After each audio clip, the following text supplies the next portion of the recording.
EM Showdown presents the best game of the week played in the EMEA Masters.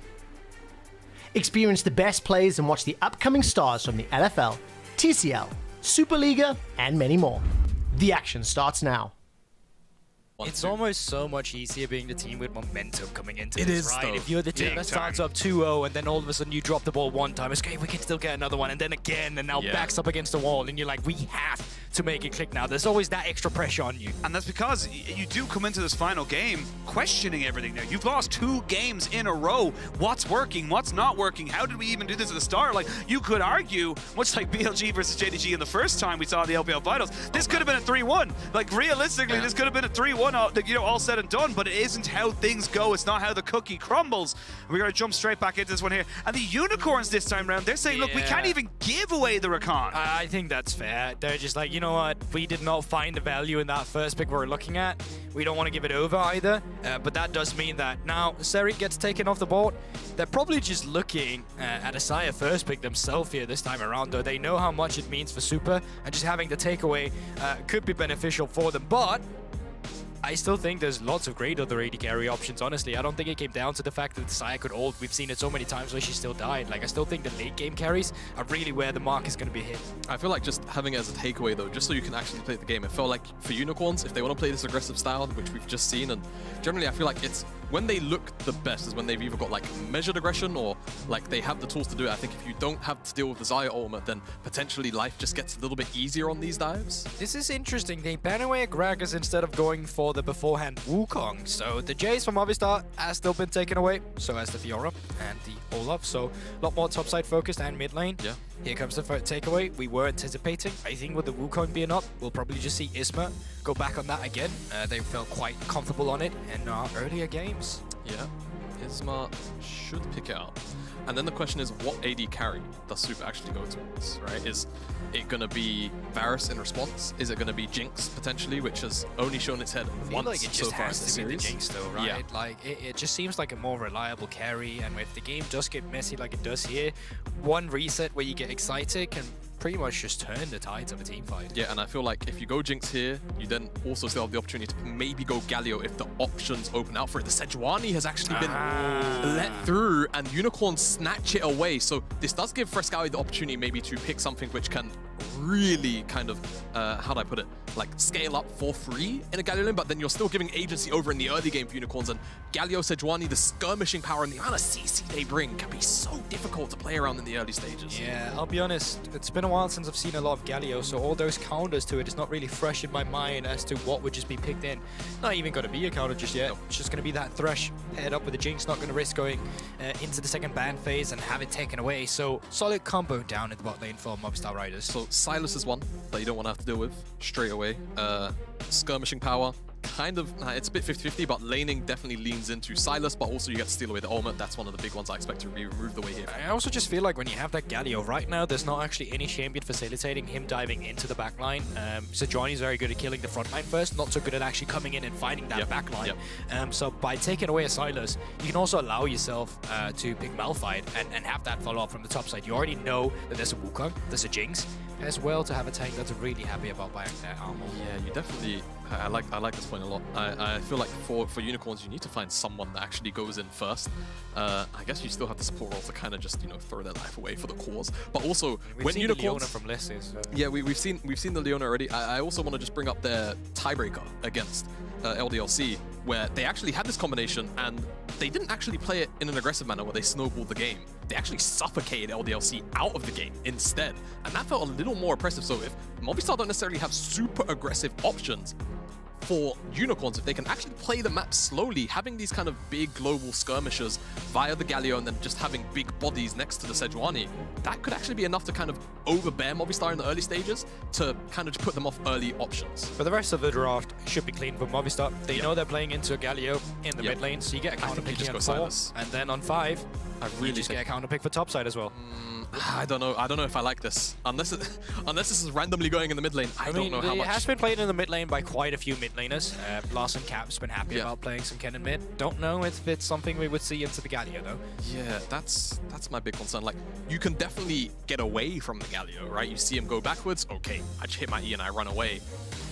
We've seen the Nautilus throughout the night, and you know, we wanted something that can kind of be the body to go in. You also mentioned Leona. I think it's a slightly easier access to the backline option compared to the Nautilus, so I like that they go towards it. And Venom knows what he's going to be playing into in the top side. A big curveball pick like Kled could be something where, again, you know, you've got Sejuani, you've got a melee champion there.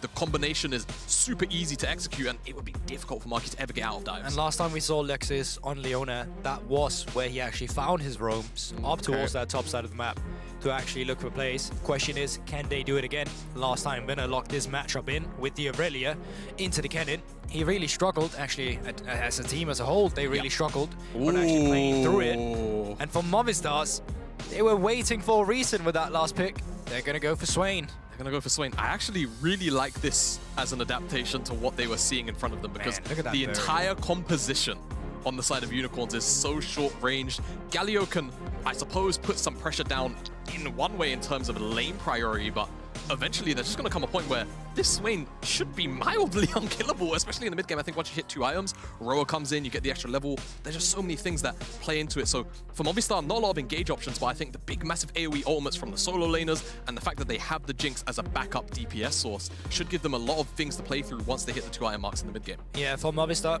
relocating super around with the Dark Passage is going to be what you're looking for with the Thresh. And then you have a lot of flank options, like Isma on the flank on the Wukong, Ganon on the flank as well. The setup afterwards with the follow-up CC from the Never Move is something to look forward to.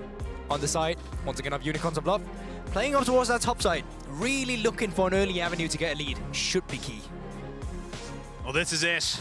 4 games. We cannot separate these two teams. It's why we love best of 5s. It is a true determiner of between two different teams and who can actually persevere in the eyes of everybody watching. We jump onto the rift for the 5th and final time. I was waiting there. Is he going to go God? Is he going to go like whose eyes? God's eyes. Guess what? I'm God. No. Who is chosen? But I will say, for the top side this time around, having Aurelia and Sejuani being paired up, there's such a potent composition. You know, it's so easy to play the game when you can just get the stun stacked up, have Mass to play around with on a side laner. Like, I would say, as a side lane win condition, there's a ton of tools right now from Unicorns of Love to facilitate Venner. The big question is just, can he actually redeem himself? Because last time he played the matchup, we did not get out what we wanted of it. Not even, I don't even know if I'd frame it like that personally. I feel like in the early game it was fine, but I kind of look at it as a bit of a failure on the whole team as a... That's what I mean, yeah? Yeah. To actually give him more space. And when you've got Sejuani and Galio, you can do that. And it gets so ridiculously hard for Movistar to really do anything. After level 6, you can obviously still use Slicing Maelstrom as Marky to maybe, you know, buy some space, but will the burst really matter in response, I guess, is the big question. And this is a little bit of a small thing, but may become very, very relevant later on. No exhaust on the side of Unicorns. Wow. And this is the thing, in the last time we saw the cannon, and I know Lore is a massive pet peeve about this, if you're going against the Pikachu in the top lane, you need an exhaust. You have got a Glacial Augment, which is kind of it, but it's not exactly a point and click, you don't do damage anymore. Yeah, that is a really good point as well. I think another point, just going back to the early game here, is the fact that Unicorns of Love bot lane decided to leash. That will give the pressure over to Movistar's bot lane in terms of who actually has control of the bot lane wave, but more importantly, it will put Peach ahead in his journey up towards that top side. Yeah, it certainly should. Swings and roundabouts. It does swing and roundabouts. One thing I want to mention is Peach, pathing from bot to top, could potentially look at an angle through the mid lane. Actually pinging, he's changing his path, so he's going back down towards the bottom side. There's a ward which they know about, because you can see the icon, so it looks like just an invade. Isma is still clearing out Krug, so this is just Peach using the tempo that he's getting from the leash to potentially just steal away this buff, keep the bottom side isolated, and he knows as long as Vanill's not really like too low, diving this Aurelia can be a little bit difficult. Yeah. So it's going to be, but it's going to be matched. So they just show, they really good read of Movistar, because I don't actually think that, you know, Peach was spotted going into that enemy jungle, but there still came pings on towards their own blue buff, and Isma, just split answering map on the top side here, straight up, looking good. Yeah, split map. Isma's a little bit further behind in terms of the tempo, in part because of the leash, I feel like, from the bottom side. Right. So we'll see whether or not this kind of plays into anything. And is Unicorns actually stacking the bot wave, I guess, is the big question. They were trying to, by the looks of it, but just not able to, maybe super clearing out some of the minions with the rockets. Makes it a little bit difficult to Harpy to be the one who gets the minion control, because, well... Oh, they're looking for an engage here. The cleanse going to come out, but Hook means that Nexus takes a fair chunk of himself. Peach is in the area to maybe go for this one here. There's still a flash available. He's going to look for it. He's going to flash away. They're going to get him something. Needs tower, and they will de-aggro the tower stacking. But a flash! Oh, and the flay! Does he get a hook in? He does! And that's just going to be Alvaro in a 2v3. It's going to be a 2 for 2 and a triple kill! Alvaro coming in clutch! Okay, so he's going towards a route where he's just picking up an early Kindle gem. I really wish we saw a route where he just went boots, tier 2 boots immediately to have faster roam timings, faster movement around the map. He's still going to be playing around with the cooldown reduction he's getting from this, but disaster bot dive from Unicorns of Love in this game. And I hope when we have some downtime, we can look back at that dive maybe, but Peach, not going to be able to steal that one away. Isma had Smite on deck and ready. Alvaro's here. Alvaro's here. Yeah, I mean, Mats doesn't get a first rotation. That hook is going to go way wide. Look, you score a hat trick and then you don't hit anything else after that. They're going to be able to maybe take down Peach. Yes, they will. Marky now here, flash away by Mask, and it's all falling apart now, Jamada. There's nothing you can really do. There's just all these kills now going to Movistar. But it's all coming together for Movistar, and that's the important thing for them. They find Peach out because Peach is just getting over-aggressive over the fact he lost that scuttle. 1v1 in the bottom side. Super. There's Not sure who. There's no pullback, but there's enough damage. Funky levels up as well, and the 1v1, he keeps Unicorn at least in tow. What is going on in this game so far? So much fighting all across the map. Yeah, so you are calling out. Oh, look, this is so late. This play is so late. This play can never happen like this. It shouldn't be happening like this, but the fact they get such a good trade onto the bottom side means that this dive can actually happen. But I just have to highlight, Peach's overall execution is a little bit weak. He misses the Q, doesn't follow the flash with the W, so he loses a lot of his HP, which makes the redive so much more difficult. Yeah, flash forward, gets the auto attack through. Flay-empowered auto attack as well with that regard. And the W from Leona actually draws aggro because he's being hooked in and it expires at the end. And it's so unlucky with the timing of the minion wave as well, just to the fact where the tower aggro goes over to Funky afterwards too. So, of course, this could have been worse. This could have been a Jinx with a triple kill. Yes. And that is very important to acknowledge. A support with a shutdown can be beneficial for you because it's easier killing that kind of support than it is killing the Eddie Carron. We're just going straight into another replay. Yeah, replay into replay. And again, look, this is just kind of moving into what we've seen from Movistar when they've won those games. When it gets scrappy, when it gets to the point where you're not really able to set your feet down and set things up, that's where they thrive. And the Unicorns, they're just walking into it. Yeah, I mean, more numbers here first for Movistar, right? That's the key thing. Thresh makes it to Peach first. Lexus isn't there in time. Frescowi also finding the double root fallback. Excellent stuff. This starts off, the root's a little bit weak from Funky, but Super then recognizes that and tries to find the 1v1 in the DPS. Yeah, and I think in the end, there's a bigger minion wave for Super, which is helping with him out I'm in gonna the trade. be honest. Yeah, what's up? I think Super's minions kind of griefed him there. A little bit. Because I feel like they should have maybe been autoing Funky a little bit more aggressively than perhaps they were. Those minions, their attention span about the same as a goldfish. The 3 seconds coming through. Nothing happening here anymore. Yeah. But again, this is kind of coming down to, this is game 5. You're getting tired. You've been playing nearly 4 hours of League of Legends in a row to a point where you're kind of saying like, yeah, there are going to be mistakes. You're not going to get the flay down. You're not going to be able to kind of perfectly execute. And it is going to be how you kind of adapt off those moments that's going to be the big difference. And despite all the kills going over in the favor of Movistars, they actually don't have that big of a gold lead. Even this objective going over to Unicorns of Love in the beginning. Now, they could still look. They're looking for the Galio ultimate. That's going to be a hero's entrance. Not going to knock anybody up just yet. There's a never move as everyone tries just disengage. Alvaro is getting chased down a little bit. He does have a pretty big shutdown, but they got the Visions of Empire to make sure he gets out. So get a couple of ultimates, nothing else burns, and everybody just happy to let that dragon go over the side of Unicorn. Yeah, it's just small thing. Good ship from Benno as well on the Aurelia. He moved down as well, so they knew that Movistar couldn't actually go for the fight.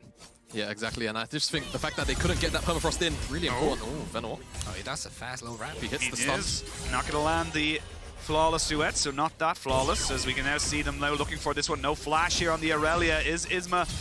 And the Swain going to make this one a little bit of an unfair 3v1. Yes, they most certainly are, but in the 1v1, the Aurelia comes out, trumps him with the flawless duet. He should be able to get himself out as well. That's huge. Oh, I think Super tried to throw his... Oh, wait, there it is! We got trolled by the observers. We got absolutely trolled. I use Jinx, no mana, don't worry about it. Like, Jinx, no mana. ultimate on cooldown. I was like, oh, I guess maybe Mask blocked it in the mid lane. I looked at the minimap, didn't see the icon. I was like, oh, I guess it's just blown up. Now, resets are coming through. Advantage, at least in items in between the two top laners, is on Venua, and the two laners against each other without no ultimate. It's just beneficial to the Aurelia, which could lead to the side of Unicorns of Love just picking up a Herald here straight up, because they could just win the team fight with the amount of ultimates that's available to them. Yeah, and I think big thing to me is that the ultimate not being available for Marky, really huge. Just a little bit of poke here. But not having that slicing Maelstrom, I think, really doesn't allow Movistar to have a kind of setup that they would prefer. Whereas for Unicorns, even though they're down, you know, things like that Aurelia ultimate, the Gallia ultimate, I think just the big bodies, again, just being able to kind of find a target, burst them down, makes it too much of a volatile task. That will be that Herald picked up, and we'll see exactly where they want to put it, because I think you've got, you know, a solid option in putting it through the top side of the map if you want to try and get the Blade Through and King Spike online, but of course, naturally, you always have to talk about AD carries when the Herald is on the map. I'll be honest, Unicorns of Love at this point in time haven't really looked like a team that wanted to expend those resources on the top side, no, though. they just haven't. It wouldn't surprise me to see them actually just say, hey, we're going to do this bot side instead, despite the 5 blades still being up there. I would love to see them actually just get bot lane priority and still use the fact that there's downtime on this Drake, 2 minutes and 30 seconds, and then leverage a man advantage on top side instead and actually just blow open the matchup. I would love it as well, but I feel like generally Unicorns, whether it's not feeling confident or just the calls being we need to get funky ahead, whatever it is, it's really hard to tell, of course, from our perspective, but we'll see what they want to do, because Peach, he's down here on the bottom side. Oh, and that Visions of Empire, I think it spots them out as soon as the cast comes in, right? Does, so does indeed. They know now that that play's coming in. They just have to back away. This is where I would love to reset then. Yep. Just reset, run top. Like, there's even a bit, I think there's a stacked wave coming in towards Marquee. Yeah, oh, there was. was. It kind of got cleared out a little bit, I think. So, yeah, really, it's almost frustrating when when you zoom out, because it feels like such an easy avenue it's to so abuse, easy for me to right? say, right? Like, there's a reason why we're here Masters, and they're there. Exactly. You know? There's definitely a lot more nuance to it. And again, look, the Always pressure, is. the situation. This is something that I love talking about as well, is that the human element of League of Legends. Like, yes, it is 100%, you know, totally, you know, fair to say X team should be better than Y team. Absolutely. But you need to make sure that you're bringing the human element of it. Things happen, you know, plays can just kind of land perfectly in your arms. And these are the kind of things that make this game so amazing to watch, because let's be real, with 2-0 down, Movistar shouldn't have been able to come back, especially after they threw that first game away, but they kept themselves in it. They brought themselves to 2-2, and now we're coming into this game basically even across the board. All right, 1 minute on this Cloud Drake. So far, it's actually Unicorns of Love who's been stacking up the most. Let's take a look at the vision that's been gathered around that Drake, because right now it's next to Zero. There's one ping ward that's been dropped down, but it's not really support and jungler working together to retain that vision. The vision has already been cleared by the side of Lexus and Peach, because it's actually Unicorns of Love using their mid, jungle, and support. Can the Q hit? That's the question. Oh, they predict it, but can they follow up? That's the real question. He does flash. They get the ignite as well, so that's two summoner for one. It looked very cool, but cool guys don't look at explosions. Yeah, I mean, Avera kind of walks that one out, loses his flash. I think for Unicorns, just it's 300 gold on the Thresh, additionally, on top of their actual kill itself. They're so really chasing coins. they really wanted to chase it, but now you've got 80 seconds on cooldown for Peach's ultimate, Lexus ultimate as well. Pretty lengthy, even at level 1, so I think now without those abilities, maybe Movistar have an angle in, and Marky's actually roamed down to the bottom side too. Yeah, taking stock of the items as well, you can already see it, right? Leandri's and Roa has come through. That Roa still needs to stack up a bit, so the favor definitely on Movistar's point of view in this situation. Marky, as you said, had roamed down, but that does leave Venno up towards the top side, where he can deal with some platings for himself and could highlight there. Yeah, Peach, are they just giving up the dragon? I think they want to try and dive Marky on the top side. It's tough. They do have the tools, but the Swain, Thresh, and the Movistar Wukong, it's a party right now. And the funny thing is, I don't think this is actually bad for Movistar. We're going to see a full kind of fight coming in for them right now. They're going to try and jump on the Peach. And I love this from Isma, putting himself into the pit, recognizing I can cover everything and where you go. Massive, massive move there in favor of Movistar. Ah, a bit of a mistake from Peach there. He thought he could collapse, did not anticipate that the rest of Movistar Riders was going to be around. Thought they were still going to be on that Drake, but they had the scuttle crab on the Drake. They should have known that no one started it up. Yeah, I don't know, maybe just thinking, you know, Mask Peach, really strong you know, skirmishing duo. Maybe they can find a burst target. Yeah. But like you say, it's just a bit Another strange. Galley ultimate. Yeah. Oh, they want it. They do want it. They're going to pop down the hero's entrance and get the thresh off it as well. They haven't killed off the dragon, but Funky already having to go and let the feathers go flying. Tom comes out onto Isma. Can they burst him down? Just get away with the decoy.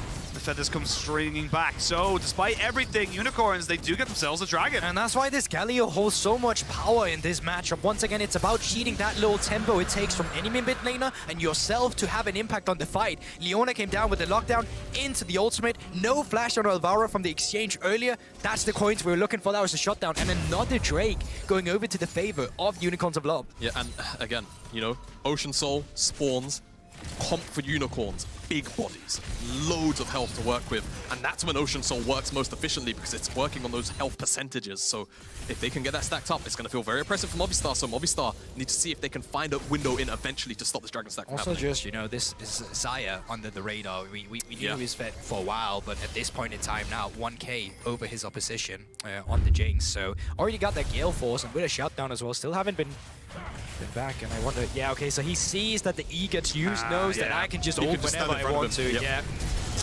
And just a bit of a miscommunication between the mid lane of Movistar here, not holding on to that E really hurts them. Yeah, just a little. Yeah, He's fine. He's fine.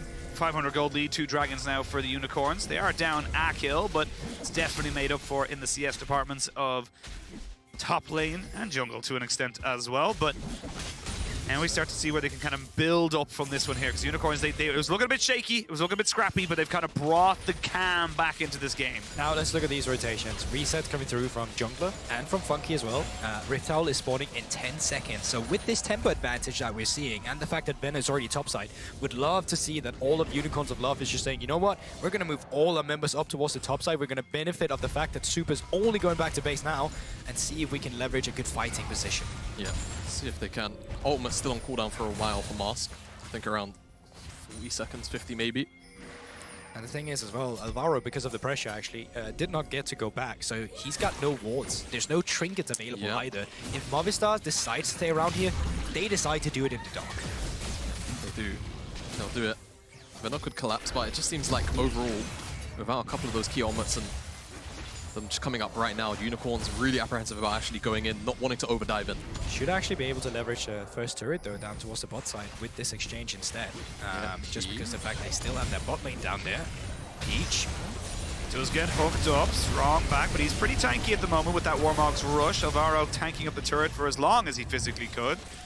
Surely we'll get spawned now into the mid lane. That should be first turret in the mid lane going down. Look at the map right now, right? Oh, Top side should go down here, bot side going down as well. So even though you have that Rift Earl in the mid lane, and even though it is very beneficial that you're opening up the mid lane turret, you're losing your outer turrets on the other side. Yeah, and also I just want to highlight, Venna is 2 levels up cleanly on Marky because of how much he's had to roam. So a lot of these map movements not really going the way that perhaps Movistar wants to, because Super gets gold, Silent Condition and Venna gets gold, and they exchanged a Herald to get that mid-tier 1. It's not like it was just a 2-for-1 where they didn't drop the Herald, they dropped it just to get the 1-for-2. And they're looking to get more aggressive as well. Looking to see if they can leverage the fact that people are picking up waves on Movistar. They do get spotted out by some of the wards, so not going to get too aggressive. And while we have this down jump, could we actually look at the total gold in between the members? So you just want to see what's actually looking right here. Oh, that's the wrong one. Give me a second. There it is. I'm new here. So it is still sitting with Funky, expecting it to be bigger, but you can see it Marky down towards the bottom of it as the cannon. Only 1k ahead of his support, so yeah. 2 members that you want to see ahead on Unicorns of Love are the one sitting in pole position. Definitely. Now, even though Marky is significantly behind, I think it's also very important to note that Kennen doesn't always need to deal damage. It looks cool when he blows up an entire team, but in a situation like this where you've got tools like the Wukong and also the Jinx, if you just keep the members of Unicorns in place for them to get, I don't want to say one shot, but blown up fairly quickly, maybe that's enough to actually get Super the excited stacks that he needs to get a reset going.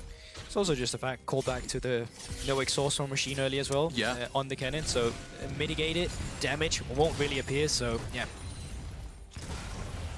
Well, we can see what kind of damage it can do. It does mean that the Marquis isn't really in a position to have his first item yet. You would love to have that rocket belt for the moment, but Each getting hit there by a hook, not really going to mean the biggest thing, and this is kind of honestly what I love about this Warmog's rush. We've seen it quite a few times, that like you can just be a little bit more aggressive, you can get caught out, and as long as you survive, you will be able to heal up again, not be in any real danger.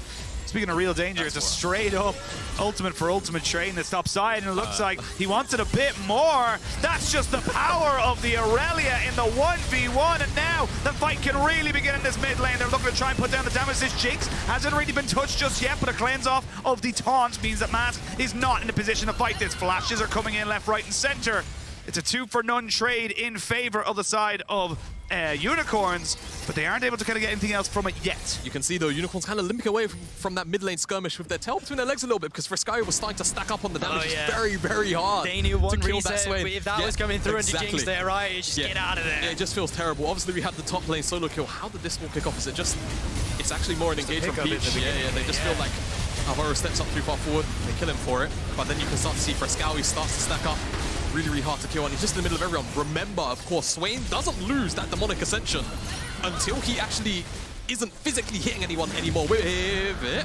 I thought the Visions of Empire might steal it. We're all right. So, again, for Unicorns, it is a very double-edged sword. They have the ability to dive in, and if they can burst a target, great, but they have to get out before the Swain starts to stack up and really deal some damage.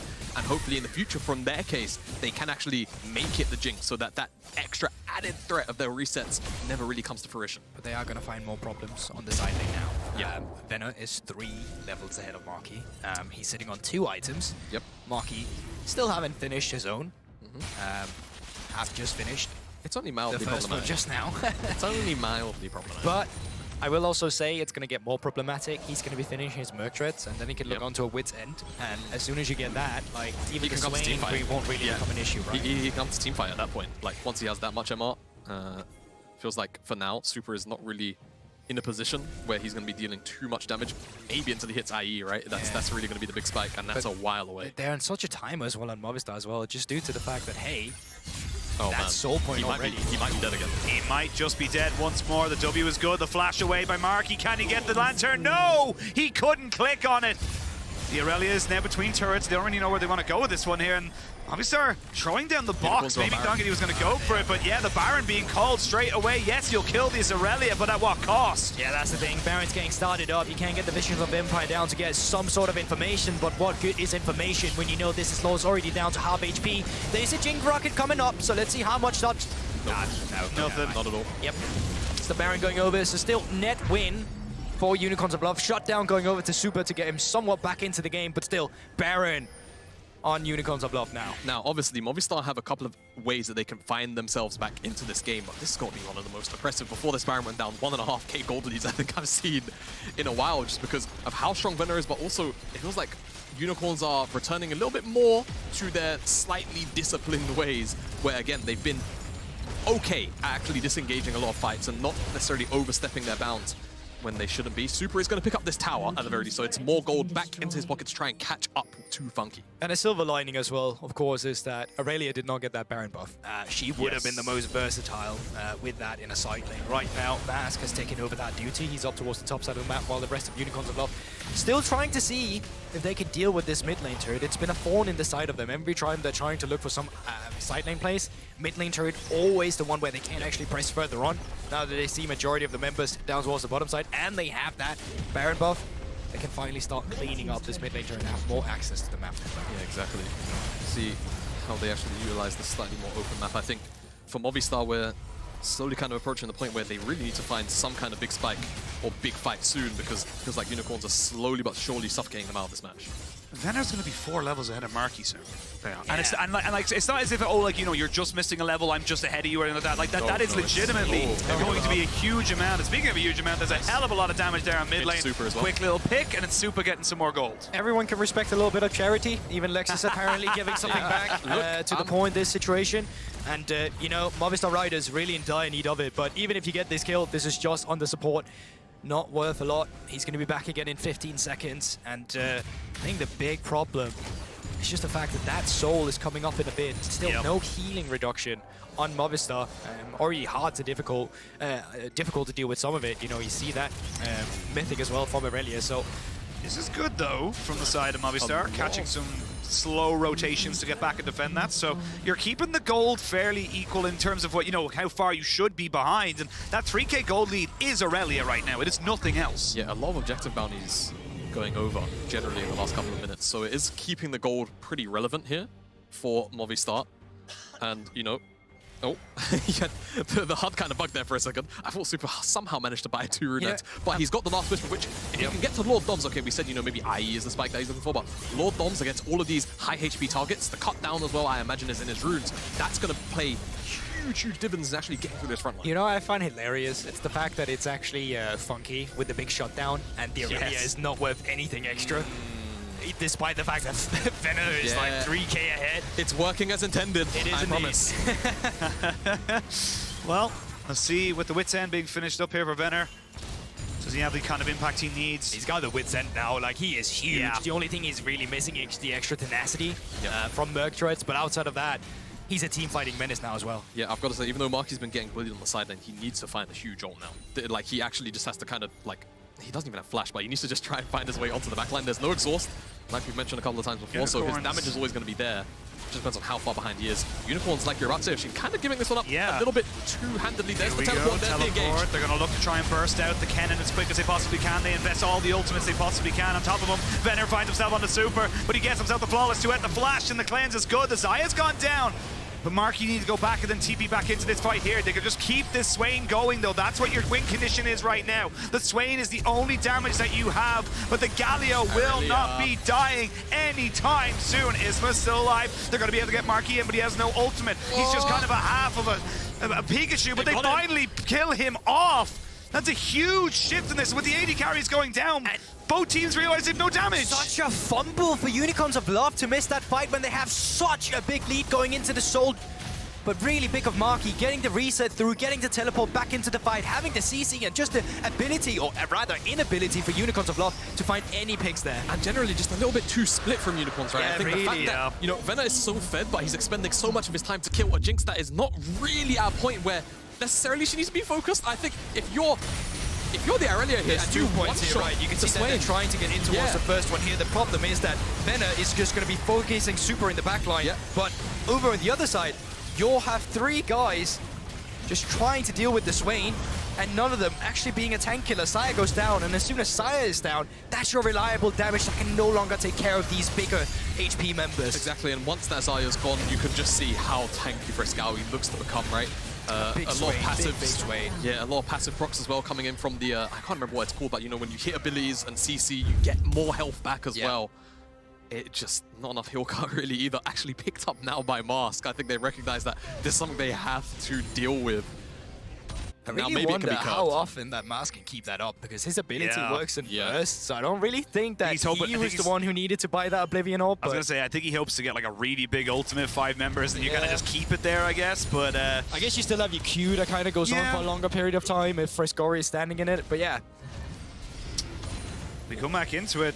2,000 gold lead here for the Unicorns, again, pretty much in that top side, but they haven't been able to get the souls. They got to wait for another 3 minutes and 40 seconds, and that's the big thing now. 3 items that Lord Dominic's Regard picked up. You got Isma and, of course, the Sway now with stopwatches of their own, so they're pretty well set up in now, Jamada, for this next potential fight. Yeah, exactly. I think the itemization is generally really good as well. Just across the board, everything is geared towards killing big HP targets, and I think for Movistar, if they can keep the fight going for a while, and, you know, there's not this threat of Venor or Funky, you know, one-shotting one of the carries, it feels actually pretty playable. They're looking for Venor now because he's on ward. He's on ward. He's forced to flash away immediately. He's going to try and get the flawless duet. Will land it onto Isma, but a good hook. Frescowi trying to jump in, but he's dead already. And you can see the Jinx getting excited. Wants to start trading to these health bars. Nobody's touching Supa, and Supa gets a double kill. It's the 80 carries as they try and push for this one here. It's a triple kill for Supa. The feathers go flying. It's a fantastic hook from Alvaro, but the feathers are huge. The triple kill, and it's just too much. It's a 4 for 3 trade. Unicorn still in it. And that's just an instant triple kill of the feathers there immediately for Funky. That looked like a pentakill for Super, but immediately that fire shut down by the feathers. I made the call mid-fight because I could see it unfolding in front of my eyes for Super. Oh my lord. but Funky being able to turn it around is huge. It starts because they see the Irelia on the wall. They say, okay, if we can remove the Irelia from the fight, maybe things look good. And you can see Friscoe as well. He got so used to being a tank, but when they have everyone actually hitting them down, he just gets bursted down. But the resets come through from Super. Yeah, with no stopwatch, he just dies, and then Super going untouched because everyone's killing Froscowy first. We were talking about the amortization being so good. This is where Super could maybe get it, but the feather pullback on the instant kills. Oh, Alvaro as well on the back line. Boom. God Instant damn. triple kill out of that one. Almost getting Isma on the back end of it too. And now just straight up Baron. Isma Isma gets the steal, and Movistar will keep themselves a Baron. And they just, they see the Baron, they understand they're in a high pressure situation, so they just flip it, and they lack some of the setup. There is no one actually around the guard of that Baron wall to see if Isma's coming over. He comes over, he gets the Drake. and now with the Baron, it doesn't matter. We know what it is, Skullbog. It's Take a breath, fine. take a breath. But with the Baron, and now with the additional stats, the ability to kind of stave off some sieges, hopefully for Movistar they can approach this dragon in under 90 seconds time with a little bit more longevity inside of them to actually go toe-to-toe again with Unicorns. They found their way back in. Unicorns a little bit too hesitant when it mattered the most. Froscowy as well. If he pops the stopwatch in that previous fight, which he's now still has for the next one at the soul point, maybe it looks even better for Movistar. It's really not over yet now that they've got the Baron in tow. You know what's really scary around this Jinx as well is the fact that she still haven't picked up Infinity yet. I Like, know. all these fights has been without IE, so like as soon as you get that, that's going to be a whole different beast. He actually comes out and then it... Panic, just straight up panic. They didn't need to go for it. You could see there that. I mean, when you have the Sire, you Yeah. always have that like, okay, you feather, I smite, we get Exactly. it. But it just wasn't linked up, and thus it's just Isma Ashin, taking it. I really need to know how close is Super to IE. I don't think he's going to be able to reset for it now. Let's have a look. Let me see. Toggle gold. He's got 1500. I think he's 600 gold. Yeah, he's about it's 1300 for BF, and then it's 300 or sorry 600 for Yeah. IE. So, he's not gonna be- he's not quite there yet, No, he's not going to have it, so they're going to have to fight without it. or not fight. Or they could, yeah.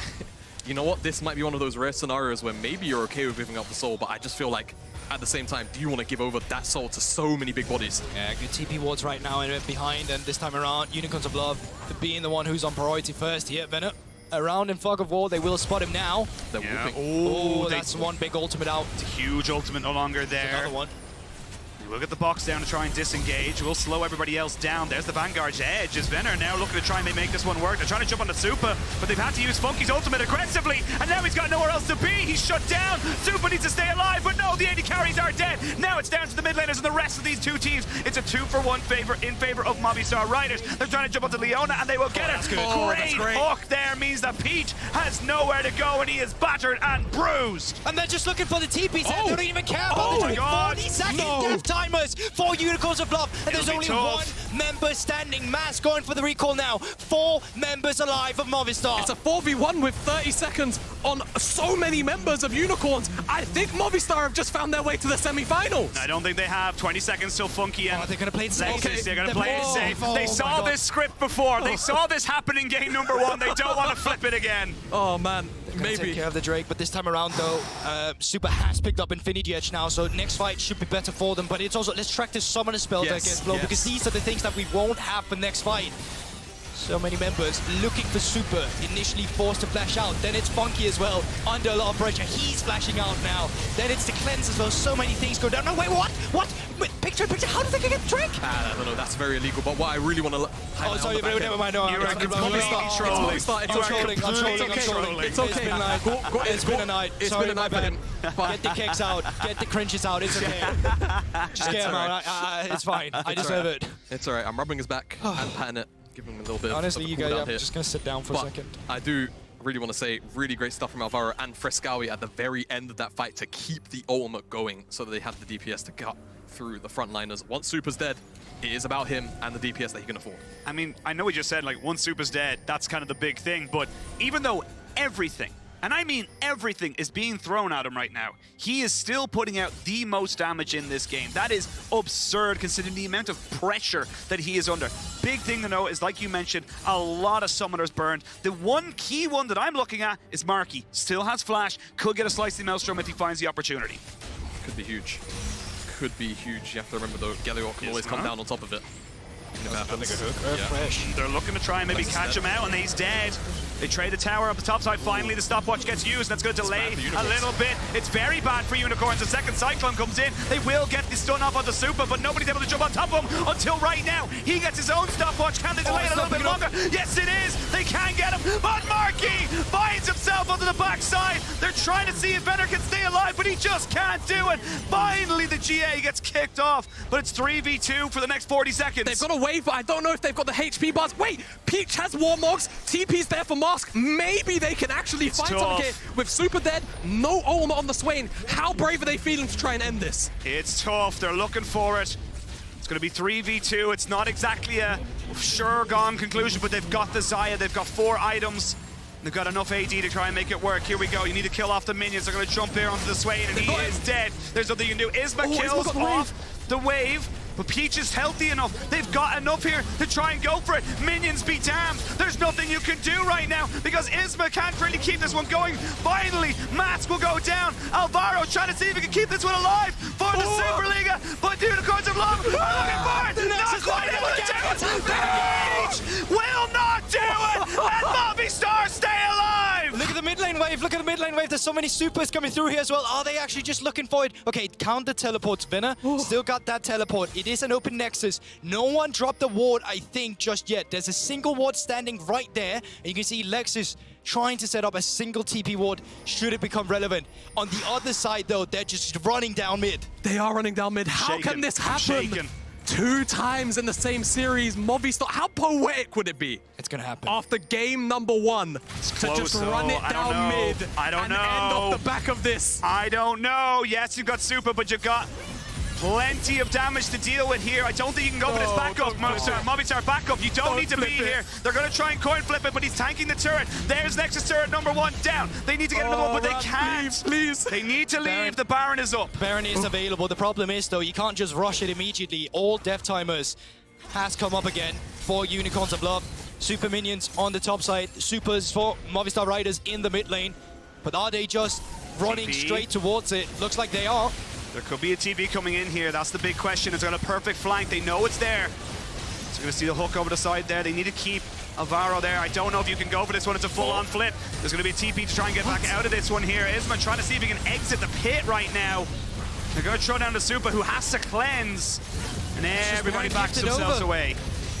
It is. Oh, hold on. They're still going. Venner on a bit of a flank right now. Gets the flawless duet onto Isma, but a Cyclone good to try and disengage. Super's not quite there. Super seeing if he can get away from this one here. Double Supermas will be cleared up by him, but you don't have any Nexus turrets. You're bare. You have to defend this. You have to take the fight. Looking for more. They're going to see if they can maybe burn down Peach, who flashes away. Marky going to go in, but he's getting taken out. Funky is massive, and looks like Unicorns may have done it. There's no Super, and there's no way you can survive this. After 5 games, the Prime League will stand tall, and the Unicorns are going to semis. They stand over the Spanish giants, Movistar, and you can see the destroy in their faces because they know they could have won this series.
moving. When did we stop doing it? When did we settle for technology that keeps us still? So move me, baby, like you've nothing left to prove. The Kia electric range. Technology that moves you. Kia. Movement that inspires.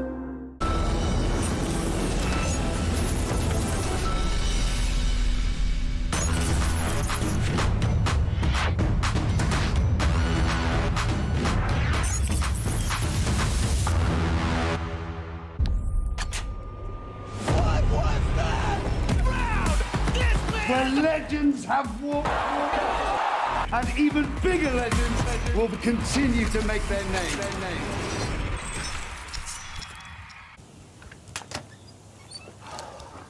The game was insane.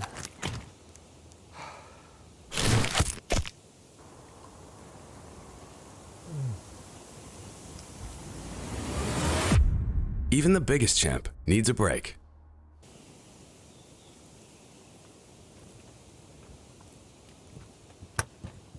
Let me in! Hey! Let me in! Let me in! Let me in! What is love? Baby, don't hurt me.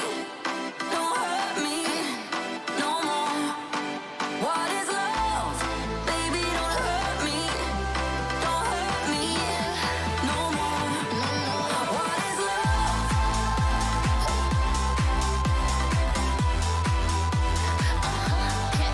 What is love?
I want you for the dirty and clean. When you're waking in your dreams, make me bite my tongue and make me scream. See, I got everything that you need. Ain't nobody gonna do it like me. We are burning at a high degree. And you make me feel like it burns and it hurts. Baby, this part of the rush. This is us. What is love? Baby, don't hurt me. Don't hurt me no more. What is love? Baby, don't hurt me. Don't hurt me no more. What is love?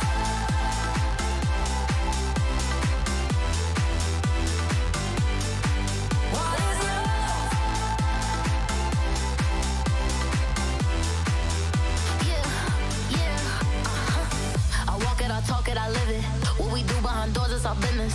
On my body, he giving me kisses. I'm wet when I'm wet, I'm popping like Adderall. Baby, dive in my beach and go swimming. Let's go deep, cause you know there's no limits. Nothing stronger than you when I'm sipping. I'm still gonna finish, I'm drunk, I ain't had enough. One day you hit and you close, telling me lies and it's killing me slowly. Yeah. What is love? Baby, don't hurt me. Don't hurt me no more. What is love? Baby, don't hurt me. Don't hurt me no more. What is love?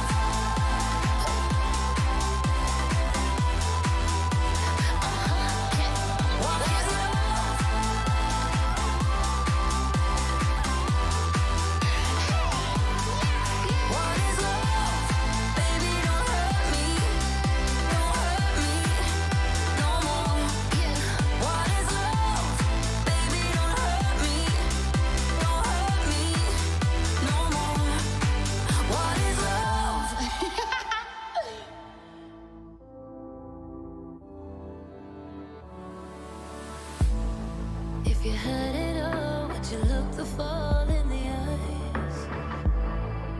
you walk away this time? Will you realize, recognize it's never over? And the flame that once had died, awaken. Will you rise above the days to come? Will you be enough? Will you walk away this time? Look to your left, to your right, leave the pain behind. 'Cause we all face the fires, and we stray from the light. Go leave the pain behind.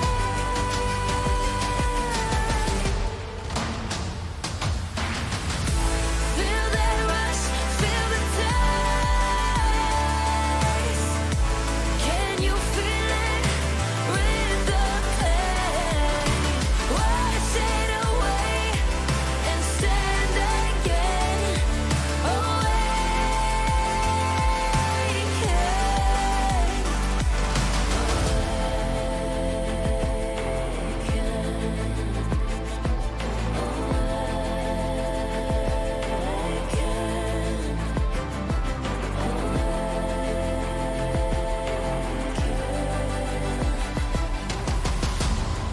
Will you turn and run from what's to come? Will you face it all?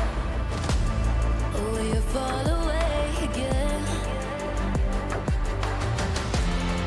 What's calling out to be found when the time is right? When the time is right.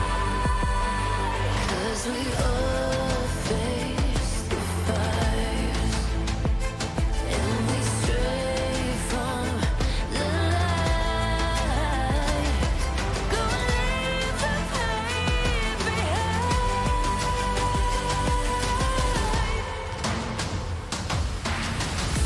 Feel that rush, feel the taste. Can you feel it? Rid the pain. Wash it away and stand again.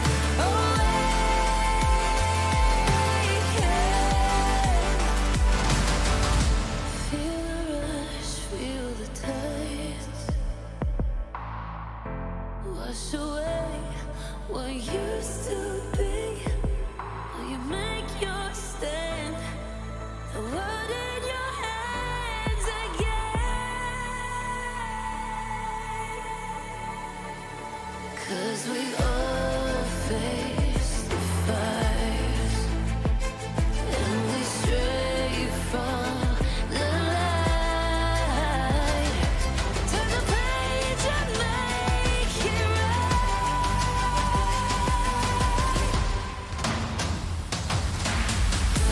Feel that rush, feel the taste. Can you feel it? Rid the pain. Wash it away and stand again.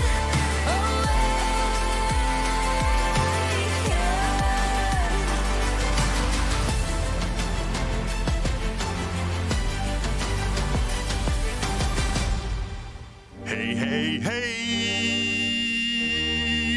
Hey, hey, hey. What's up, what's up, what's up, what's up, what's up, what's up? VIT Connect! VIT Connect! Super teams failing! No, no, no! VIT Connect! VIT Connect! VIT Connect!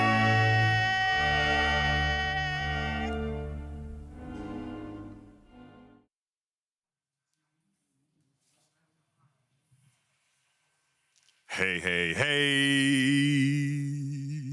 Hey, hey, hey.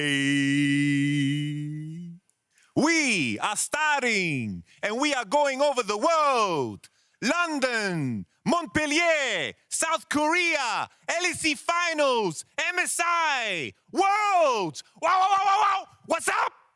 We started with 0 victories 42 days ago. And now, independently, financially independently, 10 victories. There's only 9 other teams in the league. What? So many people who said this was fake, a con artist game, who didn't believe in Akshan R5, who didn't believe in the Bow Show, 11-2-10 KDA, who said this team would fail. No, no, no. Faith and believe is what we need to change the world. I love VIT.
Everyone to the LEC 2023 Spring Playoffs live from Berlin, Germany. Perks waving at all the Vitality fans. And after saying goodbye to our reigning champions G2 Esports yesterday, we will be crowning a new winner between Team BDS, Team Vitality, and the Mad Lions this weekend. Who can take the next step tonight? I'm Shox, joined by Goldberg and Yamato. And yes, and there's also here, you don't get to see his outfit yet. You'll be able to see it soon. So chill. But Yamato, you were cringing at yourself, weren't you? Yeah, that wasn't me. That was my uncle. Just kidding, yeah. Okay. Uncle Carlos Yamatos. Carlos Yamatos. Yeah. Another Carlos. Well, in any case, let's talk about what happened yesterday and the fact that Mad silenced all the haters, or I want to say a portion of the haters, because Aljoya rightfully said in PGL, job's not done, because they still have 2 opponents to go, but they took a big step forward. Yeah, let's hope they're ready to work today, because yesterday they were showing up as well. I feel like we were lacking things from Mad Lions, specifically a cohesive draft. And yesterday we got something that was on pair with what identity they wanted to play, and I think specifically Hilly so many times on an actual engaged support. I think also in relation with the patch, just the key picks, being able to play the Vi, Gragas, the Jinx, the Jace, the Kennen, the Annie. These are so important champions. And on blue side, if you're facing up against the Mad Lions, these are not champions that you can always ban away. And I feel like these kind of follow the trend that Mad Lions are heading in, just finding these compositions that want to move forward and fight together. And that's the main thing that they were missing, fighting together, being on the same screen. And it is telling, I feel like, although the playoffs started last Monday, of course, it does feel a little bit like a reset. And Mad Lions seem to have information gathered expertly and found the picks that works for them. And in our MasterCard play of the day, Chasey and Aljoya clutched it out in a deciding fight in Game 5, finding the engage on Hansama. And I think this was, for me, very much the story of the game, finding the right engages, where so often, Goldberg, we used to say they go all the time. It seemed better yesterday. Yeah, and you know, it's really the thing that used to define Mad Lions. It was their team fighting, and I think now again they're finding that formula. It's not always as clean, but I think, as Yamato was saying, not only are they good at finding themselves on the same screen, I think they're good at finding themselves on the same screen before their enemy as well. I think against G2 yesterday, they had better rotations, they had better setup for these team fights, and that quite often also put them in a winning position. And I love the fact, the story of Mad Lions after that disappointing 3-0 in Winter, the fact that they were capable of conquering their demons and actually showing what they're capable of against G2. I think that's just the perfect storyline, because everyone was so against Mad Lions in the story of, you know, qualifying to MSI, and it must feel like such a great relief because they just beat down all of the demons at the same day. crazy, and how much the script has flipped also, because nobody would have guessed that Mad Lions would be the title favorite coming in.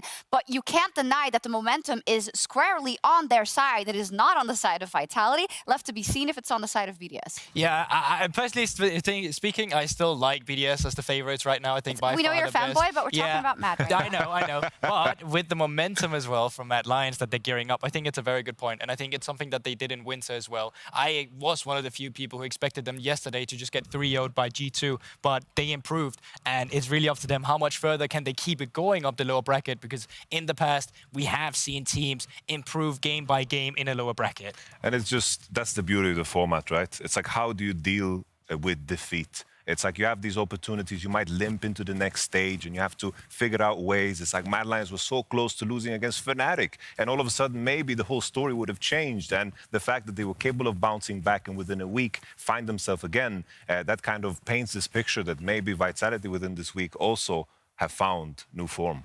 True. On the other side of the coin, Yeah. maybe the corn, I don't know. G2 has, of course, eliminated disappointing performance from them, and definitely a lot to clean up, because they are still qualified for MSI as second seed as the winter champion. The spring champion will go as first seed, so the 3 remaining teams need to win the split to make MSI, which is super hype.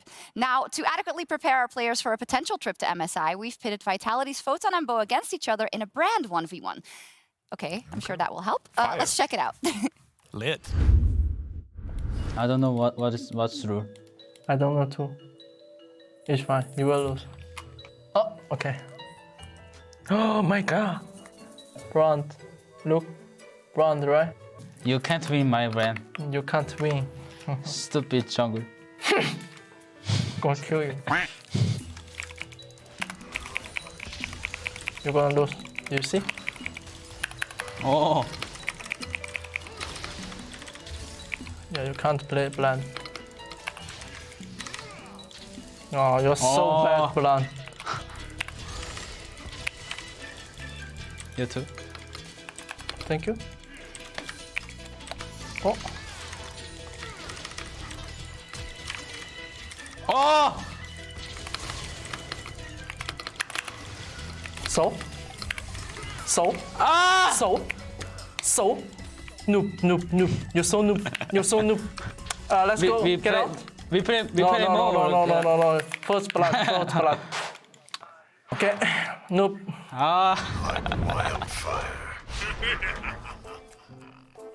Pantheon. Now it's Pantheon time. I'm Baker Pantheon. You know? Faker. Yeah, Baker. Oh, I'm doing B. No, I mean Baker.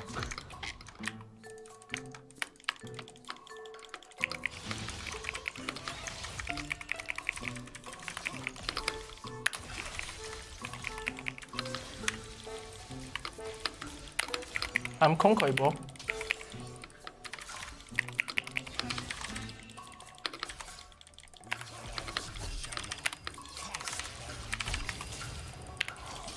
You can't win. You're so noob. GG. 2-0. No one more. You're so noob. GG. You're so good. Nope. Photo. And the spear will find Okay. your back. Let's go. So quick. We can go, right? Bo, this is so quick. Yeah, so quick. Yeah. 2-0. He too noob. He can't win. I need Adam practice. I didn't.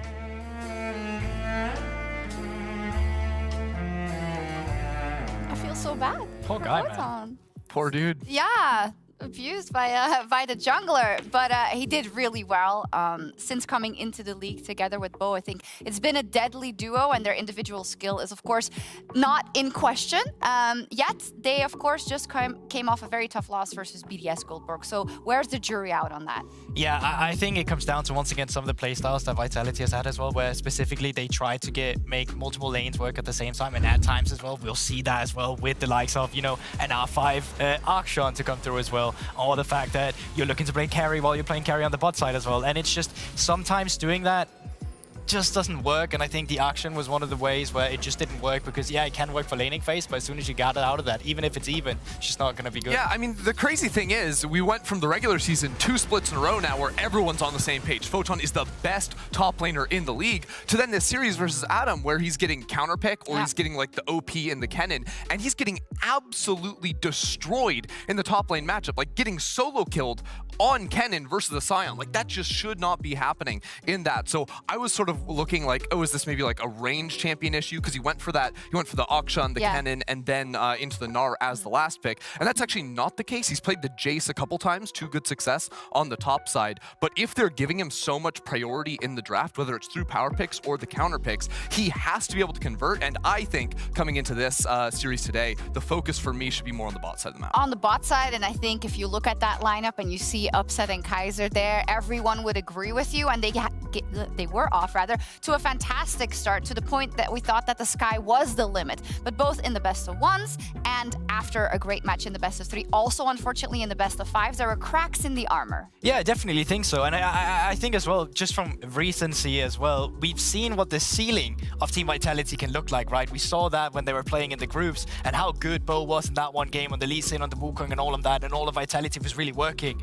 But while that was really good, that has not been the average Team Vitality that we have seen. The average Team Vitality we've seen is a team that struggled at times to get 5 individuals to work as a team. And their macro at best in the mid-game till late game as well is quite mediocre. I think for Vitality, it's about really minimizing the strengths that they're playing for and really make that spear sharp instead of having too many playstyles and suddenly not having any one of them actually working. Yeah, because I mean, we have seen that Upset can play any style, right? He can play the scaling in the Zeri, he can play the lane dominant in the Draven as well, and just absolutely dunk on you within the lane. So there's no question that he is going to be strong. My concern is looking at the opposite side, because obviously yesterday, Carzzy Hillsang looked very good together, but their year has been an absolute roller coaster. When they came in, the doubts were there, but they popped off immediately. The Lucianami was working for them way back at the start of winter. Then they teetered off towards the end of playoffs. The finals, of course, was an issue for them, and then they were down in that rut for the majority of spring, only really yesterday stepping up to that level. So if they come in on that level, they can compete, but otherwise,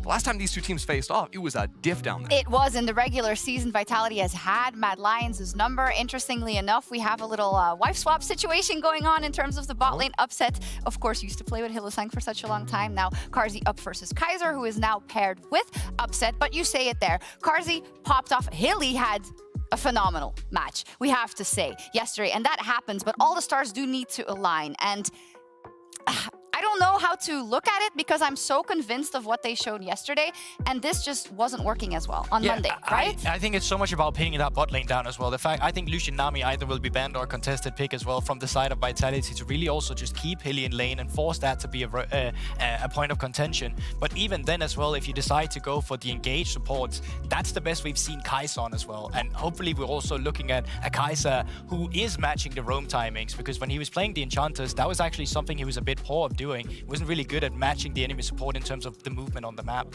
If you want to talk about champions too, like let's talk about Niski in the mid lane as well, because like Lucianami, we're gonna have eyes on that, but his Gragas has been so influential throughout all, from last playoffs even, when they went on that run to make it into the finals against G2. And this is a champion where I think, you know, Perkz will come to this match and be like, oh, I don't mind playing against the Gragas necessarily. Niski isn't going to be, you know, destroying you in lane in the 1v1, but it's such a strong champion in terms of wave clear, and then also the playmaking ability to gank around that lane in the team fights later on. Gragas is a champion that through virtually every meta in League of Legends has been at the top tier because he offers you everything. Non-committal engage, burst damage, great team fighting. Shushei, Season 1. Yeah, that's a Fnatic skin as well, right? So, no, but I also just think that Vitality is coming into this game as on blue side in the first side as well.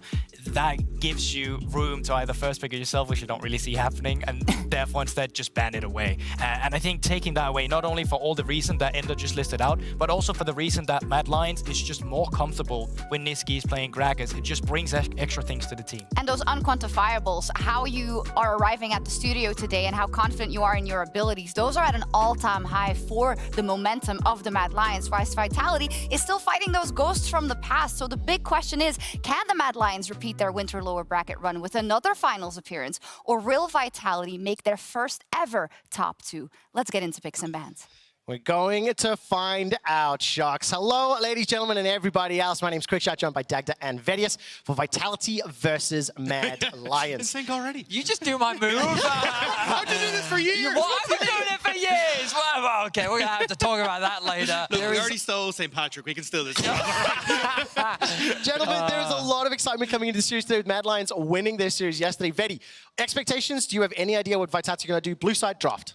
No. Yep. I mean, I have some guesses, but Vitality got stomped, right? And you have to wonder how that'll affect their whole perspective on the game, right? Because their series versus BDS was a tough one. So we're going to find out what their draft adaptations are as we get ready for picks and bans.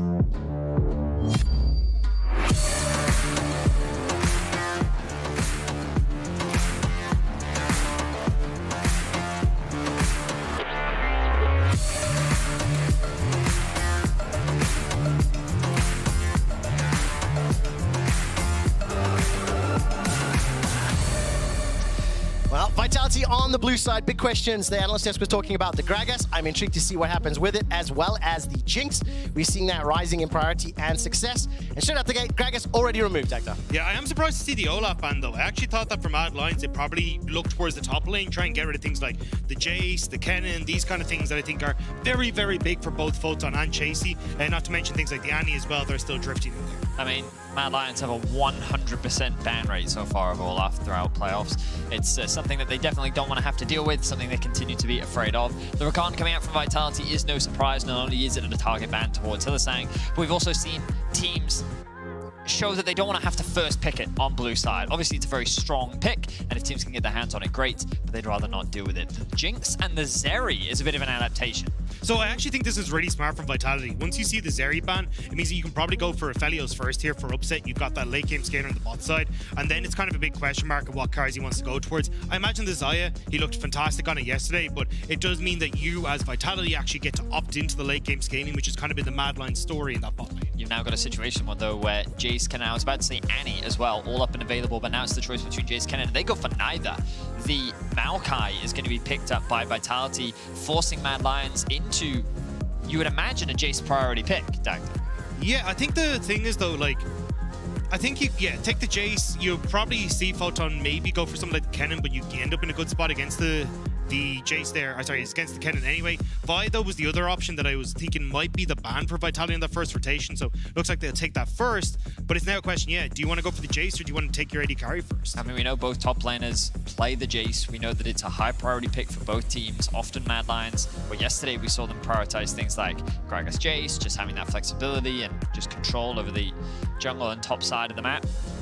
What will their priority be? Do they want to lock in their AD carry now? Do they want to get the Xayah? And it looks like that's exactly what they'll do. You talked about it earlier, Dagda. The top laners falling lower in the priority list, suggesting that Mad Lions, they must be ready for a Jace or a Kennen to come out from the side of Vitality. Yeah, I think the thing is that for Vitality, they probably want to lean into strong team fighting, right? Photon, I think, has looked pretty good on the Jace, but I think taking the Kennen away nearly kind of helps out against Chasey. Yamato, we were only chatting backstage, myself, Yamato and Goldberg, about how whenever we've seen Chasey on the Jace, it hasn't been the strongest of picks for him. So maybe the opportunity to take that away, especially if you're going to go with the Lucian, but you're actually just going to leave it away, take the Nami instead. So Lucianami locked in, didn't go for that Aphelios, didn't go for that scaling option. You see what success this will have. I know Dracos will be seething at home, seeing that one locked in. What do you make of this? Because the bot lane in particular was a big talking point coming into the series. Well, we know that Upset and Kaiser, it's one of Upset's go-to champions, right? He is inherently a lane-dominant player, and when you get your hands on Lucian Nami, the aim of the game is to dominate in the 2 versus 2. By locking in their mid lane, this gives Vitality a lot of agency to remove some of the obnoxious support picks. Things like Nautilus, potentially even a Leona, or maybe Rel, Thresh, all these obnoxious things that can get in the way to give you a lot of power in the 2 versus 2 and start accruing advantages at the bot side of the map. I am curious what Perkz wants to go for in the mid lane though, because I definitely think if you have something like the Lucian Nami, you want something that can play in towards, well, push and then try to roam. You've also got the Maokai there, which does open up the AD mid laner, so already you're going to see the Yone taken off the board. I would be very surprised if we don't see Mad Lions target ban that Jace as well now, because you've got that flexibility between mid and top. Watch the Kennen Nocturne to come out once again from Vitality. We did see it yesterday from G2, but the Jace now being removed via Vitality, this does increase the strength of that Kennen potential pick. It's a question of, are they fine giving it over to the Mad Lions? Are they fine giving it over to Chasey? Or is this something that they want to actually take away themselves. Yeah, I think they're kind of trying to bait Chasey into taking the cannon, because I think you can still go for things like the Kled and stuff, and then we've seen Photon run it really well in the past. You get a ton of speed up, a ton of engage onto Mad Lions, which I think will help out quite a bit for what Vitality are trying to achieve, especially in the mid game. But Tristana now going to be taken off the board. We'll have to see exactly what the game plan is here now as Vitality have the last back. So final ban here from Vitality, and we'll find out which lane it will be targeting. And taking a look then for Mad Lions, giving Chasey the option, or Hylissang the option to counter. Cannon will be banned away, just like you guys were talking about. And priority raising up. A couple of those mid lane AD champions removed from Perks. So what does he want to run into this Ahri? And how do Mad Lions round out the draft? I mean, is there any like pick you're leaning towards to be paired up with this Xayah, as Nautilus is now locked in? Yeah, I was just going to say Nautilus, good answer. Hook champion into the fish always works well.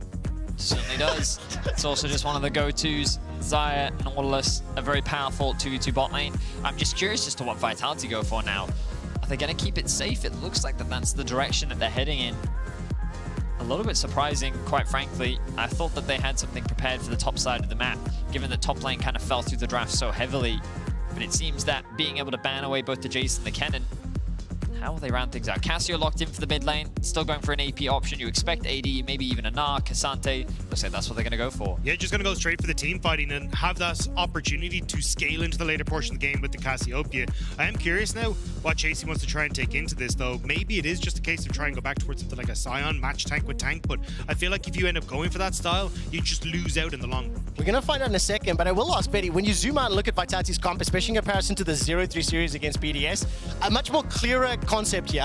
Get into those deep fights and you've got a pretty well-rounded comp to pull that off. Well, I think they primarily want to play through the bot side of the map. They knew that their top lane matchup was going to get countered, so they decided to go for something as safe as possible, and Cassante has always been known as that. So he's going to be reliable, pretty safe, pretty like self-sufficient, while I think Vitality is going to look to try and find advantages in the bot side. They do obviously have a lot of team fighting power, but I also think that Mad Lions have a lot of mobility and a decent amount of disengage. Things like Gwen to be able to buy a lot of time, the dashes and the lockdown chain CC of both Vi and Ahri, along with the self-peel that Xayah is going to have for herself.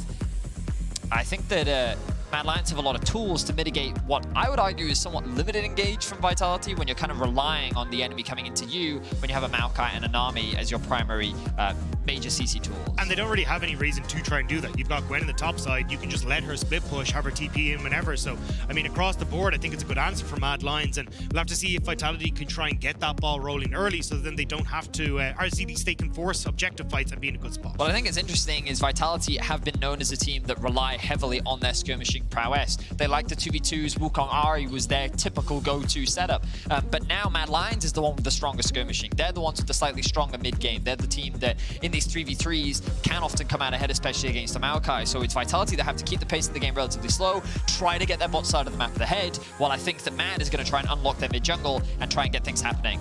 Well, let's find out what happens as we're hitting Summer's Rift.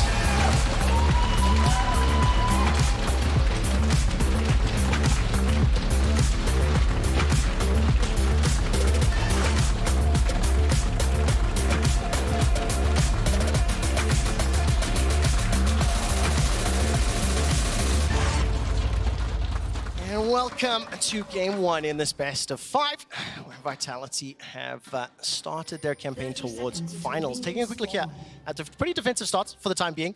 I really like the breakdown you were giving, Vedius, just in terms of the skirmishing and maybe some of the tempo that Mad Lions could look to employ.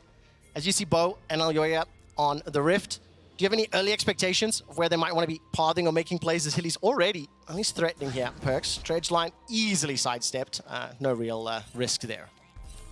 Well, in terms of this early game, we can see that Vitality is looking to get a bit of early information. Yesterday, we saw Yike make a similar sort of play and get punished at level 1. Yeah. Always a bit of a danger to go alone. That's why Photon was there to offer some assistance. But when we kind of look at early pathing, I really expect Vitality to path towards the bot side of the map. I think that it's really important that you try to play and leverage this Lucian Nami as much as you can. It is your strongest lane in the early game. Wouldn't be surprised to see Bo actually do a full clear bot into potential invade on the bot side with the pressure that they have in bot. I am curious as to who's going to get that prio in mid lane. Early level 1, Cassio doesn't have a huge amount of push. You can see that Perk's deciding to start with the E. Makes it easier to last hit those minions, along with a bit of a trading tool. But it's really when you get that poison plus E combo that you actually start getting a little bit of wave clear, but Ari also just, at the early levels, naturally has a lot of wave clear thanks to her skill set. Especially when Niski starting on the Q, you'll have a decent amount. There's a lot of people who are starting W in a lot of these matchups just so you can go for the easy trade. It's super low mana cost as well, so you can very effectively trade when it comes to the mana pool, but it means that Niski at least should be in a spot to try and hold the wave where it is, as Perks just hits the level 2. I absolutely love looking at all three lanes. For the time being, it looks like Vitality pushing forward. I do want to keep a close eye on Photon and Chasey throughout the course of this series. So both of these players have been incredibly aggressive and willing to fight all throughout the spring split. Down in the bottom lane, you can see Kaiser and Upset already pushing into the tower. Bo also making his way down there too. So you can see the game plan. We talked about it earlier. Bo wanting to play through a strong side of the map. Early vision invested, but Elyoya adapted. Thanks to the ward that was dropped on the Raptor pit, he was able to understand exactly what Bo was trying to do. He knew that he would lose push bot. He also recognized that Perks was hard shoving in mid, so he did red into his blue. And now Bo is trying to steal away what camps that he can. Look at the mini-map. Niski's already roaming. That's a dash over the wall from Elyoya. Bo steps out. Hilly's coming too. Bo down to 100 HP. Bramble Smash buys some time. Elyoya's trying to get in range, looking for those denting blows. Bo seems to have escaped for now. Perk's still holding onto that flash. Finally goes away. The Ignite is tick, tick, boom, and Mad Lions with first blood. Dredgeline connects onto Kaiser, who's the next target. The Charm pulls him backwards, and Mad Lions will find 2 kills to open the game. And that was the big trade that Perks made in trying to have that roam come across. The wave got frozen in front of the tower for Niski. He dings 3 first, immediately starts to come across with the Nautilus as well, and Mad Lions get 2 on the board. I mean, Vedi, you talked about the skirmishing prowess, but I do think that was a little bit gift-wrapped in some ways. Bo stepping very far forward. Well, my biggest question is what happened with Upset, because I saw him back in base, and I think the only way that this works for Bo is if... Oh, hang on, Perks is in danger. Oh, Foxfire forward. Charm connects as well. Hilly gets the boop, gets around the minion. Dredge lights out. Niski's taken down. The reply comes out, though, from the burn. Now Elyoya, as well as Hilly, looking for Bo, waiting for the Q timer on Hilly. 5 seconds to go, and Bo escapes with his life. Okay, so Perks ends up dropping... Well, I actually thought that he died in the last skirmish. He did end up escaping. TP's back into lane. Able to get a kill onto Niski, which is at least something, but Niski finds himself with 3 kills in the early. You can already see himself sitting on that lost chapter, and it's such a big item to pick up for Ari in the early game. It gives you so much additional mana, and Perks is starting to suffer in terms of XP. And Niski's going to make it so much worse for Bo now as well, starting to move across, making sure that Elyoya can steal away these top camps. You got pushed there for chasing the top lane, so there's not a huge amount that they can really do to respond here. So the idea, we talked about it coming into this game. You asked Trev, what are we expecting from Vitality? You have a push bot, you said, oh, I don't have time. He's going to gank top, isn't he?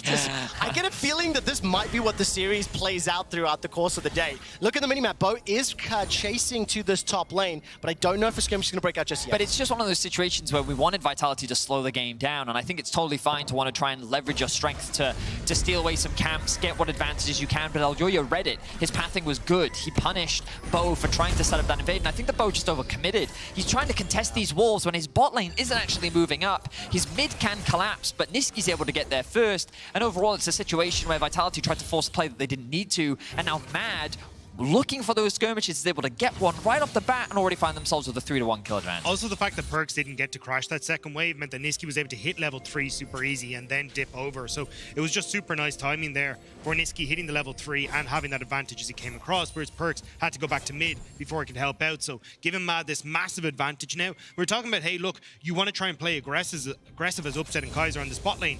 You've got a 3-kill Ari in the mid lane with a ton of mana. She just pushes and roams bot and makes her life difficult. And keep in mind, Hylissang has roamed several times. I mean, we're 6 minutes into the game, and we've seen him in the mid lane several times already. Elyoya's inside the Dragon Pit, level 5. Bo waiting in this bottom lane. Dredgeline connects. There's the Hex flash forward, and Hilly will be the first target. Easily cut down. Bates secured. I think that kill needed to go across the Upset though. Bo kind of taking that extra auto attack. Elyoya though will have Karzi now roam over, so they get the dragon at least, but just greedy from Hilly, over aggressing when he didn't know where Bo was. A situation where Bo cleverly found his way into the bot lane. Bo very unlikely to gamble a steal here. Elyoya should be able to pick this one up for Mad Lions, but I think it was actually the Aftershock that yoinked that kill at the bot lane. So a little unfortunate there for Bo. But overall, Mad Lions still in a good position. I think the fact that Niski already hitting that level 6, having so much wave clear in the mid lane, is going to be so valuable. And as you rightly said, I wouldn't be surprised to see Niski start roaming very soon. Look at Hilly again. Hilly. Hex flash over the wall. Still got that ignite. Dredgeline will not connect Perks or the wall. dangerous. But I mean, that's what, the third time already that he's been roaming. Hilly's looking to make an impact. Charm connects. So there's a W, and obviously under the tower, Niski's not going to look for the 100 to 0, but great start, and now Niski once again the recipient of more time. I mean, it's literally just live in Perks' lane for the time being. I mean, there's nothing for Hilly to do in bot lane. Kazi's just gone back to base, wanting to spend some of the gold he's picked up, so he's just hovering around mid, and it's very much what we've come to expect from the Mad Lions, and a playstyle very known for Hillisang as well, where he likes to work with the jungle to play through mid. Oh, yeah, he just cancelled his reset in mid. They want to try and make a play on bot side, Upset, and Kaiser, though, will read it, so they will end up backing away. So level 6 for Upset. He's got the culling. He's also got a 20 CS lead. 500 gold up over Kazi. I think a lot of that to do with the fact that obviously been pushing under the tower. Hilly's been roaming. That Cole still has 50 stacks. Mad Lions is only a minor gold lead for now. But crucially, they've been able to respond to all of Vitality's plays and look at the vision set up as well on the top half of the map. Also, the reset coming in just in time for Rift Herald. That's why UI is mid. Well, cease, desist, charm, and this is just clean. Easy kill for Mad Lions. And it's, as you rightly said, Quick Shot, it is just so easy. The Ignite was something I wanted to comment on earlier. You see a bunch of different rune choices on Ahri, and being able to get that early Ignite when she's already in such a powerful position, such a big advantage gained. Vitality are attacking mid so aggressively, they're leveraging the strengths of their composition, and they're off to a fantastic early game start. Pretty good calls from Ayoya as well. He stops his recall in mid lane to get the play on bot, which forces Upset and Kaiser to reset. Then he immediately goes mid before he's even reset as well, so we can use the level 6 to catch Perks, who's trying to push out that wave, so you can use that reset from Vitality's bot lane to go for Rift Herald. Great timing across the board from Ayoya there to pick off Vitality. I mean, this has just felt brutal from Mad Lions. They punish Bo's overstep early on in the game, and then just really consistent pressure in the mid lane from Hilly, as long as the rest of the Mad Lions has unlocked that gold lead. Niski and Ayoya leading the pack. They've got themselves a Rift Herald. The lanes have been bamboozled for the time being. You can see both Gwen and Cassante down bottom. I just caught a glimpse there as Kazi's starting to back off. So for Mad Lions, going to be exceptionally happy with how this first 10 minutes of gameplay has played out. But I do think it's kind of what you were hoping to see a little, Vedi, in terms of like the skirmishes or like utilizing the comp. Maybe it was a bit earlier than we were anticipating in draft. I mean, and so much credit needs to be given to the Mad Lions, especially when you look at their regular season, how they started going into the group stages. Expectations were so low for this team and this organization. People thought that they had fallen off after their performance in Winter, securing the final spot. People thought that they wouldn't really make it far in group stage, but for them to be in this position already in game 1 against Vitality after a grueling 5 games that had pauses, incredibly long day yesterday, to come in like this, a strong start for the Mad Lions, and it seems they found what they need for success. And I think a huge amount of that has been going back towards comfort, and a lot of that has been for Hilly, the man himself. For the 17th, 18th time, I think he's been mid lane, and he's going to see if he can make it work again. But it is that roaming from Mad Lions bot lane that has been so crucial to getting Niski ahead, allowing Niski then to cover side lanes while Ayoya tries to make a play top. It's been this back and forth across the map, and it might work out once more as they keep their eyes on Perks. I'm literally watching Ayoya. Cease and desist available. Hilly's coming around behind the chicken camp. Bo is at the blue buff, so the engage is now coming. Cease and desist connects, charm perfectly timed, and once again, a very good dive. Took a few seconds longer than maybe Mad Lions would have liked, but clean, and they get another kill. Yeah, the chain CC wasn't quite maximized there from Mad Lions, both the hook and the charm connected at the same time. But overall, they're still able to secure the kill. The Ignite invested by Hillisang shuts down Perks once again. And the reason why, especially over in the LPL, Ahri Wukong, Ahri Vi, the Sandra Vi, all this stuff is so powerful is because of how easily you can attack this lane and how easy it is to build up advantages. Great play from the Mad Lions. They find another kill. Someone check in on Yamato Cannon and his VIT connect and how he's feeling. Down 2,000 gold. Reminder, Vitality lost to BDS 0-3. A little bit run over, and right now they're going to have to try find some way to come back. One thing I will say, their composition will do well later on if they can buy enough time, because they ideally want Mad to dive onto them. They do have disengage tools, but the margin of error gets slimmer and slimmer the further they fall behind. I think they're about to hit that big point, though. When you get this reset off, Upset will pick up his Gale Force. Then you can start to look towards things like Dragons and that, but actually Vitality are just sticking around on this top side, so not actually wanting to go for this next Dragon, which I think is a little bit surprising. I think it could definitely help them in finding those mid-game fights, or, you know, the 25 to 30-minute fights, so they can try and utilize the fact that Upset is still relevant in the game. Oh, well, Yoya has managed to sneak his way through vision. Perks thinks that he's safe, but he is not. 3, 2, 1, bye! But Archer's jumped in, cease and desist out, another clean kill. I mean, Perkz has been playing 1 versus 5 in this middle lane. The tower is now under threat. While that is going on though, keep an eye on that top lane. We haven't checked in on Upset in a little while. Still up 20-odd CS, pushing, taking a number of plates, and now trying to buy some time with Hylissang's help. But I mean, for Perkz, this has just been a focused shutdown from the Mad Lions. Niski even missed the charm onto Perkz, and it didn't really matter. Great trades continue to come through. Niski going for the Leandries. A lot of damage early on in the game. And this mid jungle is just being a menace right now. Mad Lions have dominated this early game. And remember we said in the draft that, oh, hang on a second. Niski goes for the kill. The charm is flashed away from.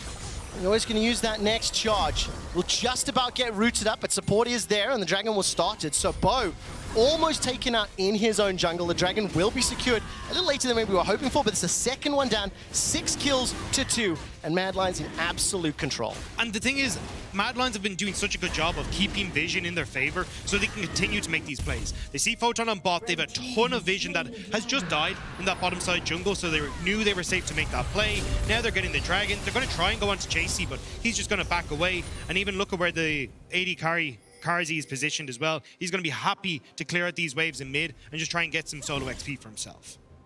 No tower's fallen just yet, and we can see obviously a number of plates secured pretty much across the map. So for Mad Lions now, how do they prioritize their next step? No TP is available for Chasey or Niski, and the recall will just about finish there for Alyoya as Karzi flirting with the idea of coming down to that bottom lane. He looked like he was catching waves mid, but a couple of those mythics have now been secured.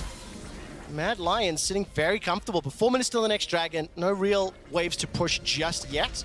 But you have to expect they're going to start focusing down one of these towers. Well, the thing is, for Vitality, you want to try and move upset into mid lane. You like the Lucian there with the Maokai. You throw in the ultimate with the Lucian, with the Maokai as well, and just rinse someone. Absolutely destroy them. The problem is, though, we've seen 4 already attempts on Perkz' life and 4 successful attempts on Perkz' life. And if he moves to a side lane where you're against an Ahri or a Vi, it's going to be so difficult for him to try and hold on to these turrets. And I think that's where Vitality are going to struggle. And the one thing I want to see from Mad Lions is that clean play in when they do set up those ganks, when they do look for those skirmishes.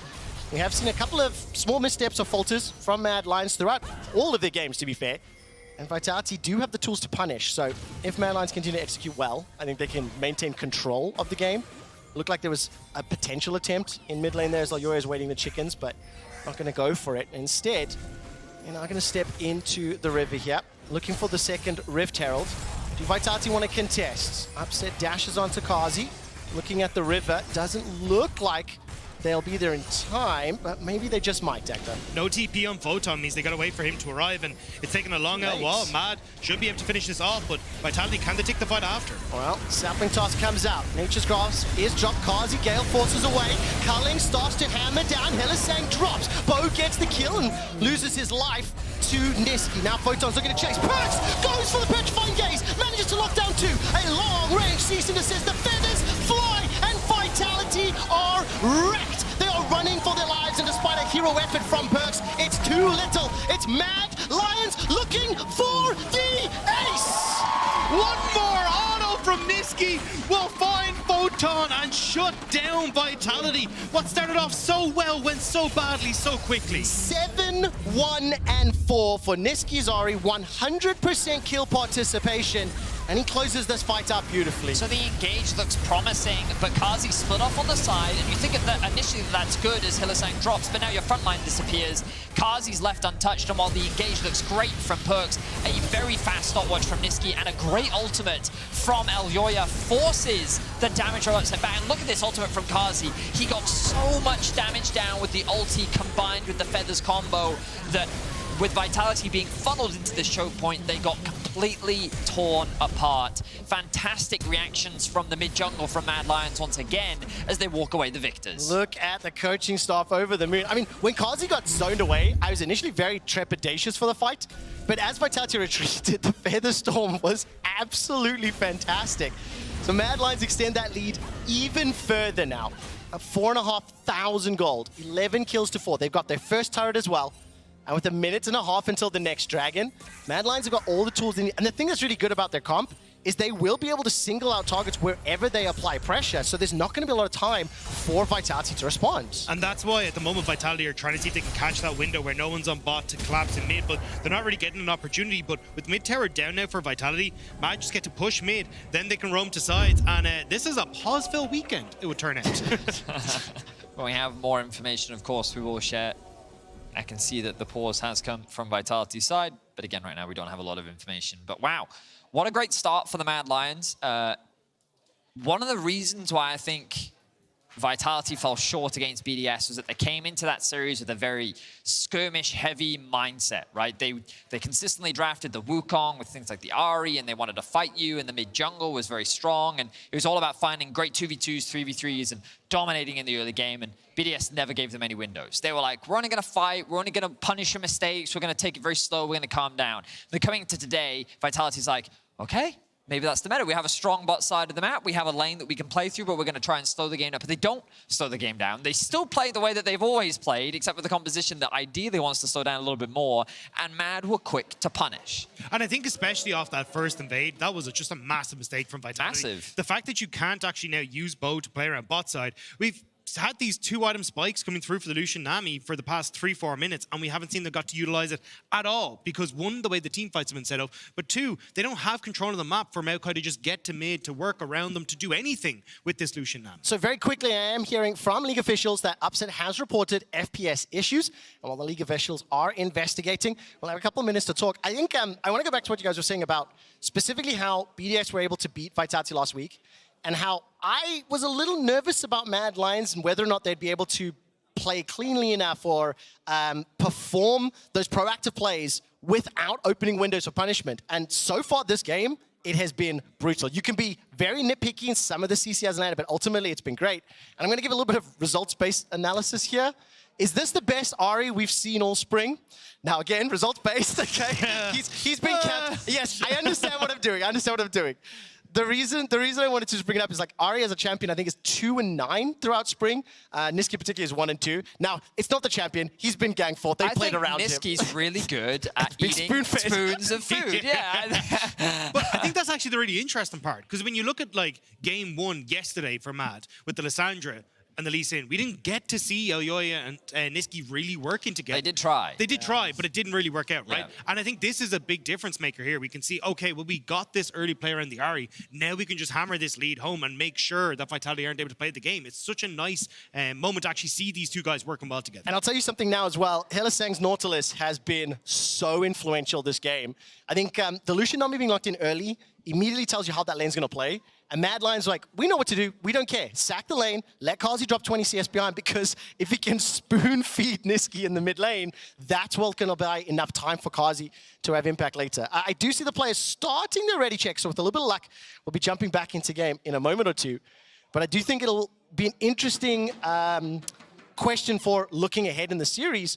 What will be the priorities? What will be adaptive? Because right now, Mad have just executed this comp exceptionally well. Because in a situation like this, you'd be looking at oh, well, Perks on Cassio, maybe he can be that late game insurance, but he's so far behind. Comparing the gold, there is a 2.7k gold difference between the mid laners.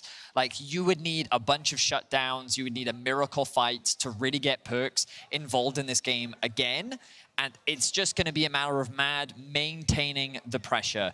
I think the most impressive thing about this game is Elyoya's awareness of the map is incredible. He is constantly stealing camps. He is always getting the better of Bow. He has been in the right place at the right time consistently, and he hasn't eased up on this pressure in the mid lane either. Elyoya is dominating the map, and with the dragon spawning in 40 seconds, you expect that to be the priority for the Mad Lions. Especially with the vision that they're getting down. Vitality, though, look like they're not even going to bother with it. They're just going, hey, look, you guys, go take your dragon, go set up your vision.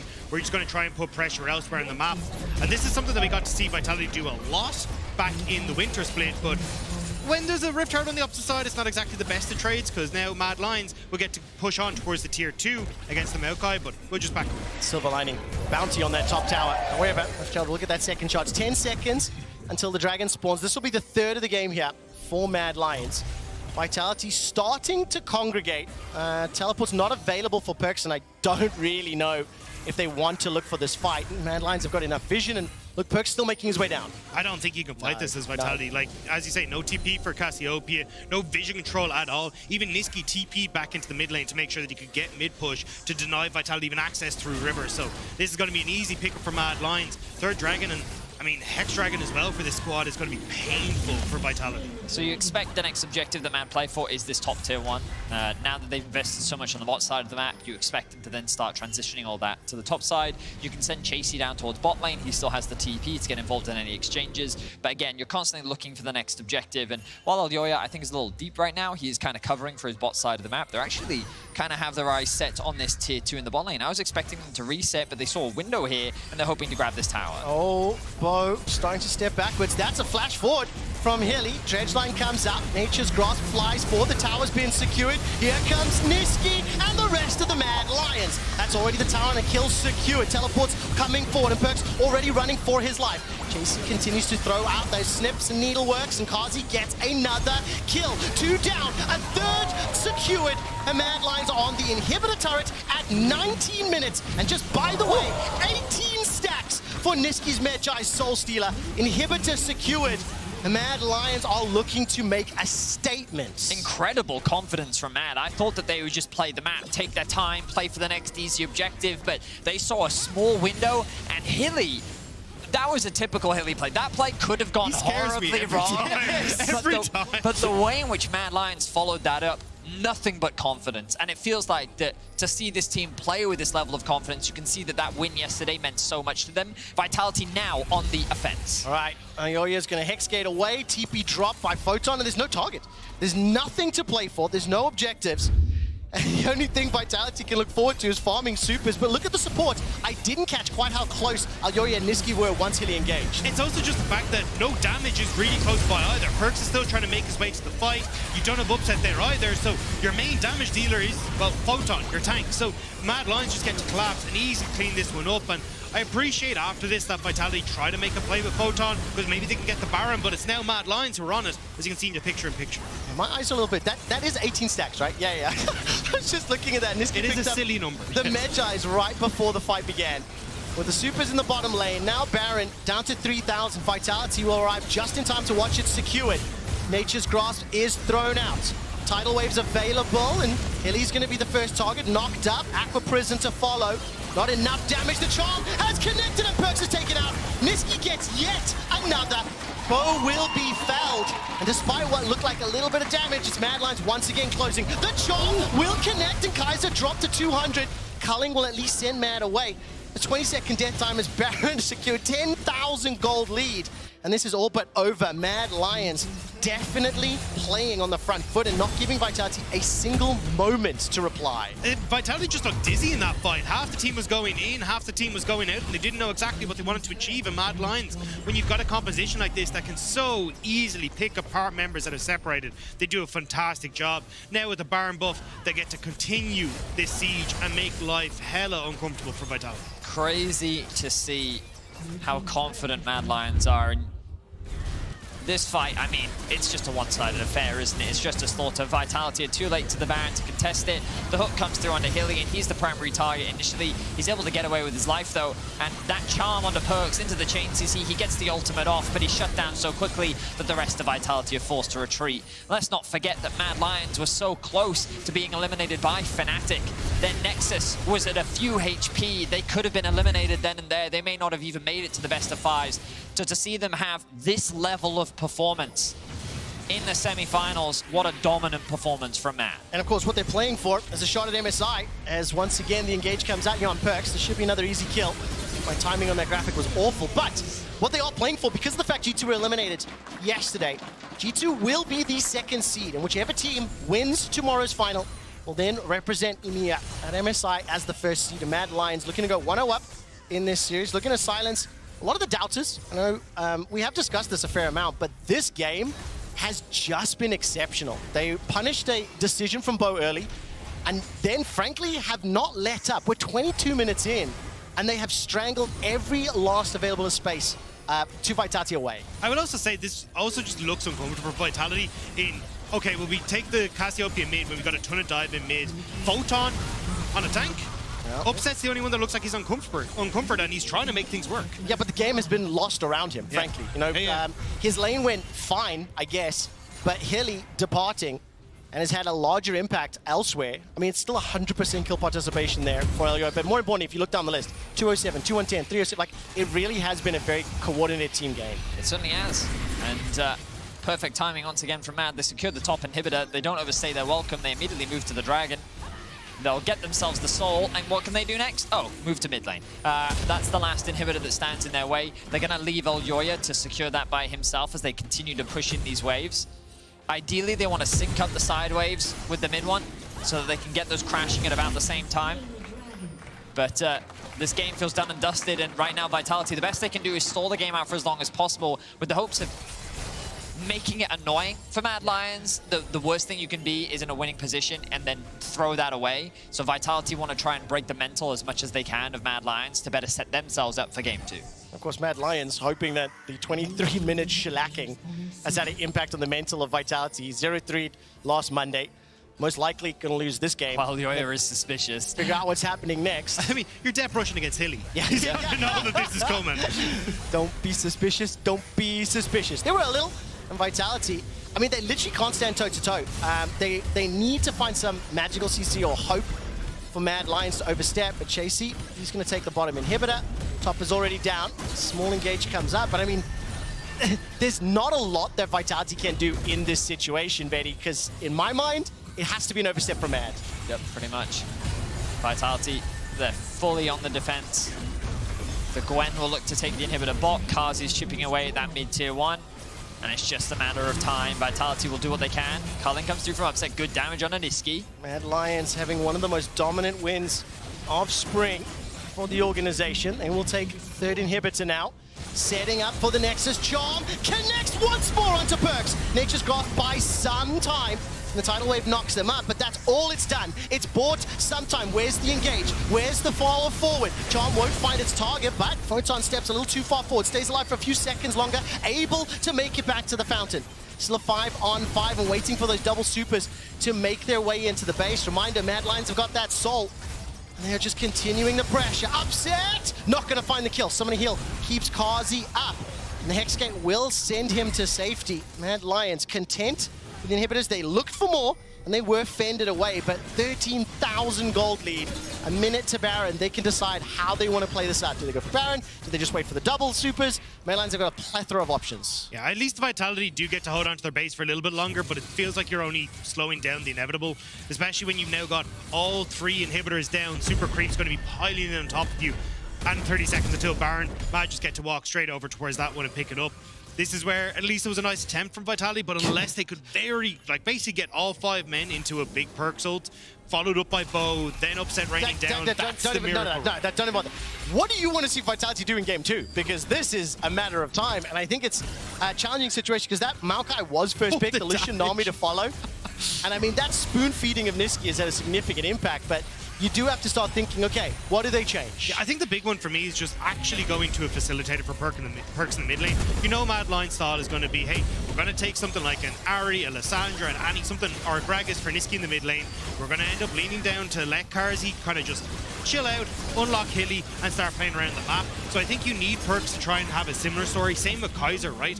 I think you actually need to start working through this mid-jungle support trio, because otherwise you're going to just get Mad Lions doing the same thing over and over again, and not really letting Vitality play the game. Wonder if Mad Lions, Vitality will consider a red side approach, giving them more counterpick options, giving them the ability to get Photon a winning matchup, a lane that maybe they can better play through perhaps, but Vitality will definitely need to readjust because this early game did not go the way that they wanted. Now the Baron buff Mad Lions see the Nexus in their eyes and they're looking to end here and now. They absolutely are. Nexus start on the bottom is down to third.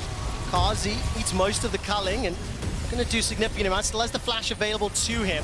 Chasey's pushing in the top tower. Feathers fly. Photon goes out as well. Nature's Grasp only catches onto Hilly, followed up by the Aqua Prison. Another Charm connects onto Perks. Niski has got the aimbot working. Perks' drop bow is burning. The Nexus towers are falling, and Mad Lions obliterate Vitality to open up the series. They're not done yet. They're hunting out of the fountain, looking for upsetters. 1-0 Mad Lions.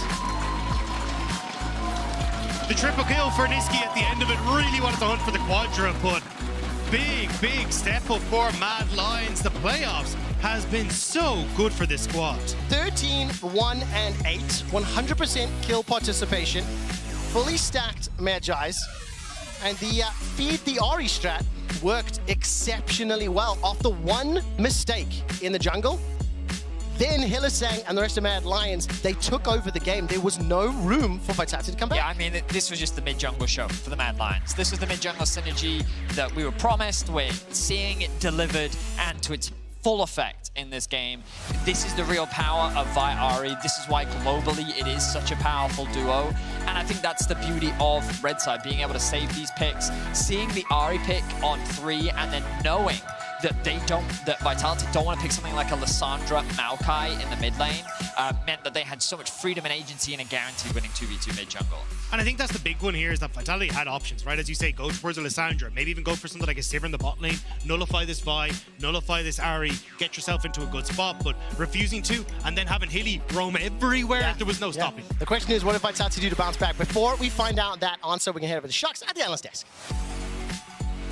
Well, Mad Lions continuing where they left off yesterday with a win on Red Side, which could be very important as we go further into this series. But yeah, just incredible, I think, the start out of Mad Lions. And for Vitality, some adjustment time, seemingly, because from the get-go, Bo was put under fire. Vitality also taking it right from where they left it off last week. Yeah. That was absolutely rough, because the whole game gets set like completely into a downward spiral, right? Obviously, the Vi plus Ahri, you want to play around that mid lane matchup. That's why we've seen it like so dominant globally. But from this invade from Bo right off the rip, the entire game just got sort of blown out of whack for the team, right? He has a bot lane pushing in, so he wants to cover for them, right? Make sure he doesn't get punished. But then it's like, wait a second, Niski can actually move in faster, even though Perkz technically is pushing. Also, Hylissang is hooking into the wall, so he can get involved, flashing over the wall too, to try and chase down Perkz and Bo. And unfortunately, because Kaiser flashes in to try and trade 1-for-1, now he has a flash, and he doesn't even get the kill on Elyoya. It's like, I understand the idea based on the information that you have, and Bo as a player is always going to look for the aggression. You could argue that Cassio could posture better, so Ahri would get punished for hovering into this play, but just aesthetically, it looks so strange that you're looking for things like this to create volatility, burn summoner against these champions that can gank so easily. Nautilus, when the enemy mid laner doesn't have flash, is going to have more impact than the Nami, and in general, I feel like Maokai should promote a controlled game, and Vitality is playing the direct opposite. Yeah, and you think like coming in after that play, it's like, oh, we traded 1-for-1. The Cassio is insane at turning around the ganks.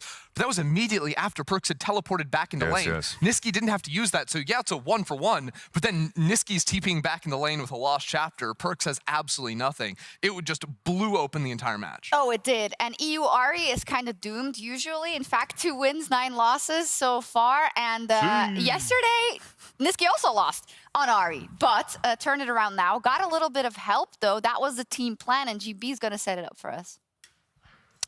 Yeah, because quite frankly, a lot of this came down to team cohesion in terms of getting this mid lane ahead. And Mad Lions just did a better job. Honestly, Kaiser was a bit slacking on it. And this is in a scenario where we just come out of the B-roll that you guys have just witnessed, where they get the kill after flashing over the wall. You know it, you just witnessed it. But the thing is, Hilly, after all of this, actually decides to stick around, gets the, well, initial vision on him, but doesn't find the kill. Now, the crucial thing is the fact that Hilly actually decides to stick around, while down on towards the bottom side, Kaiser is going to roam straight into bot lane instead to help Upset push in the wave switch. Quite frankly, isn't needed. Enemy AD carry is still on a reset, so Hilly got a huge timing window here that could be responded to in the mid lane, helping Perkz with this awkward minion wave, because while it's big, he doesn't actually have anyone to support him. The reason he's head slashing right now is because there is a fog of wall right here that he can come into and be ready to hook before Perkz really gets in a position where he can actually cover from it. So he comes in, they get the charm, and as Ender said as well in this situation, they are going to trade 1-for-1, but Perkz had used his teleport, Niski didn't. So after this situation, even though they don't get the kill, it's once again a little bit of a support difference. This one made me a bit annoyed when I watched it, because they spot Hylissang on vision.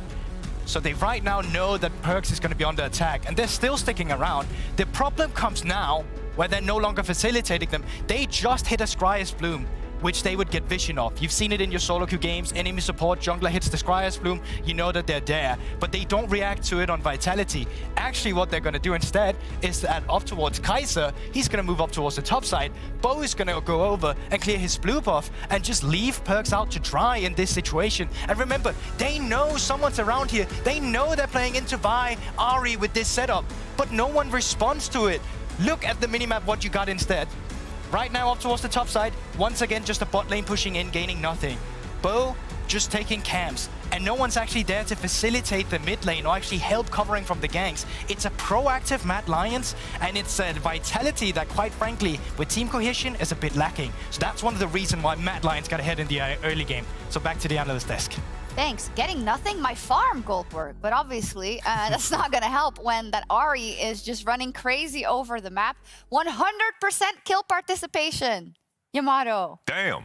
Finally.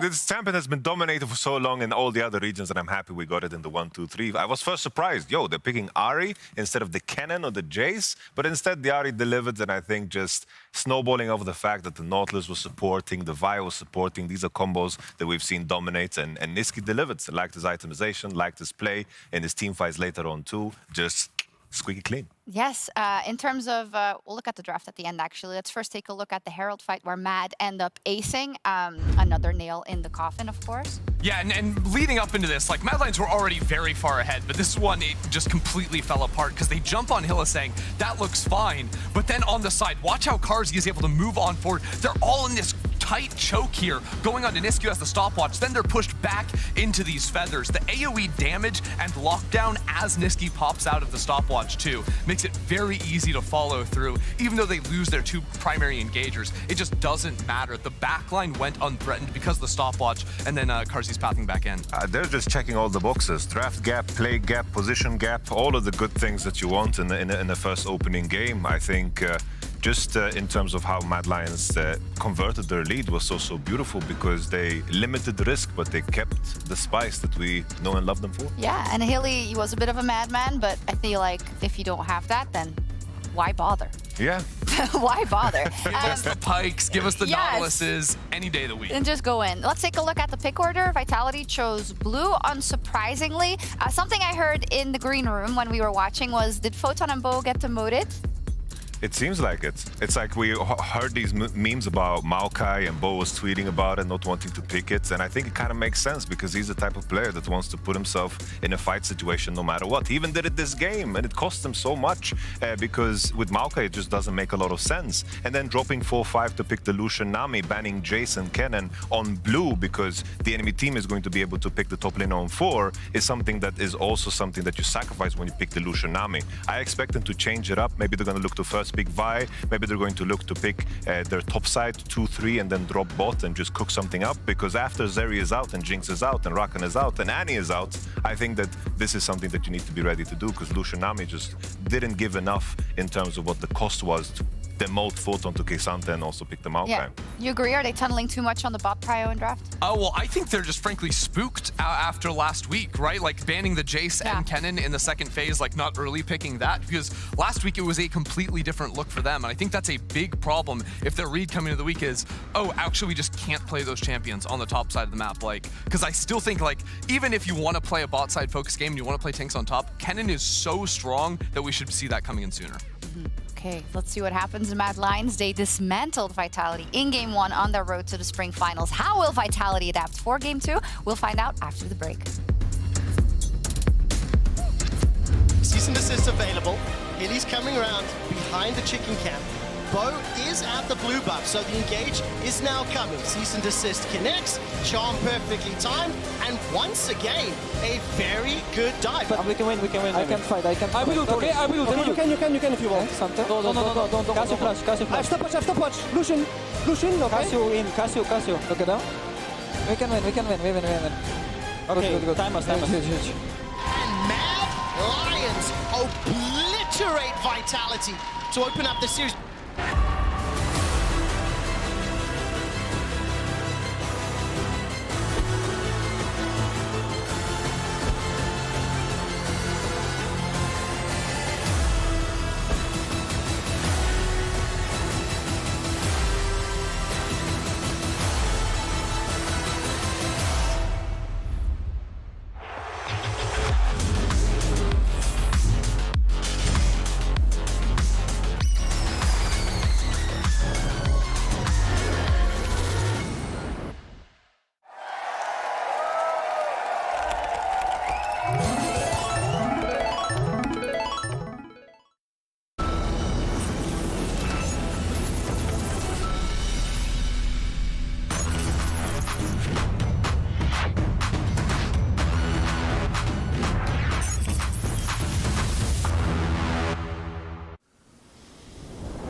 Hello and welcome back, boys, girls, and NBs. We're jumping into game 2, hot and fast. Vitality selected blue side.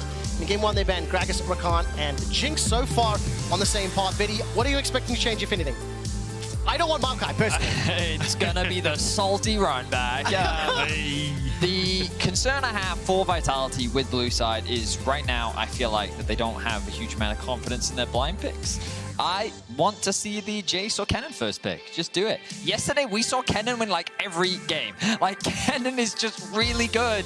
And even into the Jace matchup, there are things that you can do as Kennen to be able to get ahead in that lane because Kennen is so great at setting up your lane for success. It has so many tools. So just, here it is. It's open. Vitality, lock in the Kennen. If it comes in, I will tell you, by the way, in all of Photon's games, and I can see 130 of them, he only has 2 Kennen games all time. 1 win, 1 loss. There's no shot he doesn't play Kennen. The salty run back has started. Maokai has been locked in, but of course, with Jinx being available, Jace Jinx was something we were talking about pre-show, and it is a possibility. Yeah, I think that's going to be a great pickup here as well. The fact that you get the opportunity now to just completely outrange Vitality if you want to is going to be fantastic.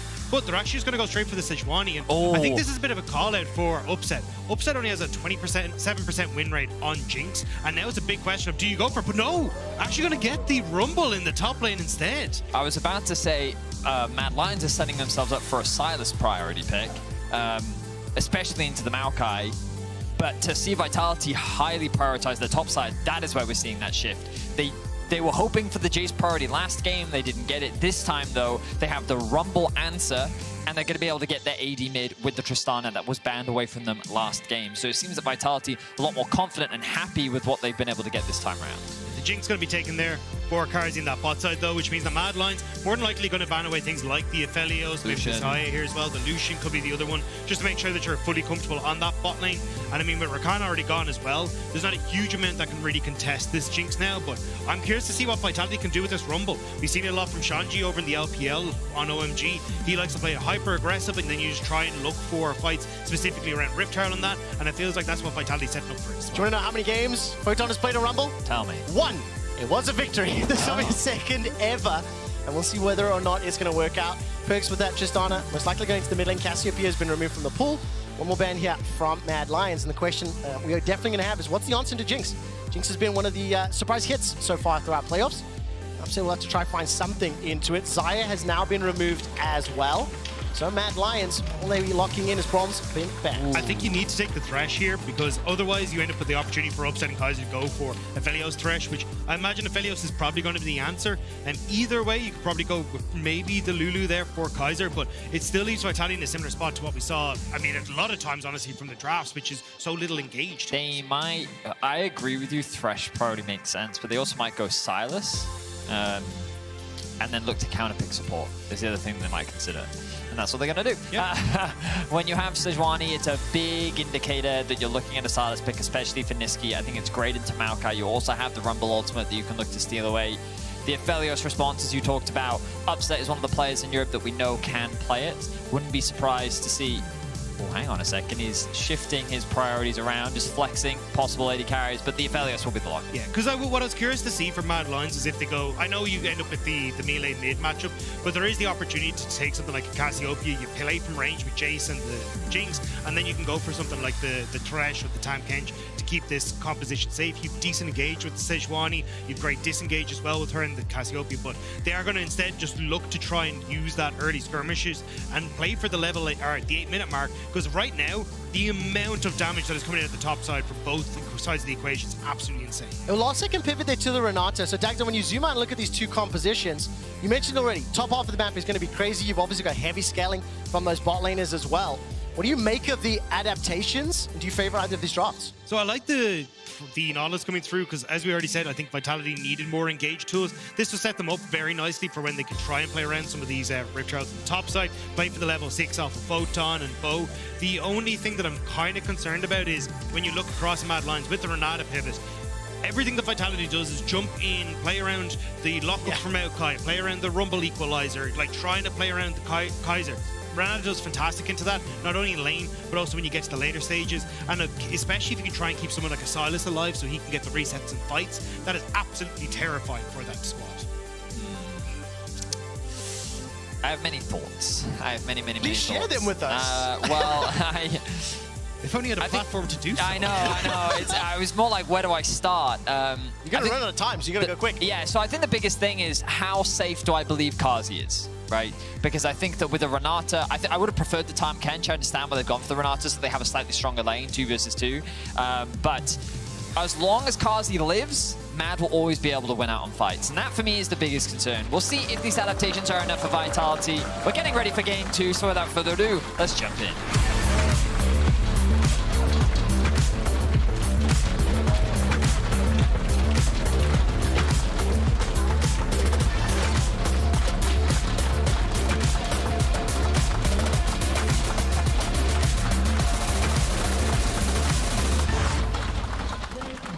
Absolutely love the summary you just gave, Eddie. Karzi stays alive, then Mad Lions can win fights. That's what we've seen from Jinx comps time and time again.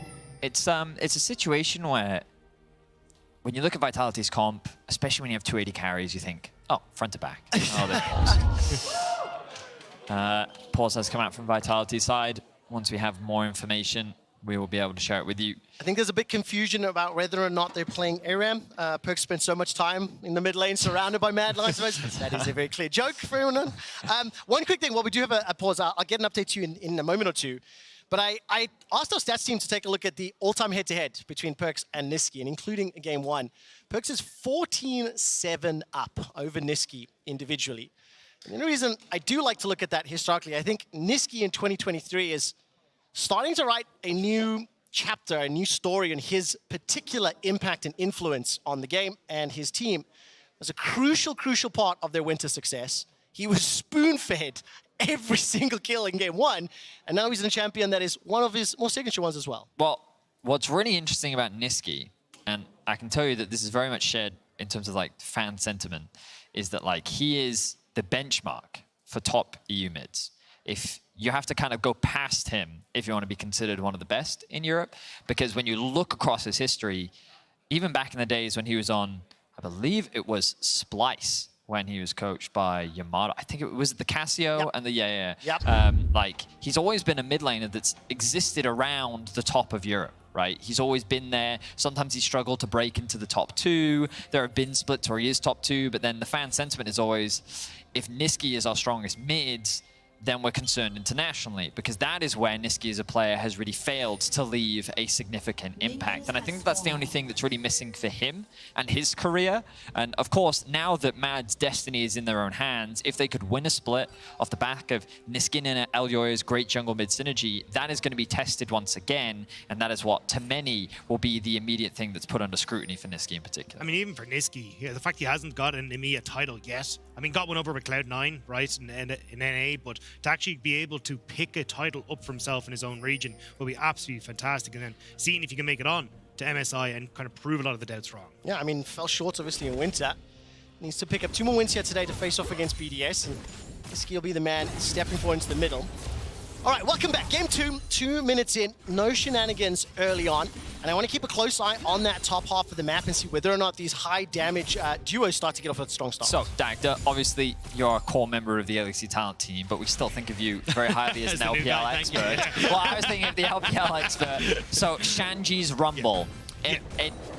What's the word? Educate all of us Europeans on how fantastic it is. Yeah, I mean, it's very, very strong in lane. Obviously, the big difference is because we got the buffs coming through, I want to say it was on 13-7, where you end up seeing the changes to his E. So you end up wanting to land both the harpoons because you get an insane amount of magic resistance shred, and that's where a lot of this damage is going to come through from Photon, especially as you hit the level 3. Obviously, you want to try and manage your heat successfully, but one of the big things that Rumble does struggle with is if you can't hit those electric harpoons, well, then you can't really close the distance onto those range matchups. Bo will appear to try and make sure Photon can have a decent time, though, spotted by Elyoya. And unlike game 1, this time around doesn't get taken out. Potential 2v2 on the cards here. Elyoya stepping into the tri-bush. Flame Spitter onto Chasey, burning him down. Second harpoon didn't connect there. Elyoya and Chasey pushing back. Mid lane is under pressure as well, so is bot. So Vitality off to a strong start. The engage comes out. Elyoya down to 200, but I was going to flash for that. Despite the flash ignite on the side of Photon, if anyone sticks around, it could get a bit hairy. Really interesting pathing from Bo. You'll notice that he doesn't have a buff. he's done Raptors, Wolves, Gromp, and immediately made it to top side. We didn't talk much about this early game jungle pathing, but look at that damage. Ignite is burning underneath the tower. First blood secured, inflection the way to safety. Elyoya gets the reply. Hit him with the drill. Not going to work out. 1-for-1 trade. Photon was overheated, so couldn't get any of his spells off now on the bot side. There's the root, there's the boop, there's the flash from Kazi. Cleanse used as well. Upset and Kaiser pushing them back. Vitality off to a much stronger start. They get the first blood, but there was the reply back. A lot of what they were trying to do on the top side there was wait for Photon to hit level 3. The problem that you have with Rumble level 1 and level 2 is that you have to obviously use your spells to hit the overheat, but you want to be using your W to try and get there, so then you still have your damage abilities when you go for trades. Photon hits level 3 and immediately Vitality try to take the trade, but with the flash under tower, it all goes a bit sideways, and now Bo might be caught out again. And we knew that this top lane matchup was going to be volatile. Both junglers recognized that in the early game and wanted to get them ahead. The fact that it was Vitality that drew first blood and the kill went over to Photon is so fantastic for him. The TP now being invested from Chasey makes this top lane matchup even better for Photon, because if they can force Chasey out of lane one more time, then this matchup can snowball out of control. Great play from the side of Vitality. Good response from Elyoya. And I believe it was actually the aftershock that ended up keeping him alive, because that auto attack came in from Photon, but it just wasn't quite enough damage. Yeah, we get to see it here. So watch, Photon hits level 3. That's where you can actually overheat. You get the extra damage off of the Flame Spitter. And then with Chasey, really good flash underneath the tower in response to Bo to make sure that he couldn't go into the tower. But Photon then again uses the extra little bit of the shield here to try and get underneath the tower. But just the triumph coming through, the aftershock, and then not having access to any of your spells because you're locked out when you're overheated means that Photon doesn't get to make the play. Wow. Very close stuff there. Could have been a double kill for Photon. But he's now going to be able to go back to base. can see he did just buy boots, sold them, decided to buy damage boots instead. I also want to highlight as well, keep your eye on the fact that Photon, he has that flash ignite, no teleport available to him. So that will be interesting to track how Vitality plays around the map and moves their individual champions. Down the bottom lane, despite Kazi being engaged on, if you look at the summoner spell difference, 3 used for the Mad Lions duo, only Kaiser's ignite is down, so they've still got all their sums up. Kaiser's already roaming, moving into that river to place those wards. So for now, Vitality in a much happier start. As Perks will get engaged on. Buster shots being hijacked away. Niski looking very strong. Flash still available for Perks as well as the W and the R, and he's going to hop away to safety. For those interested, Niski has taken 2 points in Q, 2 points in W. So often you'll see that Q max into range matchups to help with the wave clear, but Niski wants a little bit more trading power, so he has 2 levels in both. You can see him using that to great effect in this matchup. Still a little bit behind in CS, you'd very much expect. Kaiser looking for a hook. Oh, not going to find it. Connects onto the minion. Handshaken backwards. Now Kaiser's dropped to 400. Bo going to taxi to the minion. And they will escape for now. Maybe if the champion had been hit, more could have happened, but still 3v3.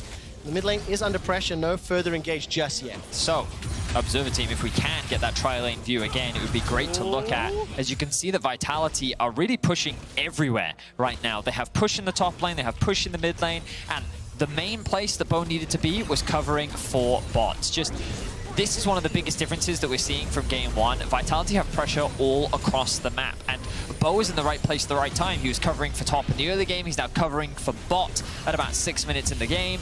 And overall, Vitality are doing a much better job of leveraging their pressure to build small leads, while also mitigating what Elyoya can do on the map. And you see there, Perks pushing into the tower, picking up the plate. He's 10 CS up. In the bottom lane, upset with the advantage. He's going to step away and pick up this first dragon uncontested. And I think for Bo in particular, when I saw the Maokai locked in game 1, not super excited, only because it's not a champion that I like seeing him on. I like him on the more aggressive, damage dealer style champions. This time around, having a significantly stronger start to the game. It's 1,000 gold lead here for Vitality and that dragon. So they've got the tools they need to extend this pace. And I think a lot of this, though, is going to come down to how Vitality try and play team fights, because a huge amount of it, when you see a Rumble and a Maokai, is a case of how do we try and corral people into the positions that we want, either separating people with the equalizer or keeping them in check so then you can allow Upset to get into a position, because there's a huge amount of range on Mad Lions. You definitely don't want to be in a position where you're just getting poked out by the Jinx and the Jace before you even start the fight. Kaiser trying to give a little bit of punishment back to Mad Lions. He's playing the Nautilus this time round. Level 5, looking for the hook, stepping forward, and he's going to steal away that ulti. Bo's waiting as well, but it's just the wave being pressured. The Rift Herald is up, and look at the grouping. Elyoya and Chasey sitting towards the red buff. Well, he hasn't moved just yet, and Mad Lions, they fancy a challenge. I don't know if they're going to, as they are stepping forward into the river. Here comes Niski. Still got that depth charge available to him. Aphelios is making his way from the top lane as well. Nature's Grasp comes down. Kazi's a mile away. Elyoya is dropped low. Super Mega Death Rocket picks up the kill for Kazi, but Niski is under threat. He's going to have the bailout, but will not find the kill, and he's dropped in the river. Perks, rocket jumps forward. He gets the reset. Now turning over to Kazi and Chasey. Down to 200 HP. Flash of Lord for Hilly. Photon chasers smack him with the overheated autos, and Vitality win the fights. Mad Lions didn't reset in time to get up towards the top side, and by the time Kazi and Hylissang join, Photon's there as well. Great movement from Vitality to get into position for that fight. I think it's just such a massive risk for Mad to go for these mid-game fights. The first thing that Dagda said the second that we saw that Rumble pick was you want to leverage him around these mid-game Herald fights. Like, his biggest strength is, like, you only need Sork Boots to do so much damage on the Rumble. He has so much raw damage just from his levels, and Tristana, compared to a Sylas at this point in the game, feels so much stronger. The Maokai with the utility that you provide. Kaiser on the Nautilus, like, there are so many tools at this point in the game where it feels like Vitality have an easier play in terms of the fight. I feel like the Mad Lions should have prioritized looking for a cross map, maybe trying to trade for plates, but instead they went for the fight and they fall short. Might even get to see a little bit more here for Vitality as well, because you can see Felio starting to move in towards the mid lane. They want to try and push this in and start to establish vision in the spot side, or in the spot side river, so they can actually continue to keep this push forward. That's the big advantages that Vitality have been able to get, is through these lanes, and they want to try and keep that one. Well, game 1 by this point was pretty much Mad Lions dominated, significant lead, significant proactive play. The exact opposite is happening in game 2. And I gotta give credit to the observers. They smurfed on that Kazi split cam following the Super Mega Death Rocket. He did pick up that kill, has balanced out that CS difference, but look at the minimap. Sorry, look at the scoreboard. Advantage in the top lane for Photon. He's up 700 gold and looking to chase. Oh no. Equalizer is out. Electro Harpoons connect and he's overheated, can't get that flame spirit, but look at that damage and control. There's no support either. So Photon can just push this wave in. JC has to decide whether to commit that TP. Level 9 for Photon. Two as well. levels up. Yep. You have to be careful for Vitality here, though. I think they're trying to set up for a play on bot side, actually. I was waiting to see where Chasey's TP was going to go, but he's going to immediately go back top, which means that now Vitality actually have a chance to go aggressive in mid and bot. Well, Perks goes forward. He's not going to be able to find the hijack. Keep your eyes on the minimap. Bo looking to flank out here. Oh, you're in Hellesang. Hex flashes away. I think he dodged the vision there with his Hex Flash as well. Trying to stay in Fog of War as much as possible, looking for something in the mid lane. They know that there's a ward in that bush. They're back over. Do it again. He will be spotted this time round. Gonna chop the sapling in. They're hunting though, Kaiser's got that ulti available.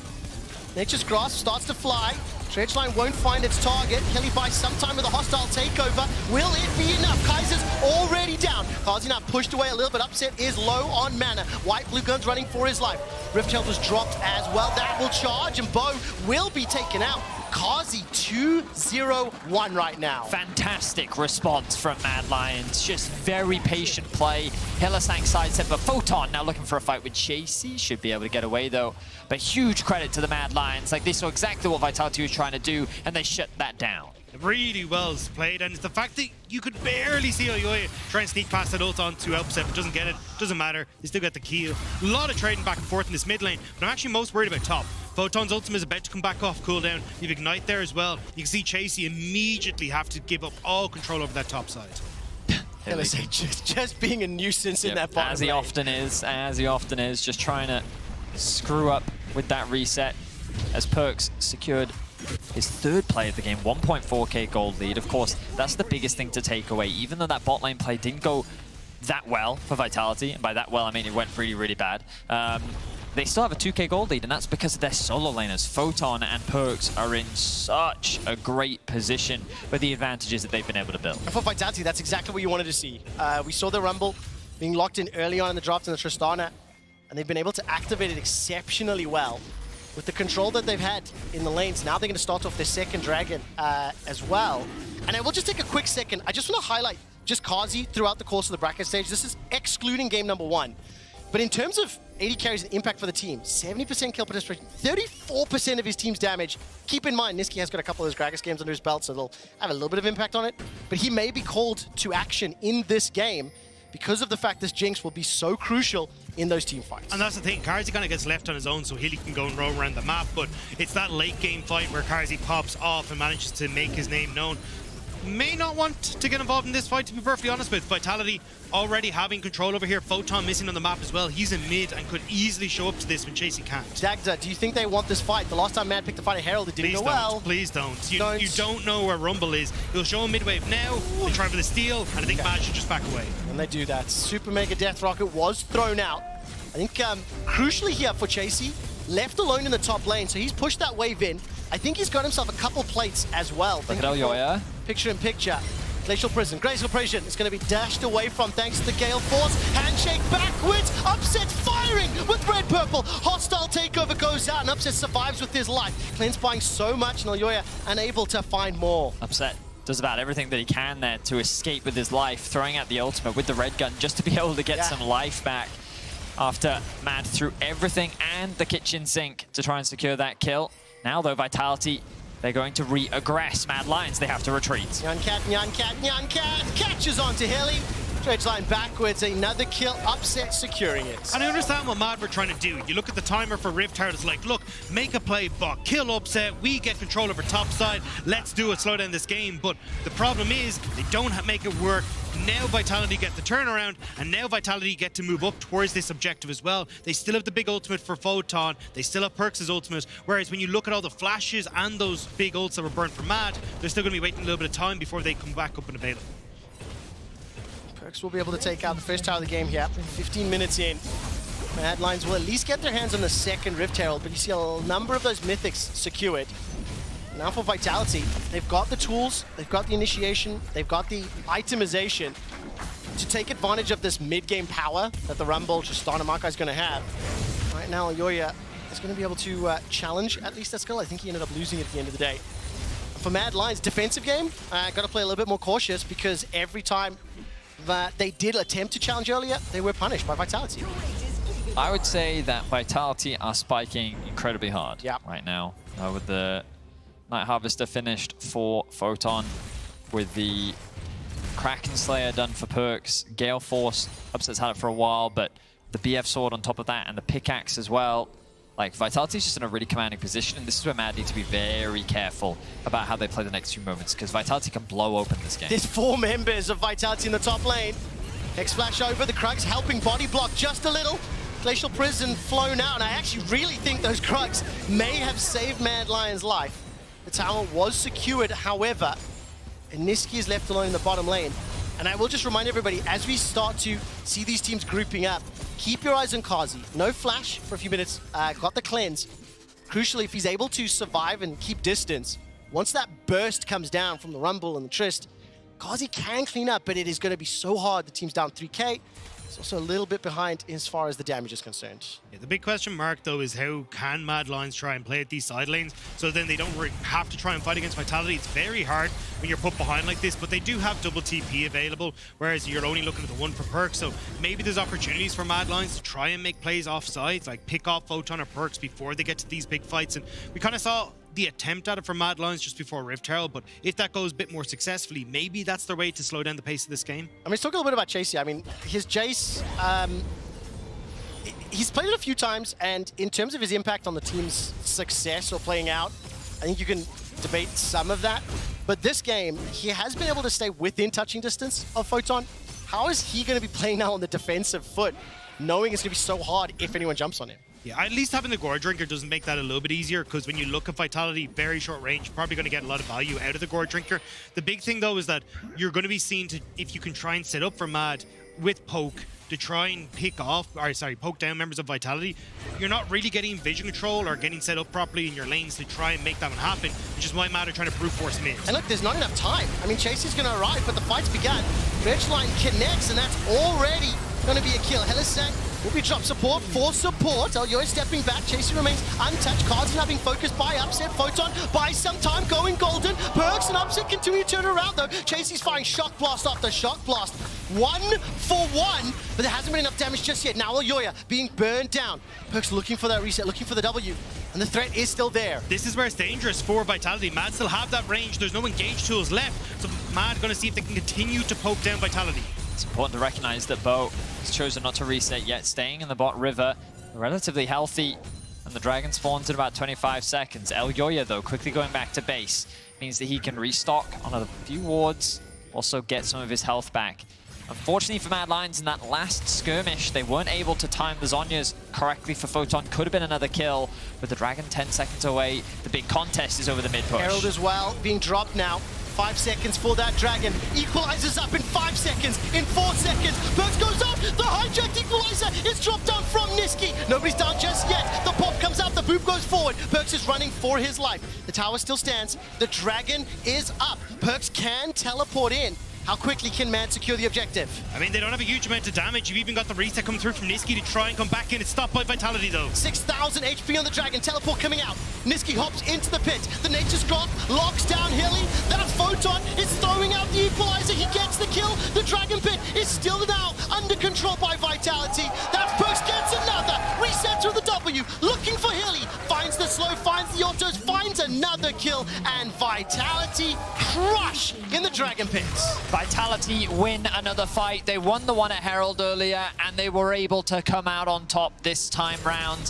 When I saw Kazi getting another kill, I thought that could have been Mad Lions' opportunity to snowball things away. But the damage at the start of the fight was devastating. Bo's ultimate combined with Photon onto both Chasey and Kazi completely disrupted the fight and forced Mad into chaos. It's just a really good engage by Bo here to actually get on towards Chasey. You get the ultimate there, moves in, manages to get the CC again to follow up, and just awkward positioning there for Mad, where Kazi has to try and move off. He has no real protection for himself there, which means that Perks, after he gets Hilly away, is able to turn on towards Karzi. And Niski tried his best in the pit, but there's just too many members of Vitality in the party. I'm going to call that Maokai Rumble combination, the Forest Fire managing to burn down Mad Lions. But I think more importantly for me, two big neutral objectives, fights going alright. The Rift Herald at like 8-ish minutes and this Dragon. Mad Lions opted into both of them. Mad Lions punished. Bloodthirster and Kraken Slayer and a level advantage. Oh my God. And Chasey is being melted by Perks. That felt personal. Chasey holding onto the flash, waiting for the W, but now Mad Lions on the attack. Alright, there goes the chains. Depth charge out as well. Upsets. Moonlight Vigil is wrecking through Mad Lions. Bo, however, forced to flash into the pit. Here comes Photon. Equalizer is going to be sidestepped for now. Upset trying to gain range. Gale forces forward. Gets one, gets two, and Ayoy is going to be the last to fall. Vitality looking for an ace as Ayoy is running for his life. He managed to pick himself up a double. Ring a Rosie. Sejuani will get Dredge line back and the ace for Vitality. That might have been the worst possible spot for Mad to try and fight. Maokai ultimate, Infernum on upset. He gets the big ultimate in the middle of that.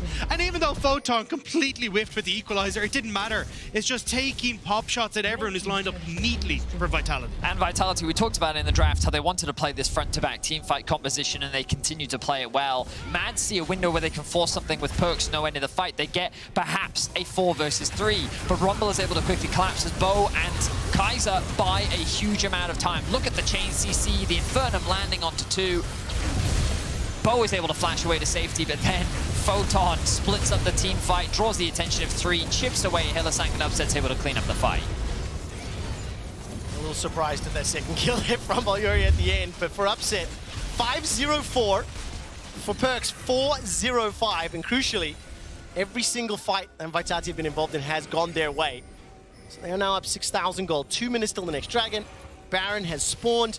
Mad Lions, they are not going to have enough time to get any poke down from Jace, because every time Vitality line up, they are initiating and going forward, and Perks looking to do the same again. And this is where Mad Lions basically have to concede all that pressure in the top side. Yes, Chase will get terror, but this opportunity for Vitality to fight in these chokes is so good for their composition. It's why Perks is stepping forward so confidently, knowing that he'll have that follow-up. Now Vitality start the Baron to get the TP. Do they stick on it or not? If they stick on it and flip it, this could get risky. Dredson connects onto Kazi. No flash, no cleanse, and he's about to go down. Bailout will help, brings him back up for a second before Perks drops him once again.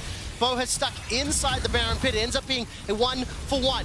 Perks trying to zone away the members of Mad Lions, and Baron is secured. They get the kill, they get the neutral. Vitality in so much more control than compared to last game. They're playing these fights so much cleaner, and it's Kaiser who initiates the fight, landing a great hook, I believe, on Kazi, and the follow-up is clean. The Rumble ultimate comes out with 0 hesitation, but we see another fight in mid. All right, Perks, level 15 into Niski's 13. He's going to look for this kill here.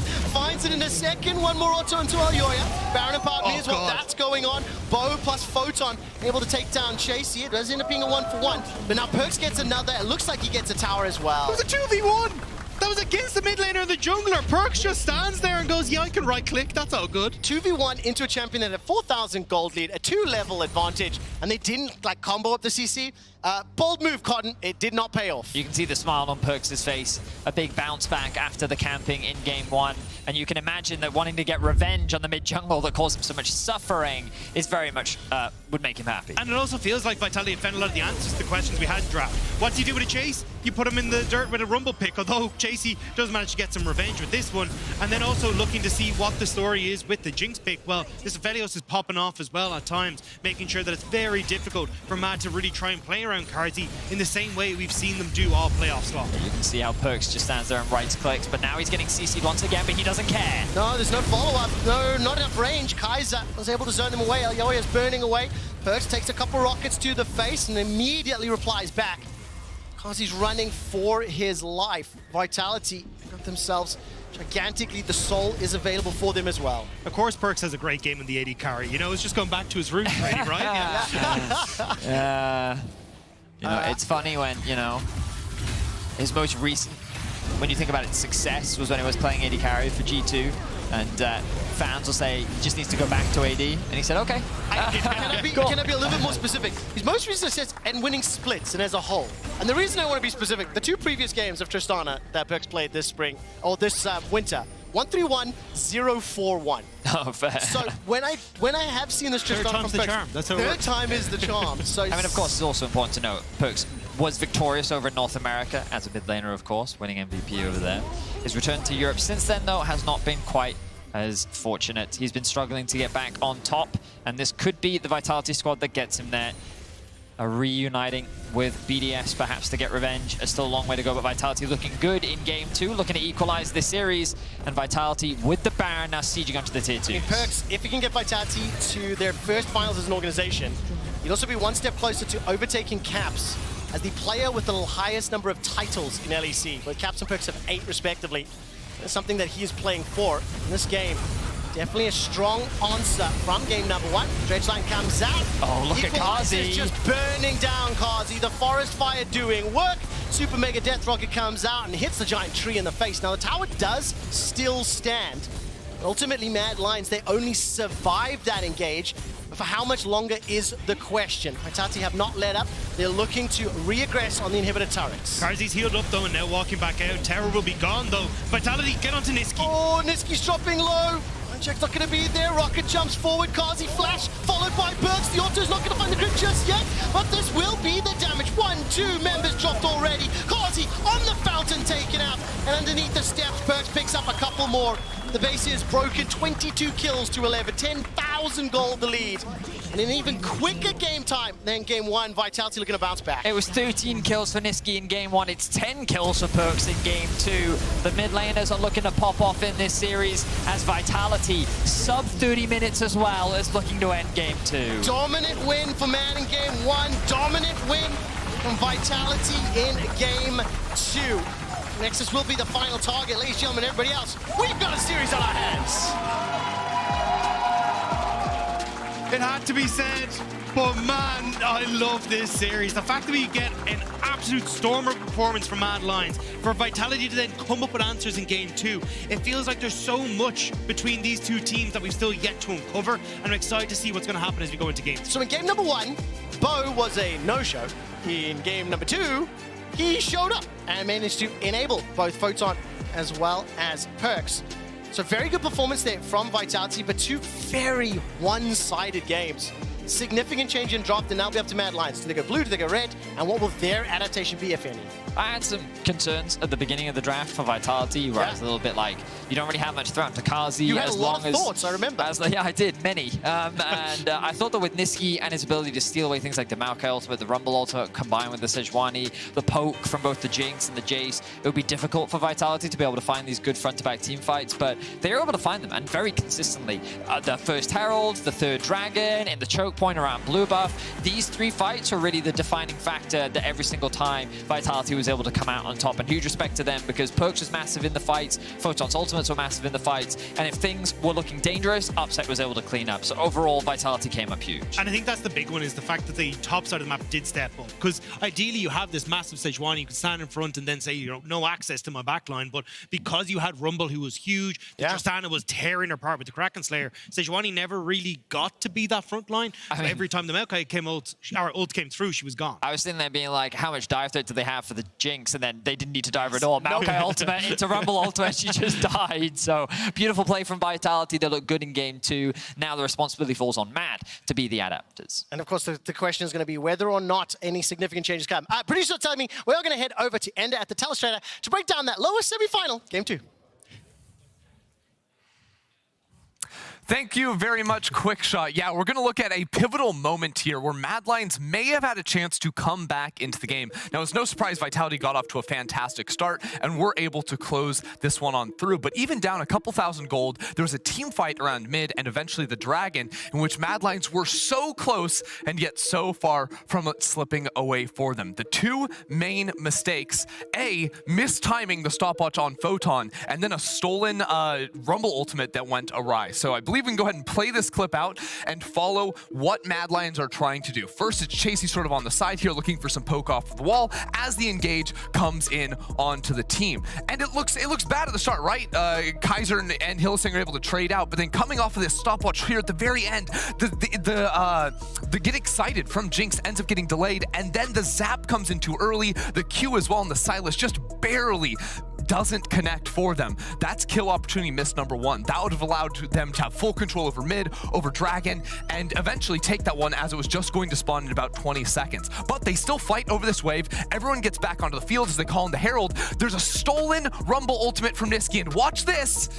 It doesn't go the right direction. He puts it into mid, I think trying to give some cover. It almost looks like it's the enemy team's ultimate. And if it had gone more on towards Perkz, Perkz falls again. That turns into the Dragon. But here's where things get really problematic. They trap themselves inside the pit. Hylissang was looking for this odd flank, but it ends up just being completely disjointed from the Mad Lions as they get sort of split apart. Hylissang doesn't have the ability to influence in that fight, and they are just running in all separate directions. Vitality off the resets with multiple players going back to base, TPing in, running back in. They get all their health bar and mana pool back up, and they cruise through the fight. There was a chance there for a moment for Mad, but it falls away in the end. Now, after the break, the Analyst Desk is going to be running us through picks and bans, so don't go anywhere.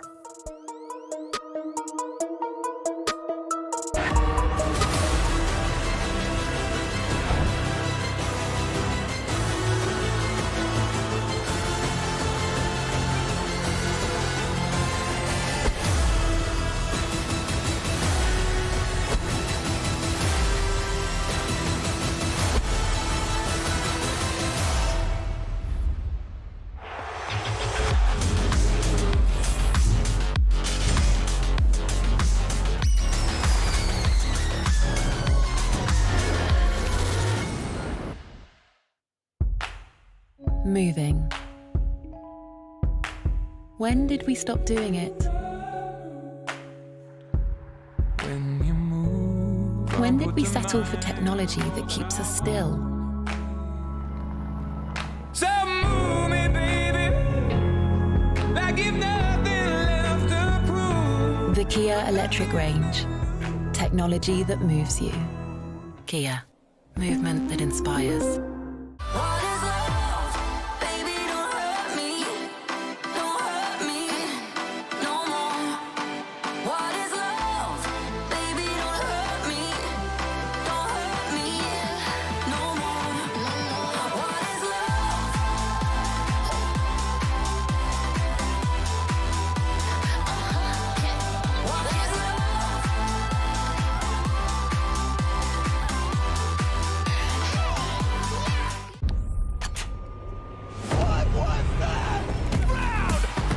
Where legends have walked, and even bigger legends will continue to make their name.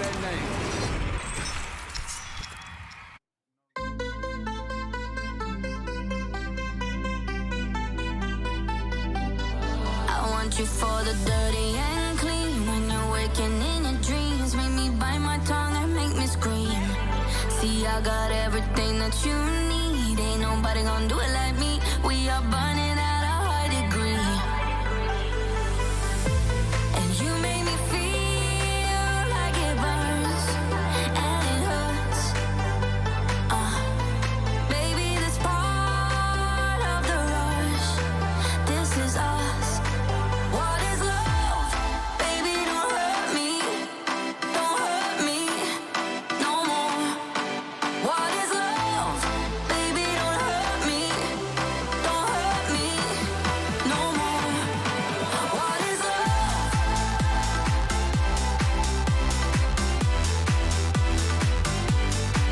What is love? Yeah, I walk it, I talk it, I live it. What we do behind doors is our business. On my body, he giving me kisses. I'm wet when I'm wet, I'm popping like Adderall. Baby, dive in my beach and go swimming. Let's go deep, cause you know there's no limits. Nothing stronger than you when I'm sipping. I'm still gonna finish, I'm drunk, I ain't had enough. One day you hit and you close, telling me lies and it's killing me slowly. Yeah. What is love? Baby, don't hurt me. Don't hurt me no more. What is love? Baby, don't hurt me. Don't hurt me no more. What is love?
to retreat. Nyan Cat catches onto Hilly. They climb backwards, another kill, upset security. You can TP here, you can TP here. Calm down. I'm gonna use so, I'm gonna use so. Use ward here, I'm gonna use TP, I'm gonna use over here. Yeah. Okay, they're going. Look at Jace. It's fine, you're fighting. I will get a trick. Good Silas. Okay, yeah, look this way. Vitality equalized, no pun intended, and both teams at 1 win now going into Game 3. Righted the ship for now. What I'd love to know from my analyst is, we obviously saw adaptations from Vitality, otherwise they wouldn't have won Game 2, but were the adaptations more in line with the way that they won games in the regular season, or did we see something fresh?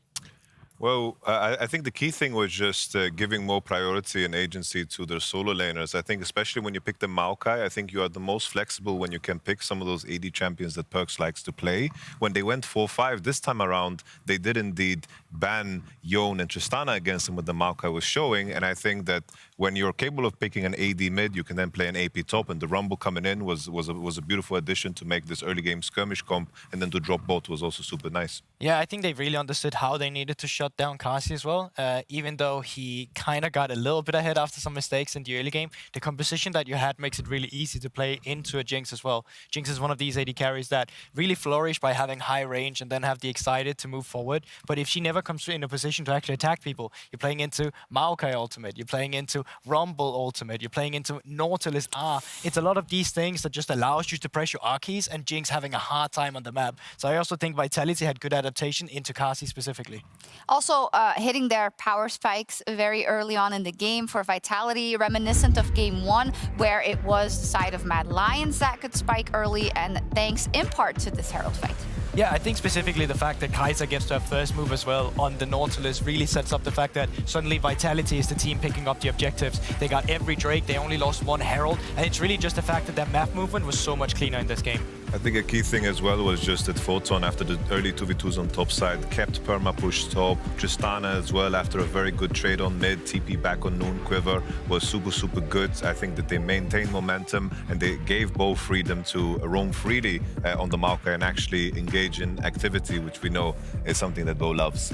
Absolutely, and Kaiser loves as well, I want to say. A different look when he's on Nautilus. Oh yeah, for sure, because that allows you to play for these solo laners instead. You weren't really looking at the 2v2 action between the bot laners. When you talk about Kai'Sa versus Mickey, it's not about the laning phase, it's about the impact that these two supports can leave on the map. And suddenly having Kai'Sa and Nautilus instead of the Nami, I mean, it kind of writes itself there as well. So much easier to impact it. Oh, sorry, Hilly. You mean Hilly? But I thought it also makes sense, you know? Sorry. It's because it's the same conversation with those supports as well, and we had them yesterday, but obviously my point still stands. Yeah, obviously. Indeed. Yamato? It's just, I want to just hammer home how good Perkz was. Like, yeah. Perkz was an absolute machine. Like, what a level up, what a glow up after that first initial game. The Cassiopeia was getting pressured by the Vi and Ahri on cooldown by the Nautilus too. And in this one, just a Noon Quiver base into baiting Niski into taking a very big trade. He didn't have TP to come back, was out of mana, and he leveraged that into getting 2 platings. In that isolated situation on mid, he managed to get 1k gold ahead, and then he just kept farming, kept accelerating. We've seen so many Tristanas globally that don't get to keep their CS per minute up and not utilize the vision and the information she gains from her teammates in order to maintain that prio, and I think Perkz delivered beautifully. Also in the fights, we had that big 1v2 in the mid lane where he sidestepped the Everfrost and the chains from Silas. I think this was a wonderful game from Perkz, and he deserves a lot of praise for this one. Beautiful one from Perkz. Let's see if they can keep it going. Let's pull up the pick order from Game 2 as Matt has chosen to move to the blue side. And for as much as Perkz was playing very well, the answer in Silas from Niski left a lot to be desired as well. Yeah, the Silas was kind of strange. Like, I imagined that he wanted to pick it because there's a Rumble ult and Maokai ult that can look very attractive together with the Sejuani, but usually you see like some of the mages as the better answers into Tristana, but mages is not something that is so frequent here in Europe. I also want to highlight the 4-5 bans. I think to remove the Xayah instead of the Aphelios is a mistake because in the end you already know that you have Jinx and Jace on your side. Xayah is not going to have a good time fighting against those champions specifically. So I think Aphelios would have been the more accurate ban, because I don't think Xayah can contribute in the same way without Rakan on her side. Yeah, I also really think that Braum ban really called for the Nautilus, and I think it's one of the things that really makes it hard for Jinx to play the game in that regard. They were betting on getting the counter pick, but unfortunately with all the different ultimates that layers upon the Jinx, it's so difficult for you to play the game. So from one point of view, yes, Sylas gets a lot of juicy ultimate, but then you put it into the context of the enemy team while you play out the team fights, and that becomes really difficult if you fall behind. A couple of things to look out for, as we will cover the draft here on the desk as well, is the fact that Kennen was so important yesterday, responsible for so many wins, but likely each top laner's proficiency on Jace is not making that a factor today.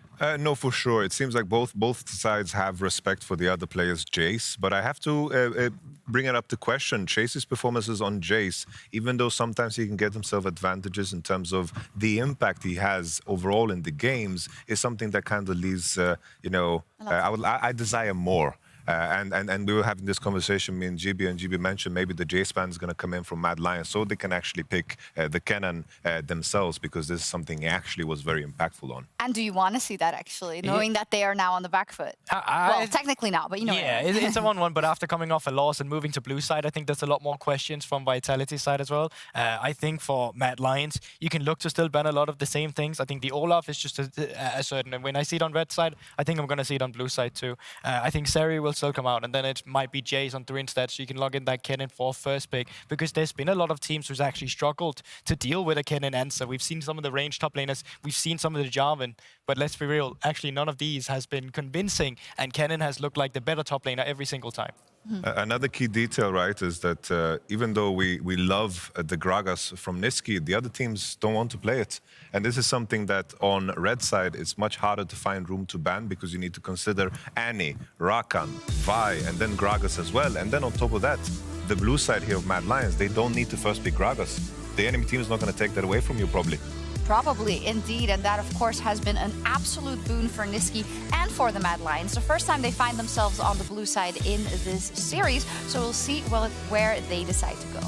Yeah, so I think it comes down to as well, the Gragas from Mad Lions is interesting because personally I still feel like it's such a comfort pick for them that to my extent I would actually probably let the Vi through. So if they first pick Vi, well, you know, we always have the Xayah. If they don't first pick Vi, we can go for Vi, Xayah in our rotations. But so far the bans are aligned in terms of what we have been expecting. I think the Jace on 3 was what we were debating right now, and if that would come through, could indicate a Kennen first pick.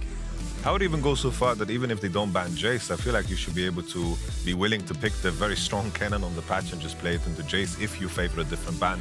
But I do have to say I kind of like the Jace ban because last time Photon was so crazy on it. But Maokai instead, 2 games of Bo Maokai, that's a payoff for Vitality because we were kind of skeptical about it, but the fact that they pulled through and went all the way. Xayah first pick, no Rakan, but Vi is in the picture. I like that as well because a lot of the facilitators of the junglers has been taken off the board. So if Vitality is looking for the Vi now themselves, they have to acknowledge that they are going to be playing Vi into Xayah. Then there's another mid laner that could come through that we have seen Niski perform on, which would have been the Lissandra, but we talked about Kennen for a long time, and there is a situation where you just say, we don't care if Jace is up, we are just going to go for the Kennen because he's such a high priority champion. I wonder if we're going to see just the Kennen Wukong straight up. This is something that has dominated over in the LPL and the LCK, and no teams were allowed to pick it. Hasn't had the same success in Europe, but Kennen is, of course, the standout. Oh, they just don't give a damn about the Xayah ult. He's gonna have 4 other targets, so who cares? Yeah, good point. I really wonder. We are in a situation now where you can just say, okay, we want to be able to pair up our support immediately, but you can't really go, oh, let me blind Nautilus, that's just going to screw you up. And you also want to pick a jungler here before you move into the second rotation because a lot of them has already been taken off the board. There's 2 junglers that Elioya has played, which has been the Wukong, has been the Lee Sin. I would prefer the Wukong. Lee Sin's so much harder to play. Oh, well, I say that. He's a professional player, GB. I know. Lissandra is for the combo against the Lissandra Lee. Here they could drop bot or match mid because they can play their failures, they can play the Jinx, and they can also play the Lucian Nami into the Xayah. So they do have options to just answer the Lissandra right away here on 3. It could be some of the mages. They just dropped the Aphelios after a good game in the second matchup. Why not? And I think as well, with the Lee Sin, there of course is the fact that in this comp that we see right now, you don't have to use your kick as an engage. You can use it as a disengage whenever you see the Kennen come in, and that might be where Elioya is also looking for more value. But now up towards the top side, nothing has been picked from Chasey yet. I wonder if they even care about his Jays after the first performance we saw, because right now they're only looking at some of the team fighting tools. That's what you guys were saying as well, so it sounded like disrespect, but it wasn't. It was just looking at the games. I wonder now what are going to Mad Lions is going to do about the support pool, because they're banning mid laners. If Team Vitality choose to 5-pick a support, then the Renata and the Braum is going to have so much value into the potential Nautilus pick, because everything is just screaming hard engage on blue side, and knowing what type of a player Hilly is, he for sure is going to pick an engage support. And Braum and Renata picked on 5, that sounds very dangerous for, of course, Mad Lions. They do care about Jace. Yeah, they do care about the Jace as well. I wonder as well, because how much do you value, for example, a Thresh as well in the likes of on the side of Mad Lions? You don't need to ban it to yourself. Kai'Sa doesn't show any priority on it, despite having paired up with the... That's the Braum. And with the Braum, you could just go... Nautilus is tough, but you can use just it blind to pick Blitzcrank? It could be a thing as well. Could be a thing as well, but knowing that you are playing against Lissandra, it's probably more likely that you just pick your support here and then look to R5 as support, mid laner, and then look to R5 your support. I mean, Hilly, does he really care if it's bad into a comp? Yeah, he's probably the guy who gives the least amount of... Fs. I don't have a different word. Thank you. Syndra. Okay, Syndra. Just a mage into Lissandra is pretty standard. Probably is going to run TP. Anything that can keep a distance. I think anything that can just mask their failures from disengage. Any disengage is very strong on red side.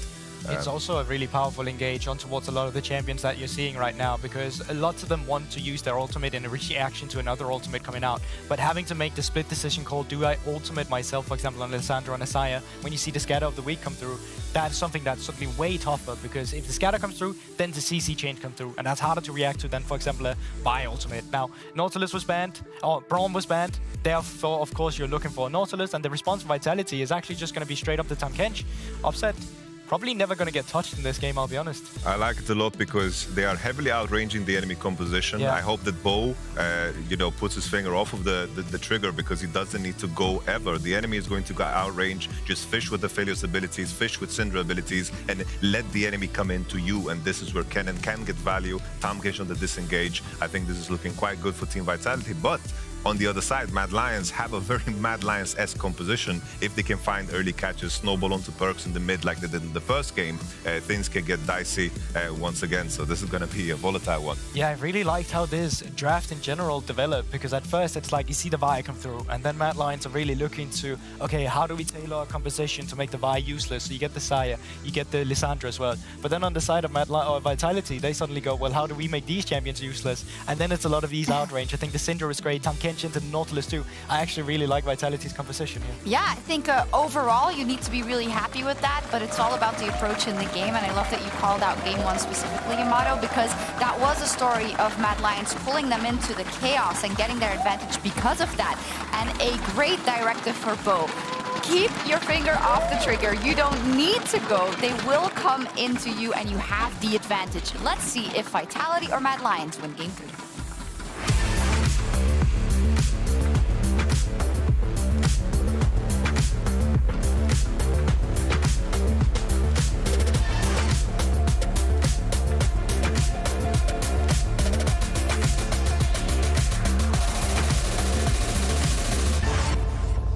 Welcome to Summoner's Rift for Game 3. It's best of 5 between Mad Lions and Vitality. Winner advances to face BDS tomorrow in the finals. And right now, Mad Lions are on the blue side for the first time this series. Dagda, what do you make of the draft? We heard a great breakdown of how Vitality could play a bit more reactionary or counter-engage based on how their comp can play out. Yeah, and I think the Desk did a great job of breaking it down. I think a huge amount of it is going to be on, perks, trying to see if you can fish for some of these stuns, Upset, being able to be the big damage dealer, Photon. Even if you just end up kind of playing keep away with the Kennen ultimates, you're still going to get value. I think the only thing that I'd like to add is how volatile the mid lane is. If you can actually end up getting either of these junglers in early, you manage to get some CC down without access to things like the cleanse for perks, he's in a lot of trouble. Niski at least has the unsealed spellbook, so maybe he can have a little bit more flexibility, but a huge amount of pressure can come through this 1-2 punch in the mid lane. Dagda, what's your main role? Support. Support. So you've never played Lissandra into Syndra? No. It's miserable. It's the really horrible, really miserable matchup. Basically, well, you'll see perks do it exactly. this. And there's no real way for Lissandra to trade back, because the only way you gain range on your Q is by leveraging the minions. If you just try and throw a raw Q at the Syndra, it's just not going to reach. And so Perkz can just constantly play at arm's length. And notice he's always going to play to the side of the minions as well, so that basically Nisqy can't use them to trade onto him. So he's just going to keep harassing, and you also notice Nisqy's starting, hang on, looking for a hook. Finds it. Upset in a little bit of trouble. Feathers flying forward. Kazi able to do more. Ghost now used in reply. The root landed onto Hilly. 200 hit points, 140. Upset down to 210. Kazi stepping away. Hilly trading his HP bar primarily for upsets. Okay, pretty good trade for the bot lane of Mad Lions overall. Perkz will now hit level 2, and you can see how scared Nisqy is. Has he already gone? That's his last corrupting pot stack already. Yeah. And it just goes to show how ruthless this matchup is. Quickshot, you were talking about our experience with Perkz' Syndra in the past, and he's pretty familiar with the champ. I mean, he is. He's also pretty familiar with LEC. 400 LEC games for Perkz. If you'll humor me very quickly for a quick stat, do you know what champion he played in his debut game in the LEC? His debut? Debut game. It was Ari, wasn't it? It was Vladimir. Really? Yes, I just checked with our stats team, and right now he's going to be backed up here by Bo. Charging up on the Q. The footpath comes up. Denting blow to the face. Ring of Frost forward. Flash for first blood. Traded in reply. Alyoya's looking for Perkz. He's got the auto. The tower secures it. 2-1 to Mad Lions. Very over-aggressive there for Vitality. They try to make the play, but Nisqy buys so much time. The fact he doesn't die to the immediate CC is so good, meaning that he gets to escape and set up for the double kill. I think the annoying thing to deal with the Syndra is that when you do get within her range, she has so much utility. Gets the level 3, has the claw to get the safety. Good stun from Perkz, predicting it to land earlier. Bo flashes in for the last auto attack, but then Perkz overcommits as a result. Alyoy is able to respond, and he's able to get a kill back. Oh, little hamster's in trouble. On the mini-map, you could see Chasey getting a good trade into Photon, but now all of a sudden, the tides have changed. Okay, Photon is up 200 hit points, steps forward, W auto into Q, and now that will force Chasey away. They're pretty even on CS. Photon will pull up a little bit with this wave pushing towards it. Yeah, the bad news here for Chasey is this wave is exactly going straight towards Photon, and Chasey's going to have to TP back into lane very quickly as the bullying continues in the mid lane. Dark Seal being picked up for Perkz alongside the boots. Good wave clear though from Nisqy. Oh no, is Perkz really going to hold this as well? No, he's going to try and clear this out as quickly as possible as Kazi and Hill are saying. Another fight, another fight. Dredgeline connects. Upset flashes away immediately. Kazi's looking for the feathers. Upset still surviving. Kaiser's low. Minion wave is going to push back towards them in just a second, but that is a lot of trading in that bottom lane. I think Upset just about managed to flash away from the feathers before they connected, which meant that they didn't get the CC down, so barely able to escape away from that one. Heal coming through from Kaiser as well to keep his AD carry up and healthy. All right, so dead, even, and gold. 2 kills to 1. We have another engage happening. Dredgeline out. Upset, using that flamethrower. Kazi's being tagged. Tick, tick, boom for Kaiser. Tongue Lash gets enough HP back. No flash available. Kaiser stays alive. Nobody's dead just yet. There's no support from either team's junglers, though. Mad Lions dancing on a knife's edge. You're still dead even on CS. No summoner spells at all in that bot lane means that there's no follow-up to come through, but it's going to be a very much a showing for both these junglers, seeing if they can get down to try and turn this lane back around. Both of them are cancelling the resets. It's really interesting because the wave state is so horrible for Vitality that Mad basically were going to recall there so that they could set up a wave freeze, right? So in that window, Vitality was like, oh, well, if they're resetting, we'll delay our reset to push it underneath the tower so we can at least get the wave bouncing back, but they weren't quite able to do it. Now, oh, here comes Bo. He gets jumped on first, though. Sonic Wave into Resonating Strike. Initial path out, rooted down, flashes away, and Lilio survives. Bo stays alive. 2 seconds longer. He just dodges the Sonic Wave. And it was Bo looking to gank the mid lane. He ends up being the target, though. The fact that Yoya flashes away was great, but it meant he wasn't in range to auto attack. So Bo just barely able to get over. Mad trying to punish the fact that the Vi had no flash from the earlier play, but they don't quite get it. All right, so right now, Vitality doing well in top and mid lane. CS advantages for both. And also, there is a correction from our stats team. Vedius, you were so confident on the Ahri. You were right. The initial read, it was Ahri for his first game. Right now, it's just hit level 6 top lane. Photon throws out the slicing maelstrom, continues step forward, a large minion wave to work with. No backup either. Chasey's still got that flash. Stunned, 110. Wait, he has no ult. Energy's available, no ult yet. Yeah, All no, out just become available. Not enough movement. Photon's not looking for the dive, but he continues to be oppressive and pull ahead in CS. And that's all that Photon really needs to do. As long as he can keep pushing Chasey in and get some of these terror plates, get that CS lead, he's going to be fine. Even Cullen is back pocket as well. He'll easily, if this keeps up, be able to come out of the laning phase with a 1,000 gold lead and make sure that he's able to be a big impact in these fights. And once again, Chasey kind of needs to be that big front line. If he's struggling to provide that, it makes it a lot easier for Vitality to play these fights. And of course, Kazi's the only member of Mad Lions doing significantly well right now, up 13 CS, thanks to a lot of those engages from Hylissang. Chasey's going to be backed up here. No ult for Photon, no jungle support either. And Olyoya was just shadowing for a moment or two and decided to back away. But for Photon, running this cannon, pick that we've seen really taking over this weekend's games, finally in Photon's hands, and he's generating a pretty significant lead for now. I just had this really random memory. Quick shot. You'll remember 2016. Yes, do you remember the Smeb incident? Yes, yeah. yes, very well. It was just now that Perks gets his own Korean cannon. Must be a nice change of pace for him. For anyone that may not be as familiar, G2 got wiped, was mid lane. It was a famous play, like G2 were set to win that game. Turret. I think it was 2016 Worlds. Correct, And they could have potentially gone out of the group if they had, it may have even been 2017 Worlds, I forget exactly which Worlds it was, but yeah, an incredible ultimate from Smeb, landing onto all 4 members of G2. It was incredible. And now Photon will be asked to step up. I mean, Yamato was saying how Photon could play defensively, the Slicing Maelstrom, could also look to engage. But when you look at Cassante, Lee Sin, Lissandra, Nautilus, all of them are jumping onto you. So you've always got that option to use it defensively or offensively. Chasey reads that very well. He knows that his jungle is on the dragon, and he recognizes that there's a real chance that he could very well get dived, so he moves away, and immediately Nisqy looking to make the cross map happen. The pings are coming down, bot lane in threat of a dive, upset, and Kaiser not quite level 6, which means that ulti from Kaiser will not be able to protect upset. So the thing is, the Scuttle Crab didn't spot Bo actually moving over towards the Rift Herald, so they don't know for certain that the Rift Herald was started up, especially because Syndra was still in mid, Photon was still on top, so they didn't know for certain that you don't have Bo just immediately resetting and trying to cover bots, so Mad just decided to call off that play rather than risk too much. Well, I'm very glad, because Mad Lions in the previous game committed to some Rift Herald fights that didn't work out particularly well. This game, Kazi and Hylissang have been able to generate a significant lead, and I think Ifya said it earlier, the wipe swap lane, Kazi, Kaiser, a lot of history. Nisqy gets jumped on and the high skill button from Perks is used. But Upset is down 300 gold. I think it is balanced out here as Photon and Perks are ahead. So Dragon goes the way of Mad Lions. Vitality, they've got their hands on Herald. No significantly, by this point in both previous games, there was several thousand gold lead for the team that eventually won. For those interested as well, we always love to talk about our UI. If you are interested in tracking Perks' stacks on the Syndra, you can see them on his icon on the right-hand side. I think the breakpoints are 40, 80, and 120 for the respective skills.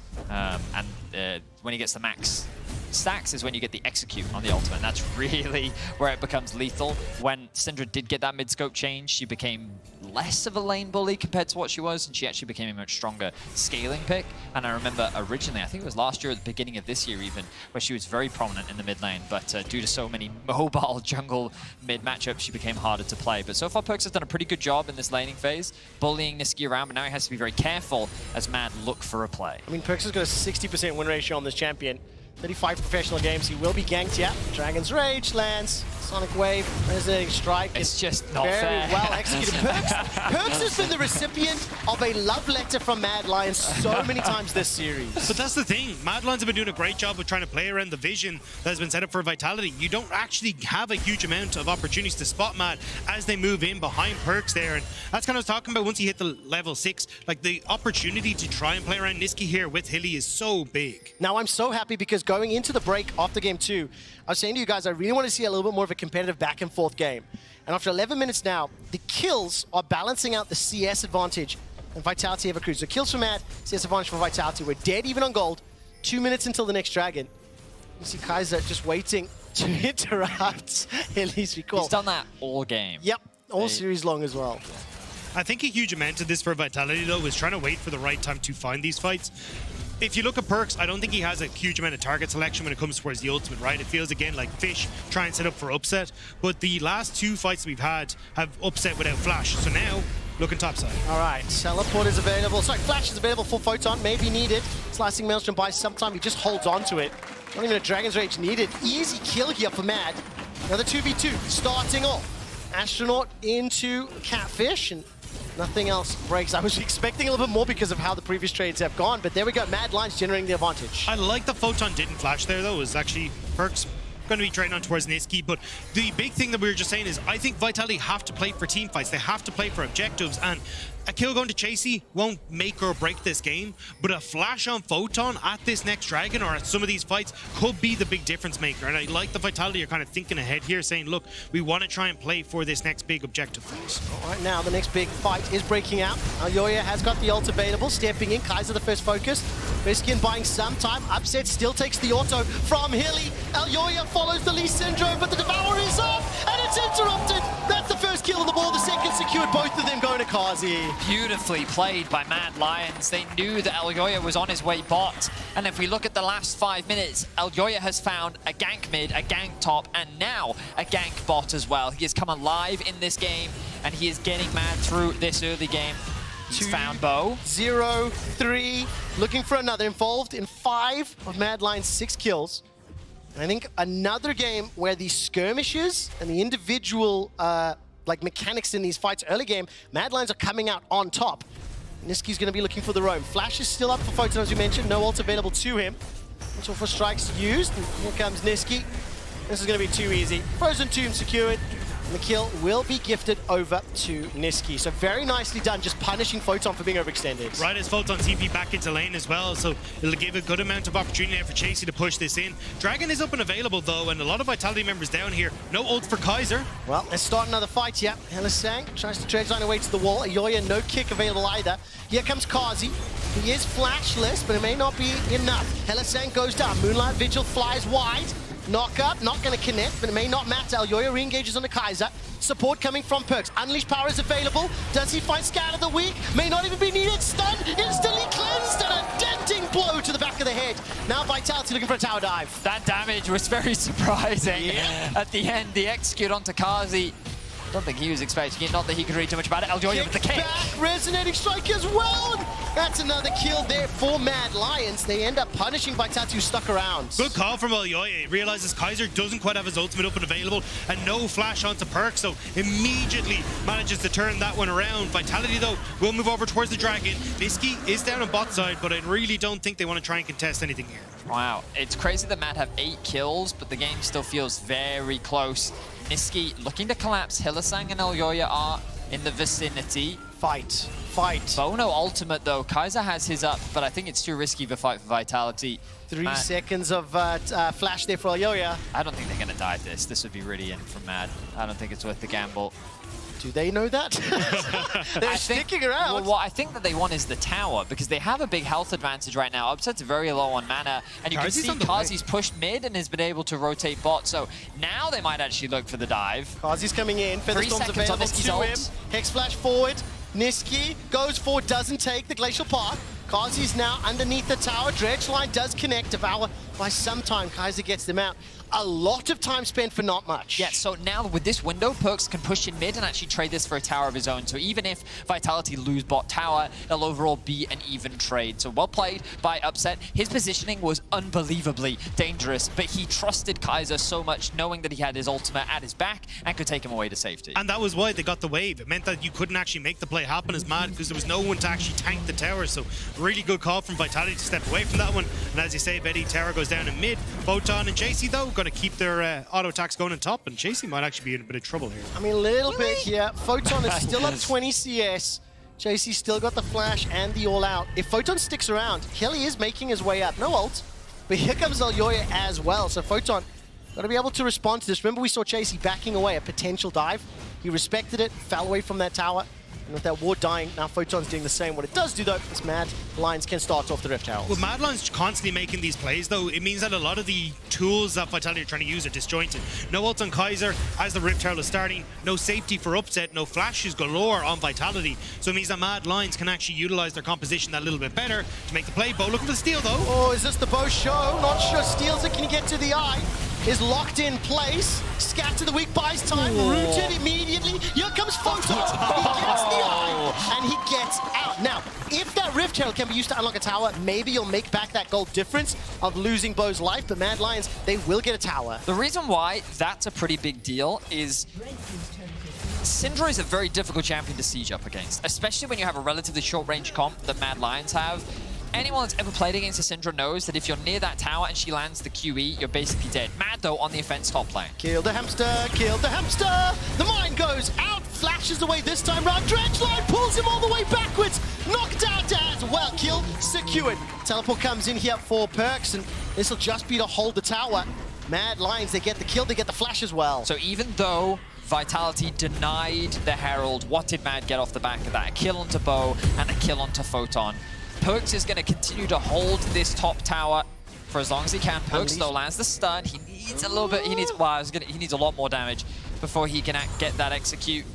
But Vitality, they keep the gold close, but Mad Lions, after equalizing, have suddenly gained ahead again. It was nice timing from Mad Lions, though, because there's nowhere really on the map for Vitality to threaten with all that pressure on top side from Mad. The Wave and bot wasn't really pushed in. Wave mid wasn't really going to threaten onto a tier 2. And honestly, if you just look at Upset, he's just been walking back and forth in mid. Right now, Niski's walking back and forth to avoid those dark spheres. Does survive long enough. Bo will jump onto Alyoya. Looking at the minimap, a little bit of support coming up from Vitality. They are now down 1,600 gold. The Mad Lions have been able to string together enough kills to generate a large advantage. Now, Photon does have TP, so I imagine he'll be sent off to the bot lane. You can see that directional ping on the minimap. 10-3 in kills as you highlighted. Quick shot. And huge props to Niski this game. This matchup is not an easy one. He's worked very well with his jungler to mitigate the pressure that Perks was able to put down. Let's have a look back at this play. Photon uses the empowered blast cone to create, well, gain a lot of distance. Q's over, auto attacks the eye into the smite. Then he ults immediately. He almost gets out of here thanks to a great knockback from Perks. But then the flash W from Niski as the cannon then sneaks in like the ninja that he is and walks away with the prize. I mean, nicely done by Photon. Now looking though, Dragon in 30 seconds, that's going to be the big fight. The fight. audience just laughed at Cannon's face. Yes, okay, I know. That's not cool. That's not cool. That's audience. really not cool. Like, Cannon's just a ninja trying to have a great time. A space ninja, by the way. A space ninja. Space ninjas are The better than normal deadliest of them ninjas. all. Yeah. Quite right, Dacta. Well, right now, Photon will need to call on the deadliness, because right now he's been deaded 3 times. That's 0-3-0. He's been stuck in lane, to be fair. And we've had a number of like small skirmishes across the map, but with only 1 tower down for Vitality, 2 for Mad, they're now going to start opening up the map. Look, Herald drop and a number of Vitality members moving top. But so are Mad. Mad are basically going, look, you think we're going to go for Dragon, but we're actually going to try and match this play on top side. They haven't shown yet, so they don't want to fully commit. It's just Perks up there, but Perks doesn't have TP, which is a bit of a weird one. Look at bot, look at bot.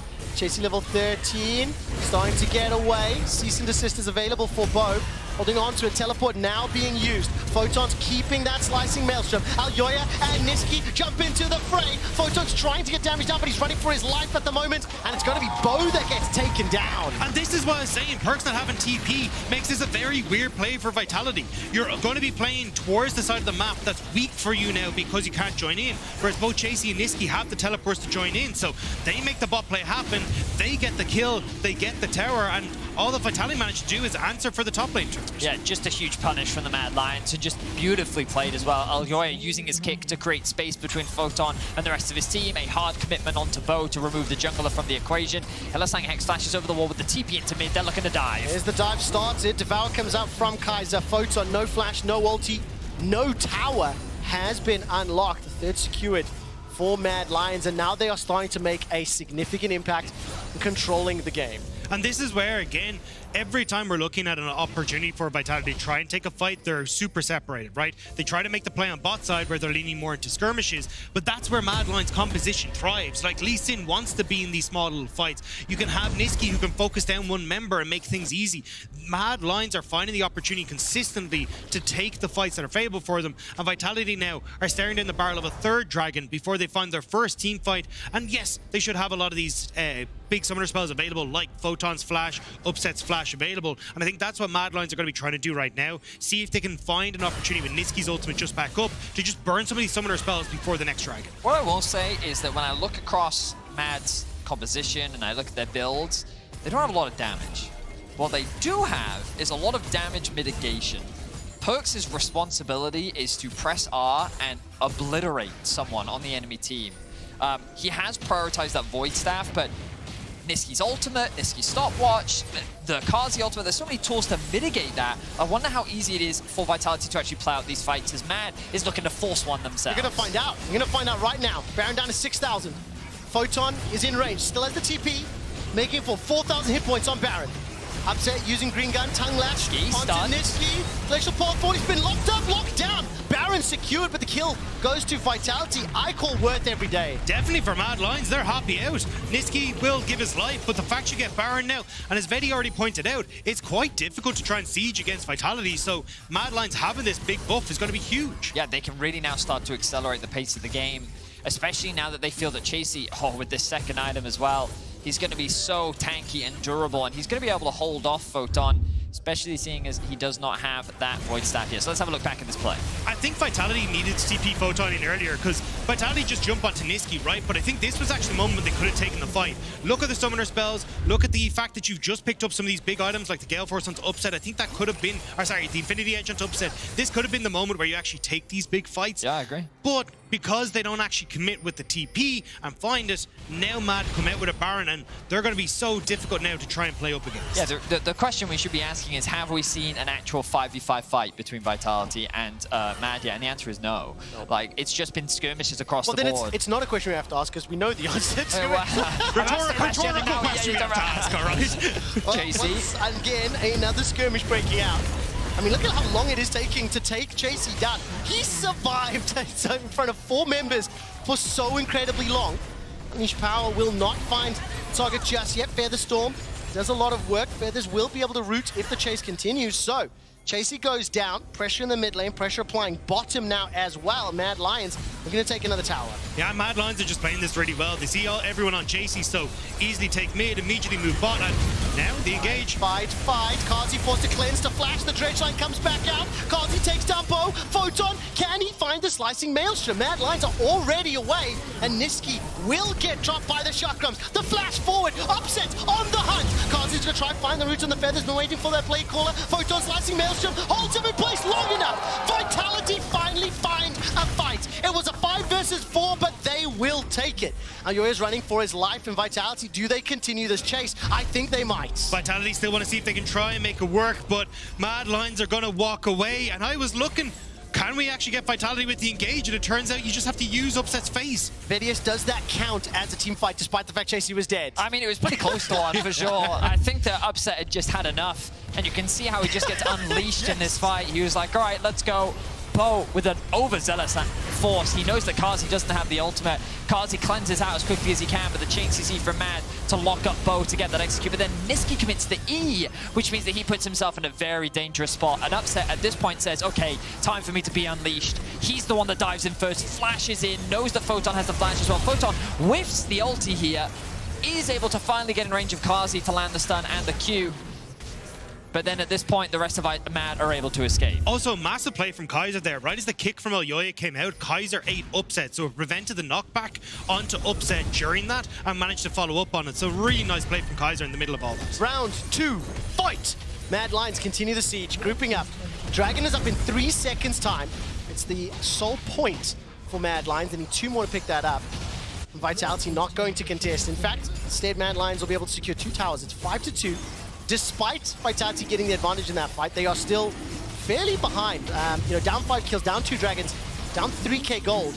But I do think you can see there is some glimmers of hope if they can find the 5v5s, but man, it is so hard to get in range. And you have to give credit to Ayoya for this whole game, because when you kind of look back, Vitality had push in mid, Vitality had push in top.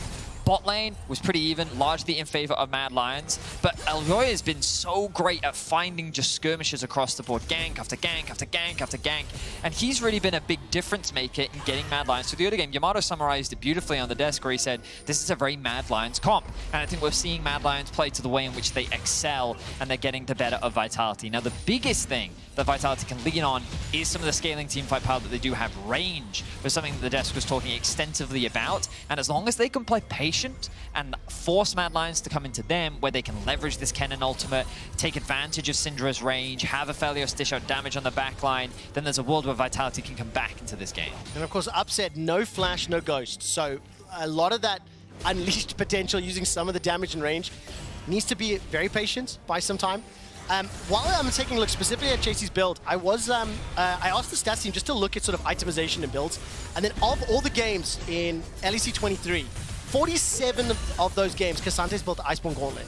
Only 6 of them have they gone for Jaxo. And I think when we see how tanky he is and how long he's surviving, it's going to be very important because he needs to buy as much time as possible for Kazi to get some of that feathers and damage down. Yeah, the Jaxo is a really good item into these AP matchups because obviously with the changes that we saw at the Iceborne Gauntlet, it only gives armor. So against the Kennen, kind of sucks. So the Jaxo is just going to help out mastery. The Gargoyle Stoneplate going to do a lot as well. I think the big difference maker is going to be a case of whether Chasey can be available with the all out to try and prevent incoming fights from Photon. If Bo goes too far, it feels like a lot of what Chasey's trying to do is buy space for Karzi in these fights, and that can be the big difference maker. And it's a similar story with Elyoya, right? Even when we saw Niski take the Ice Claw that he shouldn't have in that bot lane, Elyoya was sticking right behind him, was like, hey look, if you need to come here, I can immediately kick any sort of follow-up damage that's coming through. So it's a lot of peel that's coming through from the top side of the map for Mad. One of the big advantages Mad have is the experience difference. Niski level 17, Chasey level 16.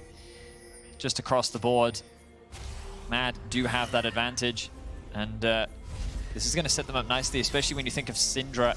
Level 16, you do so much more damage with your ultimate, getting closer to that 120 stacks. Kennen, level 3 ultimate as well. These are levels that these champions really value, especially as you get into these late game fights. And I think a lot of that has come down to how Mad Lions have just played the map better, right? Using the TPs more efficiently. Even just there, right before we saw this Baron spawn, Niski TP'd into the top wave to get pushed, so then they could establish a bunch of vision in the jungle of Vitality. Now Vitality don't have vision control in River because they're clearing out their own side of the jungle, and now Mad are starting to set up here. They're pushing forward. Elyoya is hiding in the bush, seeing if he can spot someone for that kick. And Dagda, do you think it's fair to say, like, also Mad Lions, they haven't been in a position where they could be full 5v5. It has felt to me like they've controlled many of the skirmishes and had the smaller numbers advantage, so they don't run foul of the Kennen, the Syndra, the Aphelios. I'm going to be a little critical of Perkz here. I think that whenever Perkz plays these facilitators, he doesn't play them like a facilitator. He wants farm in side lanes, and I think a huge portion of that is kind of come back to bite them here for Vitality, where now Mad Lions have been able to find skirmishes because he hasn't been in space to TP,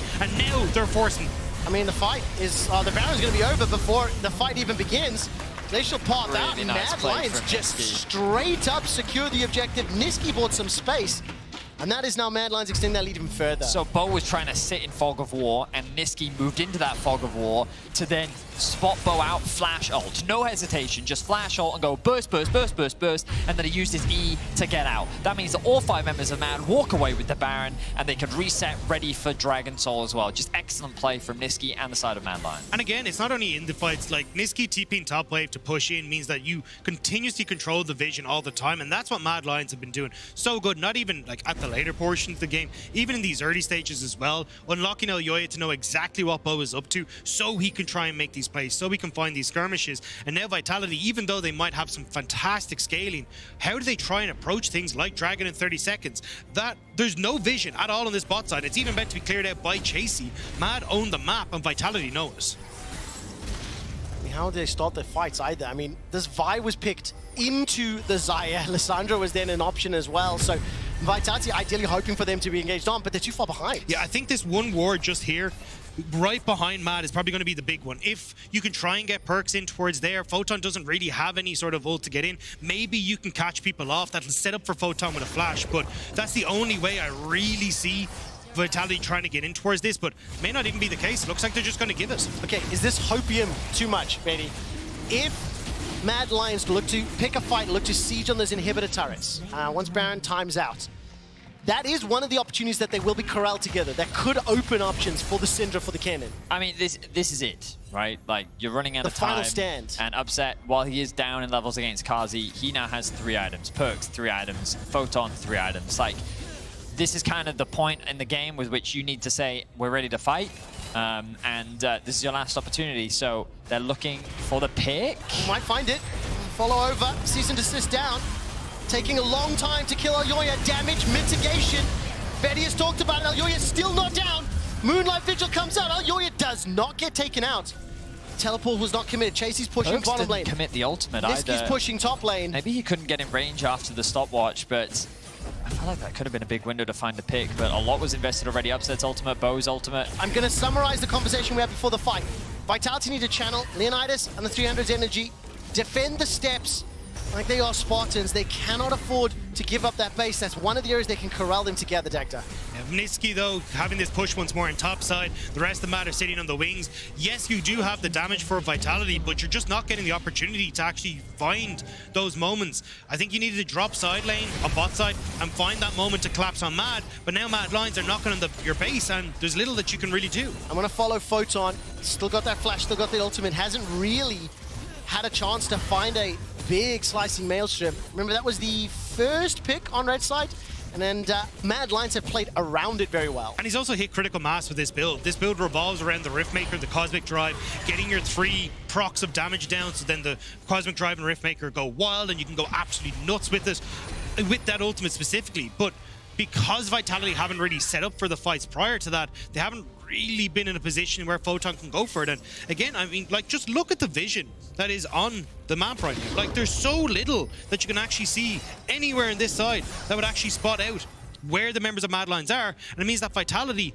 find it very difficult to get Photon in position. And talking about damage and talking about how Mad Lions composition, there's a lot of damage mitigation, a lot of tankiness. If they get Elder, that's going to help a lot. Death lasers from the Dragon.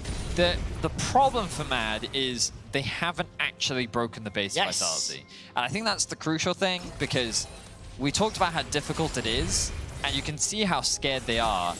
I think that they've decided we're going to force Vitality out of their base, and we're going to force them to fight around Baron. They found Aphelios, though. Oh, Kaiser's going to try to get into range. Rushes for Devour is available. Bo's going to try buy some time. Upset stays alive long enough to Gale Force away to then flash. Kaiser has now been taken down.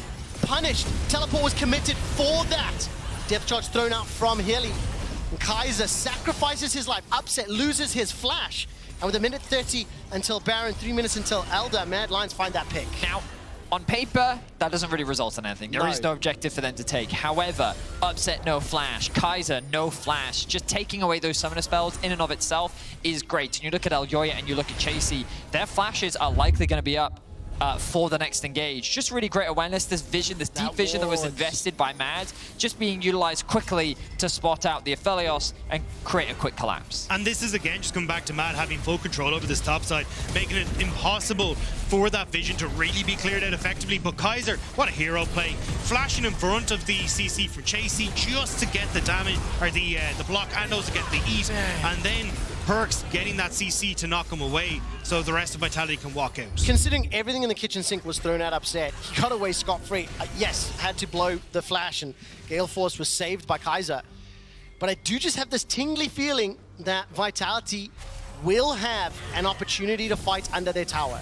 So I think if they lose Baron or Elder, it gets significantly more scary, but there is this tiny, tiny hope for them. So you can see that normally teams will try and enter through the jungle, but Vitality is saying, you know what, we'll do what we do at Drake, and we'll actually just gain access through top and then enter the river through that way. It's a slightly safer path, which reduces the risk of you getting picked off in your own side of the jungle. Does make it very likely that Mad Lions go, cool, but mid lane, and just run straight down the mid. So they have big set Perks gamble there by to go and Vitality. catch that as well. But Vitality have now gained access onto the Baron. They can clear out some of the vision, and now Mad, this could be the fight that they've been looking for. Teleport's available for Perks, and remember, Kalikatsu were talking about how ideally Mad want to pull Vitality out of the base. Get Vitality away from the steps, get them away from Perks that is choke. still mid. Just holding on to that TP. Baron is still being held on here by Kazi. Mad Lions, they've got control of the pit. This might be the third Baron of the game. There's one ward sitting behind, which they're not going to TP to. Vitality are going to concede it. The third Baron of the game will go to Mad Lions and the Elder in a minute's time. And that makes it so easy now for Mad to get that. They reset, they get to push out waves. They don't have to immediately start up the Elder Dragon, because if you can get your waves in position with Baron, you just siege the base all day and fall back to the Dragon when there's not really an opportunity for Vitality to answer. I mean, I know Mad Lions were going to make a play for the Baron. That was fairly obvious with the control, with the vision they had. But it did feel like the way Vitality positioned, the fact that Perks was in mid lane, once they got pushed away in 5v4, there was nothing Vitality could have done. To be fair, though, this is excellent play for Mad Lions. Yeah. Slow, calculated, everything we praised them for in winter, now coming back. Look at Chasey coming in from the flank. Dredge line will connect. Bo buys some time. Photon gets caught out by the mine. Devour used. Aljoya finds the kick! Upset is taken down! Aljoya setting it up. Bo flashing for his life. The GA will bring Mad Lions back. Scout of the Week does nothing. Perks not got the damage, not got the backup, lost 2 members. Mad Lions looking for the Nexus, looking to put themselves on match points. This is a result of that TP investment into the top lane. Catching Upset in that lane isolated is what resulted in this fantastic fight. Aljoya with the clutch kick, Aljoya with the incredible game. Mad looking to go to match point. Call him Aljoya, what a play. Inhibitor secured in the middle lane, Inhibitor being taken down in the bottom lane. Bo's trying to get some damage onto Niski. His GA will be procced. Hilly, Dredge lines onto the tower, and 3 members are being focused down. Perks is dropped. Mad Lions, calculated, controlled, and they will set themselves up. Are they seriously going to kill Upset? They want to kill Upset. This is getting into the head. Upset buys some time, and Mad Lions take down the Nexus. That's sending a message if ever I've seen one. A longer game, our longest game of the series, but it wasn't really close. Mad Lions slowly accruing leads throughout the game. And I said it during the cast, I'll say it again, Aljoya was instrumental. And within 5 minutes, he found a gank mid, he found a gank top, he found a gank bot. He found so many of the successful skirmishes for Mad Lions that Vitality never got any of the team fights that they wanted to. They never got to leverage their range. And it was basically the Aljoya show from start to finish. And I will tell you something now, at the end of that play, waiting for Upset, trying to find the kill in the fountain, there'll be many differing opinions on that, but frankly, I love it. I absolutely love it. Sending a message, I think, Dagda, you were talking about it, just how patient and how calm Mad Lions played at the end of the game. They respected the potential team fights. I don't think we ever truly got a full-on 5v5. But the big thing is the way they played the map never gave that opportunity to Vitality. I think that's what was most impressive by Mad Lions was when you saw, Perks overextending topside, he doesn't have TP. Fantastic. We'll go bot. We'll make sure that we have the advantage every step of the way. Gentlemen, we are done for this game. Mad Lions have 1 win to go before they face BDS in the final with Vitality push us to Silver Scrapes in Game 5. Find out on the other side of the break.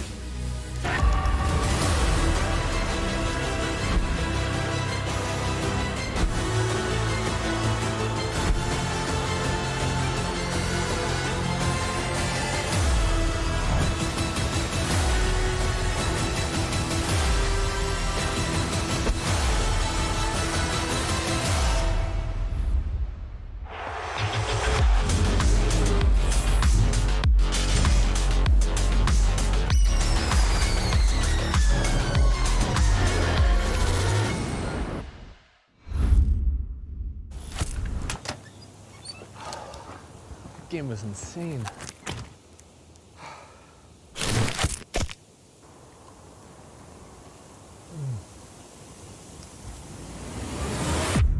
Even the biggest champ needs a break.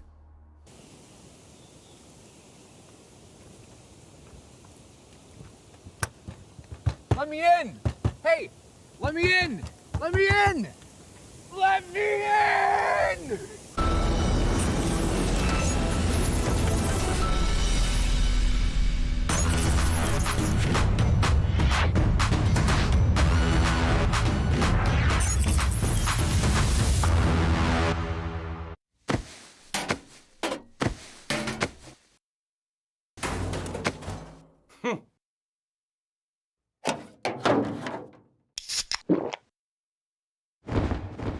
Red Bull gives you wings.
got the ult available, stepping in, Kaiser the first focus. Miskin buying some time, Upset still takes the auto from Hilly. Elyoya follows the Lee Syndrome, but the Devourer is up, and it's interrupted. That's the first kill on the ball, the second secured, both of them going to Kazi. Are we going for steal? Oh my lord. I'm good, but maybe I will die. Can you hit me? No, I don't have it. Or maybe you can help him. No, I don't have it. Fight after. No, it's fine. Good job. I mid. We're fighting. No stoppage, right? No stoppage. I can go. Okay, I will go slowly. I will go. No it. Aphelios. Okay, after that. Cannon. Peel back. We kill. I feel like Vitality uttered that a lot in the game. No, wait, sorry, can't save you because the Mad Lions are coming onto us again. Wording. Mad Lions, they are on match point, just like they were yesterday. Then it took another game. But Ender, you reminded me of this, that in winter, it was similar for Mad Lions. They started in the lower bracket. First game 3-2, then 3-1, then 0-3. But we're not there yet. They keep repeating history for today, and then tomorrow they need to, flip it around. Yeah. That would be it. A myriad of storylines, but I feel like first we have to pay respect to the Mad Lions, Goldberg, and what they've shown here today. And especially from that game 3, where we all agreed this isn't an ideal draft, but by gosh, is it a Mad Lions draft? I want to apologize to Elyoya for saying that, hey, I did not like the Lee Sin here, because after seeing the game and what he was capable on the champion, there is a reason why players sometimes will just say, we don't care, we will lock this in. And of course, a lot of it comes down to the mechanical prowess. Yeah, for sure. I wonder if you at times even do, but for now, I think he was amazing. I meant, they're not listening to the segments. Honestly, I thought Pro View wasn't a thing anymore, but we just keep watching Elyoya and Hilly on the screen engaging on someone. It is constantly happening. The last game was constantly happening. It was just a barrage of play after play after play. It is almost tough to keep up with as a watcher, but everything is succeeding. They're finding advantages and they're doing it the Mad Lions way. It's been amazing to see them pairing up, whether it's plays around the bot side or every single game, it seems like they're moving over towards mid. It's not the VIT connect, it's the mid connect! And they're going and they're pounding around that lane. And for this duo, because I feel like what was a strong point for them during the majority of winter, this duo did not seem like they were on the same page from the majority of spring. We heard Mad Lions themselves talk about how they had some issues sort of figuring out how they wanted to play the games out as a team, but Hylissang and Elyoya, especially in these last 2 days, especially in this game, were on fire and not giving any room for Vitality to breathe. They're doing that, and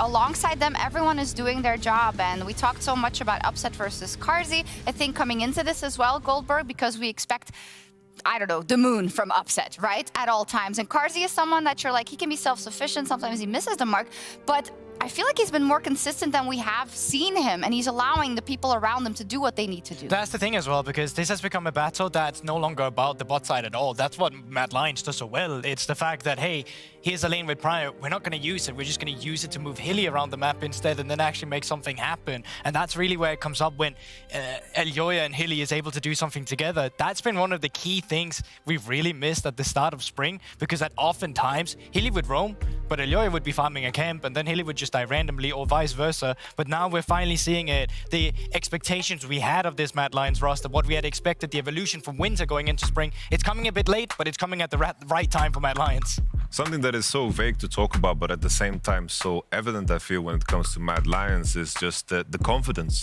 You have the players, sometimes you have maybe an overreach, maybe someone dies, but it feels like they are relentless in their approach. They're very quick to bounce back and very quick to analyze where the next advantage may lie. And I think this is the key thing when you think of players like Carzzy, Hilly. They are unfazed by making sometimes a little blunder, because they're just focusing what comes next. And sometimes there's players out there that kind of crumble under that pressure, but they're always showing their teeth, and they are just unafraid of doing damage. Using their teeth. Snack that's a snack difference right there. Look at that. I'm going by that room afterwards. Their snack game is unrivaled. Every time you look into that room when they set up for a game day, it's crazy. Also, I heard that they can't drink any caffeine or very little. They can't touch No any carbs. because they don't want anything that their body will use to how do you say that in English? Digest, no digest energy. so that Yeah. you get tired with the energy. No wasted energy. Yeah, no wasted energy. Not important, I think, or maybe important in the scope of things. Let's take the side of Vitality then. Coming into this day where you come with a chip on your shoulder from the past performances, especially that one in winter where you couldn't live up to your expectation, the BDS loss as well. What have you seen in the games that you think is reminiscent of why they weren't able to win versus BDS, and what do you think they have to rectify? Well, for me, I think it's more like a slight positive that I want to take away from this game, because the first couple of games, I thought that their read was, oh, we can't play range champions on the top side. We're forsaking everything, including the Kennen. So the fact that we did see the Kennen come in and it wasn't getting dumpstered in lane, like it actually looked solid, I think, for the most part. The rest of the team, you know, there was some falters definitely around that. I think that that opens up the draft for them a lot. I don't think the Vitality have to commit to just playing tanks on the top side of the map. No, but also it feels like it comes down to who actually get the first move on a lot of these objectives and who actually gets to groove together firsthand as well. Once again, so much easier for whoever of our supporters in today's matchup that has played the Nautilus to make the first move on the Tahm Kench this time around. Don't really see it, but I don't think it comes down to Kai'Sa. I think it comes down to jungle as well. The fact that we don't see Bo and Kai'Sa link up the same way that we see Elyoya and Hylissang move up. So I think that's really something that plays in today's series. You can always paint the story of how the compositions might play out in a 5v5 scenario, but I feel like in this matchup so far, the most important aspects have been the 2v2s, the 3v3s, the transition period before the objectives hit, because that is where both of these teams have been able to fight and find advantages. So far, we've seen Nautilus 3 times, and Nautilus has won 3 games so far, and it's kind of the story of just Nautilus being so good at engaging in those fights and then facilitating the solo laners into advantageous positions. Yeah, it's like the Nautilus sort of roams up into mid with jungler. You either get a kill there or are able to force the enemy mid laner back, and then it immediately turns into Dragons, Heralds too. It's been very strong objective control from our winning teams right from the get-go. Even their Mad Lions, I think they gave up maybe 1 in the entire game. It was very strong control around those objectives, and yeah, it might have taken them 3 Barons to eventually close the game, but I think you're onto something there, which is that transition period where these teams are getting their lead. And it does feel, correct me if I'm wrong, like Mad Lions are on match point and obviously have the momentum going for them and the plan of what they want to play figured out, but Vitality, they smashed that second game when they were on blue side again. They rectified their plans. Now that they are on blue side again, I do feel like we're going to a game 5. Do you guys share that sentiment? I think it's definitely easier for them to make it towards that road as well. I feel like the fact that you can go Vi, Gragas, and potentially, wait, what was the last one? Rakan was the one. Frees up so many more options. You can go for the Kennen first, but you can go for a lot of the things that enable this once again. So I think it's so much easier for blue side. The main question for me as well is just, will they actually, Mad Lions, choose to break up that unique composition with the Maokai, Tristana, and of course also the Rumble, because they did choose to adapt and ban the Maokai in the 3rd game. The question is, will they find room to do so on red side? They have been banning Olaf. Maybe that's where there's potential to make some kind of a change up, because Olaf is something they've banned all weekend long. Maybe it's something that they prepared for. Maybe it's also a door to an open ban. Maybe. We are about to head into Champ Select for Game 4, which could be the last one of the series. If the Mad Lions bring it home, they face BDS tomorrow. Vitality and Perks in his 1-2 counter spike. All right, so let's see what our teams have in store for us here. Again, Vitality kicking things off over on the blue side. And no real surprises there. We sort of highlighted Niski's stats on the Gragas, undefeated on this split. But that Olaf ban does still ring true for Mad Lions. Definitely does. Let's just see if the rest is coming through. Rakan still on pair. Annie could come through here in 2. So far, everything's just been the same. Now expecting a Vi, of course. I think it makes sense. And then maybe the change up here for Mad Lions on 3 if the Maokai ban is going to show up. They have been banning Zeri, and the main pattern difference here is that Mad Lions always ban Zeri on 2 and then Annie on 3. The Annie on 2nd might signal that we might just see a Maokai ban and they might just leave open Zeri Lulu. Does that turn into some sort of like early priority handshake? Because I was going to say Jinx is an answer with that Zeri potentially left open. I think that causes Mad Lions to just go ahead and ban the Zeri here. Yeah, I wonder though, because if you leave the Zeri open, then you know you can get a rotation that's Vi and, for example, well, Aphelios or anything else. Or the like Ahri again, maybe. Yeah, but Kazi's been playing so many different AD carries, right? We've seen the Sai, we've seen the Ezreal. I think the big thing is, if you lock Zeri here, you open up for a Vi pick immediately on the other side. I wonder now if, okay, Zeri is banned, so Maokai or Vive. I wonder if Team Vitality just want to go for that same comp as they did in the previous game, because nothing's going to stop them. Interesting. The thing was that this, I think it was the Jinx, the first one, where they actually lost it when they gave over the Vi and Xayah combo on the other side as well to Mad Lions at the beginning. So far, the Xayah is actually still there, and could just be a Vi straight off Elyoya here. They've shown a lot of priority on it, and it wouldn't be surprised to anyone if it's locked in. Yeah, last time we saw the Jace Sejuani rotation, and I wonder if this is like the Rumble is something that he's willing to blind straight up, because last time it was against the Jace. The Tristana Rumble Maokai composition was just so clean-cut and nice. I wonder if they want to just blind it. It's tough to maybe just pound it in lane, but yeah, there you go. You have the Tristana coming on through here. Kind of hard for the Vi to like cover around that lane, and as soon as you see that Trist, that AD mid laner, it's either going to be the Rumble or the Kennen on the top side. Now, I do think Kennen is like fine up against the Rumble top if that was something Chasey wanted to index over towards, but definitely options here, because if they want to lock in that Ahri looked so strong back in game 1, this would be the time to do it. Yeah, could do it. Can also look for Nautilus, ban Braum in the secondary rotations here. We've seen how much priority that he nets you as well going into the second ban phase. Wow. So many options in terms of which solo lanes and supports you're going for. It is actually going to be the Kennen. Still, loads of different champions that you can remove here. If you remove a Braum, then you kind of know you're looking for the Nautilus, but so far in our game, we've seen a lot of the support picks go down to R5. I think it's important that Mad Lions now ban Lucian and Aphelios, and then we'll just have to see how deep Upset's pool is. Something that he played in the regular season was the Draven. Let's see if he has the confidence to pull that off again, because into Xayah with a potential Braum ban, Draven Nautilus on 4-5 does look pretty nasty and dangerous. Yeah, the Draven, I'd be a little bit concerned when you have like Ken and Vi. There's so many like dive tools on the opposite side, right? So no matter what Kaiser's going to be taking down on the bottom side, I feel like they're sort of lacking a lot of like hard lockdown. Right now it's primarily the Maokai, for an example, like using that ultimate to cover off the flank.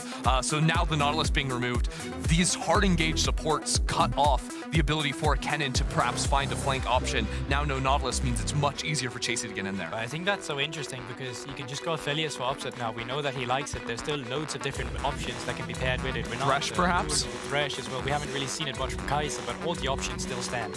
I wonder if we're just gonna get a little with the Blitzcrank ban. It kind of signals that they're picking Thresh. I was thinking if Kaiser's gonna look for his classic Leona, that's kind of what I place him on whenever he's pushed up against the wall and there's no Nautilus for him to pick.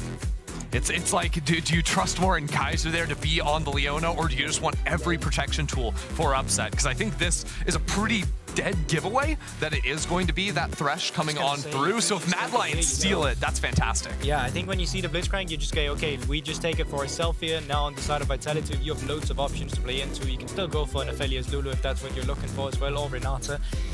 Braum, fine, but still not the best disengage that we often see into the Thresh because it's so conditional with the Maybe this is a Lulu angle. Yeah. Maybe just slam a Lulu, run back to Tom. Okay. Tom Kent, sure. Into Vi, very good.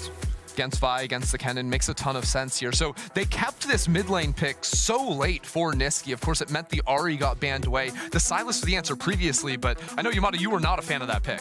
Yeah, Sylas was very rough. I think the lack of priority and how he played out the matchup into Tristana definitely caused him so much headache. Whoa. Mad Lions, last game, TF, could be, but I think Syndra as well could be really good here as well, just without the range that you have here. But no, they're actually going to bridge that mid lane priority to potential down towards the bot side instead, especially if you can get that level 6. You do have a small window before time can hit that 6 to get 180 carry ahead. There's for sure options to play around bot side. I also think Photon could be in some trouble come level 6, you know, especially like if you get Hillsang to move towards mid, make a play on there, punish Perks, then move that Twisted Fate up towards the top side. Because moving away from the Tom Kench, I think makes a lot of sense. I feel once again Team Vitality in the 5v5 should be better off, but it's been a game of Mad Lions just chasing those kills in the transition periods. Will they be able to kill the Rumble on side? He's very fragile against the Vi and the Kennen. Can they find enough advantages with Thresh roaming and prepare themselves with gold advantages that just will outfight the enemy even when they have the stronger 5v5 composition? Yeah, I really think that's the big one as well, because Kaiser had issues timing the same roams as well when he was not on the initiator, when he was not the one actually roaming himself. And on Tam Kench, you often have a little bias in your head that you need to stick around here to carry to save him. So Healy and Kaiser, that's a matchup that I'm looking to in terms of who can actually influence the map with the first roams as well. But obviously there's also the extra tempo and vision advantage that a TF can give you. You have so much when it comes to the roaming of the supports, how they link up with their junglers as well. We've seen it all day today. It's Mad Lions that have gotten the upper hand here, coming in to this fourth match, up 2-1 in the series. And now with a chance to secure themselves another berth in the finals. Will they get it done right here? Let's find out.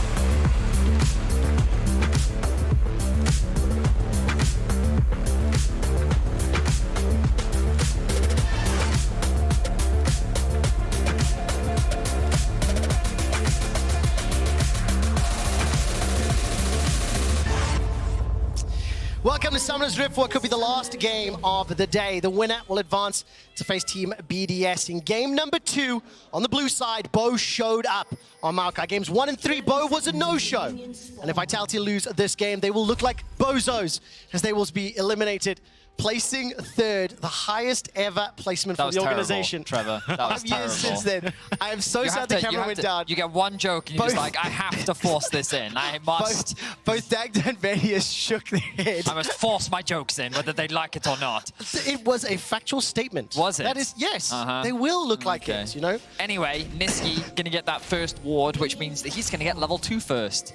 A fact that no one has ever heard ever in the history of League of Legends. I'm glad you told me, because I had no idea that would be a thing. And you know what you can do, Dagda? You can look at, I was going to highlight it, but this thing is in the way now. You can look at that tiny pink line right next to his champion portrait to tell you how much XP he's got. And as a result of that, you can keep track of him and every other champion's levels throughout the series. Can I build on Nisqy as well? 13-5 all-time record on Twisted Fates. He's lost? He has indeed, several times. The question I will ask, as a last pick, do you think this works? Because the Mad Lions composition looks eerily similar. You just want me to tell the story that I told before, don't you? Force the jokes, Benny. Force the jokes. I felt like that when they went through that draft, they were trying to save counter pick for Nisqy, and then they got to the last pick where he was just like, just save counter pick for me. And then they got to the end, they were like, I'm not entirely sure what to pick. And I just think that one of the problems with Twisted Fate is like, you have so much single target lockdown with Thresh, with Twisted Fate, with Vi, that Tom Kench just does so much work.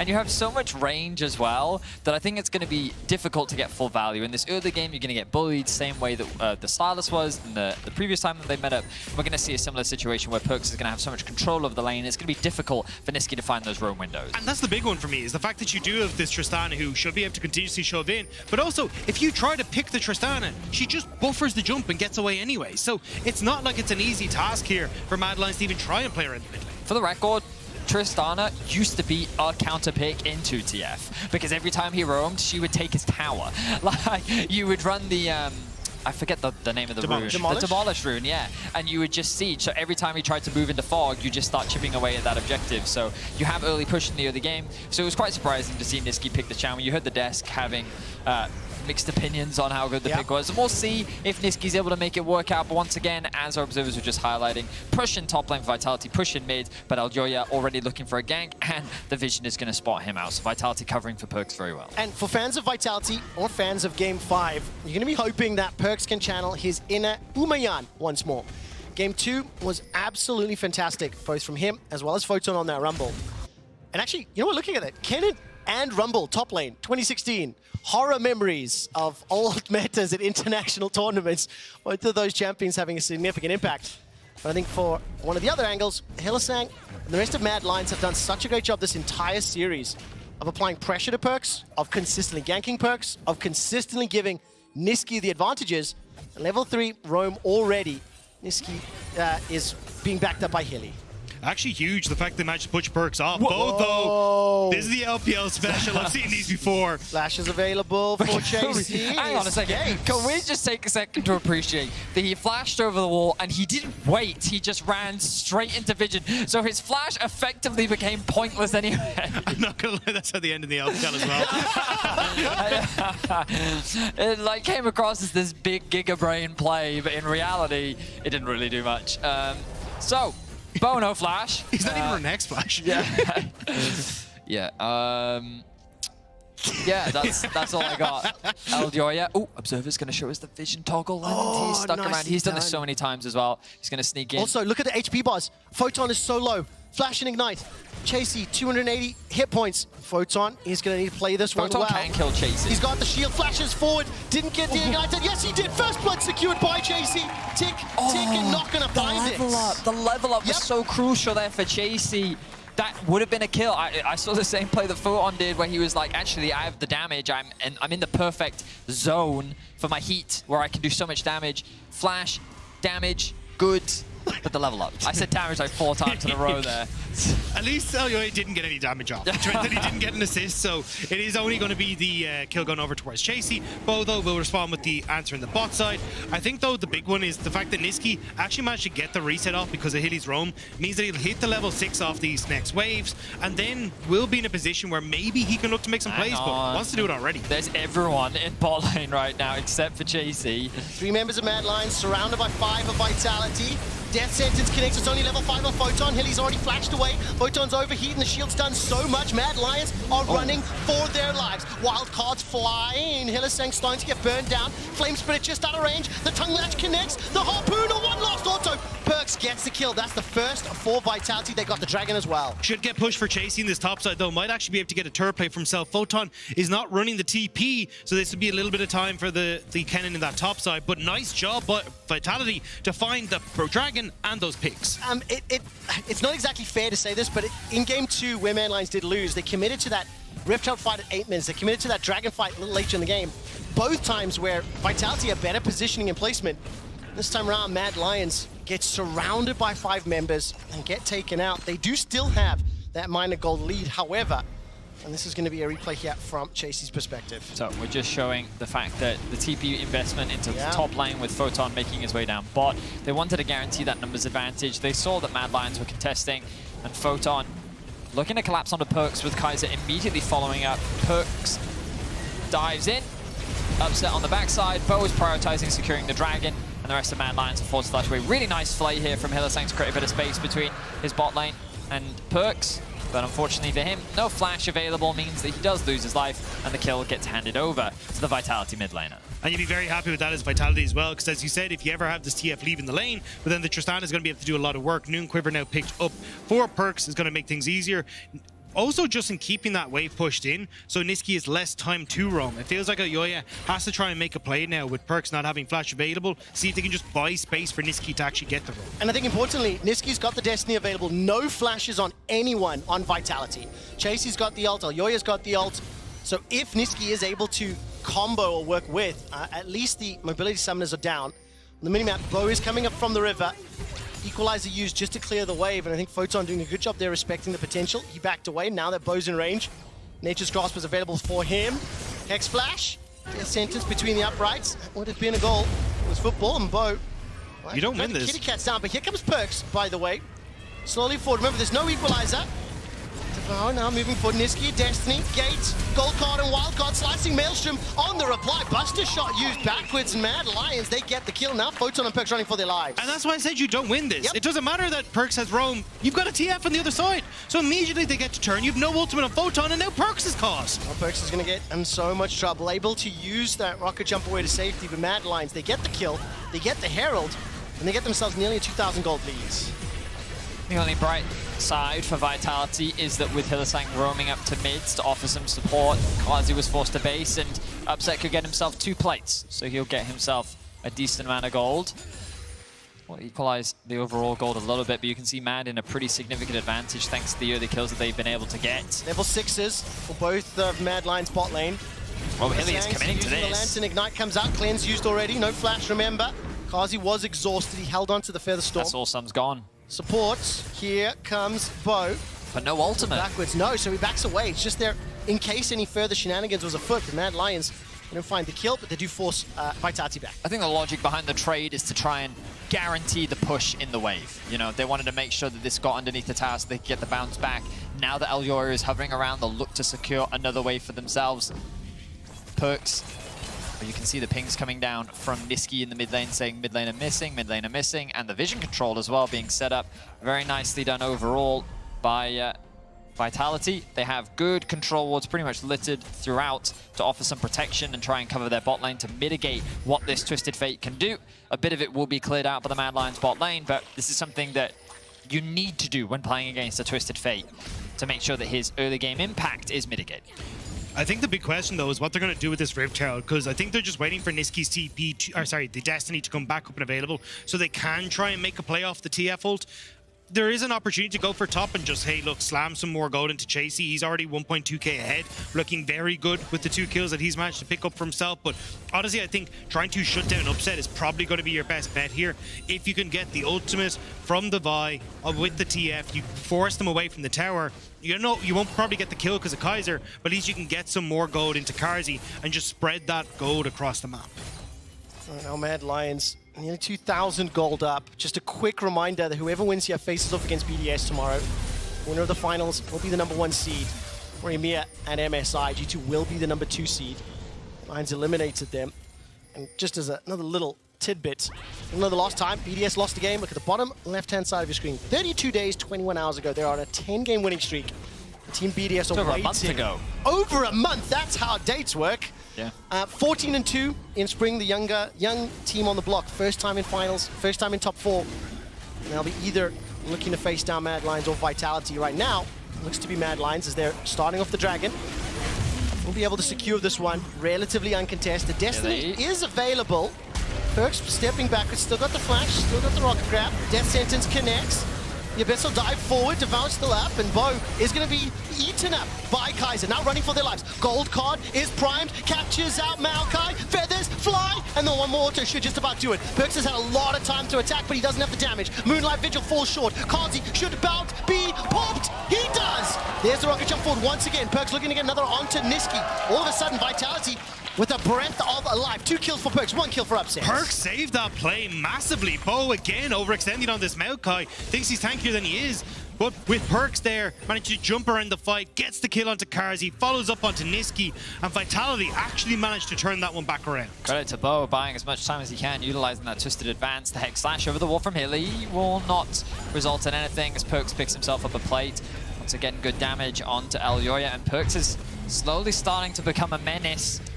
Earlier in this series, it was Photon and Perks that were dominating. This time around, though, it's Perks and Upset. Let's take a look back at this fight. And this is where I think Bo just needs to back away.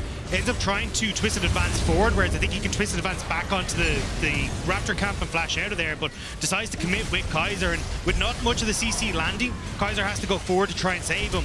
But they commit everything and overextend for the tree, which means that Perks, great repositioning here, finding Karzi who's gone way too far forward. And with Upset arriving then, they can actually finish off some of these kills. Great awareness from Perks there. Not only does he create space between him and Elyoya by jumping over the wall, but he also jumps onto Kazi, who has no way of escaping, and cuts off Niski's escape route. Upset arriving really changed the outcome of that fight, and Vitality walk away with 2 kills for 1. They are still 1,300 gold down. Rift Herald was used in the top lane. And keep an eye on this, by the way. Chasey is up 21 CS on the cannon. What did Elyoya say yesterday when he plays the Rat Champions, I think is what he called the Yordles, and how good Chasey can be. He's got his hands on the cannon. So we got that rocket belt, as well as the level advantage. So I want to see how well Mad Lions can utilize this cannon, because in the previous game, Tati weren't really able to find you know what an you've opportunity. done now? Yeah. All of the chat's going to be spamming XDD, we rise, and it's your fault. We don't even have Cagel here. Yeah, but he'll be there with them. True. He'll be the one I don't know leading why. the rise. Is this a meme? I don't do chat. It's a young thing. Oh, Trevor, young yes. thing? Yeah, okay, I'll just move on I'm from that 30, and I... Yeah, but it's about your soul. I've got the soul of an 80-year-old. True. And I ain't down with them memes, It's true. yo. I'm young and hip. Well, Chasey will be able to take this tower down. Elyoya is just shadowing for now, but if you look at the minimap, 4 members of Vitality in the bottom lane. Mid tower under pressure there from Perks. There's a potential dive, but Niski is going to be back away in a second. Destiny was used for vision. Heal available to him. Abyss will dive out, and Niski just completely alone underneath that tower. It's tanked up. Bo goes forward, Nature's Grasp, and Niski's killed. Top tower was secured. Mad Lions continue the pressure, but Vitality get a crucial kill. Well, Niski did remove the wave, so it does buy a little bit more time. I believe that they weren't quite able to get that last play, and as rightly said, quick shot, that top tier 2 tower being pushed in, but a couple question marks there for me from Niski. You had to just kind of walk in, Felt like that was a bit of an overcommitment. Didn't need to die there. Could have just traded, but I guess he did buy some time. But especially with the Rift Child up as well now in just a few seconds time, Vitality now should be able to move back up.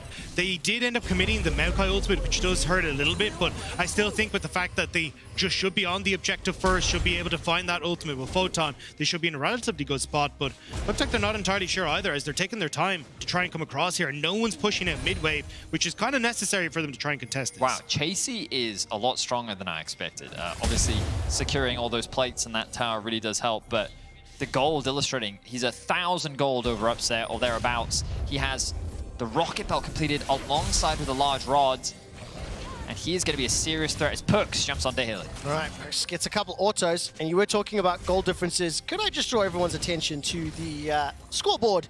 The 2,600 gold advantage for Chasey's Cannon, and at 15 minutes into the game, Mad Lions are ahead of Vitality. I took a look at the stats, and I've got a quick one for you. When Vitality are behind the 14-minute mark, and this happened 7 times here in spring, they've lost all 7 games. They have not once, not once this spring, come back from being down at 14 minutes to win the game, and they are down a significant amount right now. All right. 3,000. Mad Lions, 20 seconds to go for the next dragon. I will say this composition, though, for Vitality does work well when it gets towards team fights. You have really good scaling, whereas for Mad Lions, you're definitely on a composition with Niski kind of involved where you want to be able to hit the mid game and play through side lanes, but they might get caught here trying to move in. No, keep your eyes on upset. Hellesang's the first target. Box is dropped. Feathers out. Going to be able to do that. Photo stepping forward. Equalizer's available to him. Remember, the dragon is up. Perks is pushing the bottom lane. He should be able to take that tower and then peel into the river. Cross map says Alyoya is starting off in the Heralds. I think this is nice for Mad Lions. They definitely want to try and crack open the map, especially if they could get this mid lane turret. It'd be huge for them. Looks like they will. And now you've actually got to back away his Vitality, because even with Chasey just hovering off the side, threatening a potential dive, Vitality will get the dragon.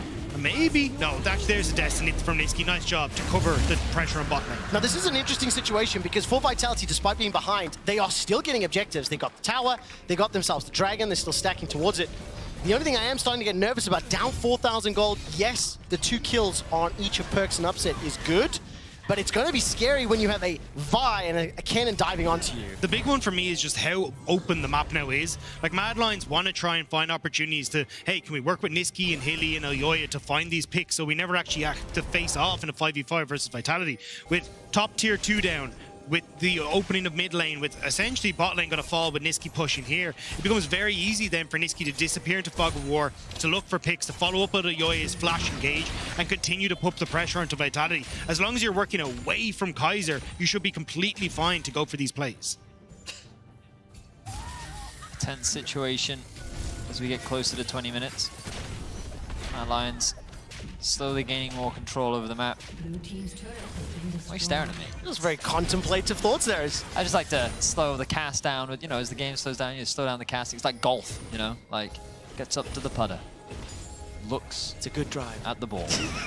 Admittedly, I've never watched golf, so I just assumed that that's what the casting was like. Mad but anyway, looking for the birdie. Mad trying to play from the rock. They've got push in mid, they've got push in bot, they're going to drop the Herald, and now we're spicing things back up again as Bo drops the ult. Nature's Graph goes forward, Chasey's running for his life, equalizes. The forest is down, Upset gets the kill. Mad Lions are in full retreat. Chasey hasn't even hit the slicing maelstrom yet. Vitality, they defend the tower for a few seconds longer. Wow, Herald took it out in the end, but they do get the kill. They do start the fight, and that Maokai Rumble combination doing work once more. Yeah, only the cockroach survives in the forest fire, but really good job from Vitality to actually get that play to work out. You got the lockup coming through from Bo, the follow over from Photon, and Upset doing his best to try and get into it. The fact you actually get to get some control back on the map is huge for Vitality. Yeah, just it goes to show the strength of this Maokai Rumble. We saw it earlier in the series. We're getting to see it again. They have their eyes set on Niski right now. They have a potential TP, but where can they flank to? The answer is nowhere. So Upset's just going to catch that wave. But have a look at this. Bo's going to throw down the ultimate and the fight's going to kick off. A really nice job there, Bo. Just waiting outside, you have the TP coming through, and Mad Lions are fully committed to this, but the lockdown coming through onto the Xayah, the follow-up immediately on the Rumble ults as well, with Bo being able to get that CC. I initially was critical. I wondered why Chasey wasn't able to use the Maelstrom or anything, but I see he took the Lantern so much distance and then got rooted by the Nature's Grasp, so there was no opportunity at all for the counter engage for him to drop that ulti and try get something back on Vitality. Yeah, Mad basically couldn't play the fight at all. There was a tower behind them if they overcommitted, which meant that Vitality had a nice safety net. And there was so much CC, but now Mad Lions are looking for perks. Of course, he has his flash and the buffer W. All right, looking for the engage, channeling the Q while Yoyo holds the trigger. The rest of Vitality pushing through the mid lane. They found a number of Mad Lions members. Destiny coming out, and Perks will just get run down. It's a minute 50 until Dragon. Mad Lions will be able to get some vision and some control, but there is a mid lane tower that's fairly squishy and should drop. You needed to get that done for Mad Lions before that wave died in bot lane. Now it's just a 4 versus 4 in mid, so Vitality, they will get the tower. They should be able to walk away from this and get the reset, although Upset and Kaiser are now separated. They need to take the long way home. Now for Perks as well as Upset, they really need to dig deep. Flash is available for both of them, a minute 20 until the next Dragon. This will be the 6th tower that Mad Lions will be securing, or at least applying damage to and pressure on. Mad Lions still have that 4,000 gold lead. Wait. Oh, they're committing to TP spot, which means that they can cross map Baron. They should have seen this. The pings are coming down. Question marks for Vitality. Are they on Baron? Are they on Baron? No slicing Maelstrom for Chasey. Gets rocket jumped on. Baron is now the target for the rest of Mad Lions. Woo! Chasey almost able to get the kill there onto Photon. 4 members of Mad are onto the Baron. It's going down 8,000 hit points. The rest of Vitality moving up. There's no Nature's Grasp. No Nature's Grasp available, but the Moonlight Vigil is up for Upset. Death Sentence connects the turn, and they're trying to burn. Cease and desist down onto Upset. Still got the flash, still got the cleanse. Mad Lions have got the first kill onto Bo, and Kaiser's being shattered down. Upset looking for another bit of damage. Gale forces forward, sidestepping away from the feathers. It's just Bo that gets taken down, but Vitality stopped the Baron. Upset thought about it. You could see the bloodlust in his eyes, but he realized that if he commits his flash now, he's not going to have it for later in the fight. It wasn't worth trying to go for a single kill if it couldn't result in anything. But good damage from the 3-man. Upset really coming up clutch as he wasn't the target focus. Perks should be able to catch Niski out. His ultimate's going to come back up. Umiyan's looking for revenge. Gold card is timing. Destiny's available for Niski, but the Buster Shot can interrupt it. Gold card now being channeled and not going to be able to find the target. Niski escapes for now. Rocket jump forward. For the Lantern. Is Perks done? Yes. Dragon has been started by Mad Lions. The Lantern to safety. Photon's got the equalizer. He's now the next target. Stunned up, locked in place. Death sentence onto the Catfish. The Dragon is still available though, as the Nature's Grasp has now been dropped. Gold card primed from Niski. Perks looking for a window. A sentence onto the chicken. No ult on Kaiser though, so Upset has to be very careful how he positions. Has the flash to try and get away. And with no combo for Photon, Vitality gift the Dragon to Mad Lions. It's starting to get very scrappy as Vitality are looking for opportunities. But I think it's fair to say the Mad Lions have just played the map better throughout the course of this series. They are responding to the shenanigans that Vitality are putting forward. Right now, Mad Lions continue to maintain control of the game. But the fact that you have Perks chasing Niski around, but now Hilly in trouble. This is going to be able to escape for now. Flash is still available for Perks. Gold card will connect to Devour. Keeps him up. The Buster Shot ending up pushing Kazi there to safety, or Hillisang safety rather. Now Perks trying to see if he can get his revenge, but Vitality should be able to get some vision control over Baron now with that push. You can even see Upset trying to shove in that top wave, so at least they get something from it, but not really a huge amount. I mean, you're still happy as Mad Lions. You get to escape, and you got everything you wanted. Mad Lions do a great job of securing that neutral and walking away unscathed. It's pretty crazy that we find ourselves probably one of the most even games of the series here in Game 4, but the goal difference is still so in favor of Mad. A large part of that because of all the towers they've secured and just how they've been able to funnel successfully into their carries. Kazi and Chasey are just so strong right now. 2 items secured on both. The difference between the top laners is stark. But this doesn't matter if Chasey can't get into the fights, and that's the biggest thing. So far, Chasey hasn't been able to find good flanks. All of the fights have primarily been front to back, and that's the best scenario for Vitality. As long as their AD carries and the Rumble can dish damage from a safe distance, then Mad are always going to struggle to find a good fight. And the biggest problem is that you're seeing now the lack of those available TPs. Perks can't really push in on the side, so every time you see Niski pushing in this top wave, they just decide he just drifts. down into the fog of war, and you have to have everyone on Vitality walk away, move away from the waves, which is giving them, the Mad Lions, the opportunity to continuously crouch further and further in towards the top side jungle, get vision for Baron, and now Chasey finds Photon and he's out of there! Much damage! Photon's the W shield keeps him alive. The rest of Mad Lions have just started off on the Baron. Nature's Grasp is available for Bo. Niski's got that gold card primed. TP. Looking for a target. Chasey's holding onto it for now. Not pulling the trigger.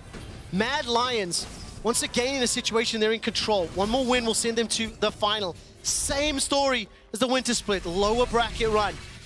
Vitality, though, they need to call on Perks and Upset. Look for some follow-up once Photon and Bo can start off the fight. Yes, it is still for 5,000 gold lead, but all of a sudden, it is Vitality starting the Baron. Vitality just trying to call a Hail Mary here. Hope that they can catch out Mad as they come in. Chasey, though, what can you do here? Doesn't have the flash to try and get involved, but Vitality, they just back away the second the Destiny's pop. Remember, Bo had used the ultimate previously, so that gigantic tool unavailable. They burned the Baron down to about half, forced away. They got the Destiny. Chasey has held on to his teleport, though, and that's crucial. This Kennen for him, took a quick look. Kennen, throughout the course of the bracket stage, 10 wins, 4 losses. While he hasn't found the influence yet, he's looking for the target. Bo will find the engage onto Alyoya, but that lantern is there. Yeah. They try to commit to it with Chasey and bot lane, try to see if they can burn the TP, catch Mad in the 4v4 or 4v5, but now Chasey, full control over bot.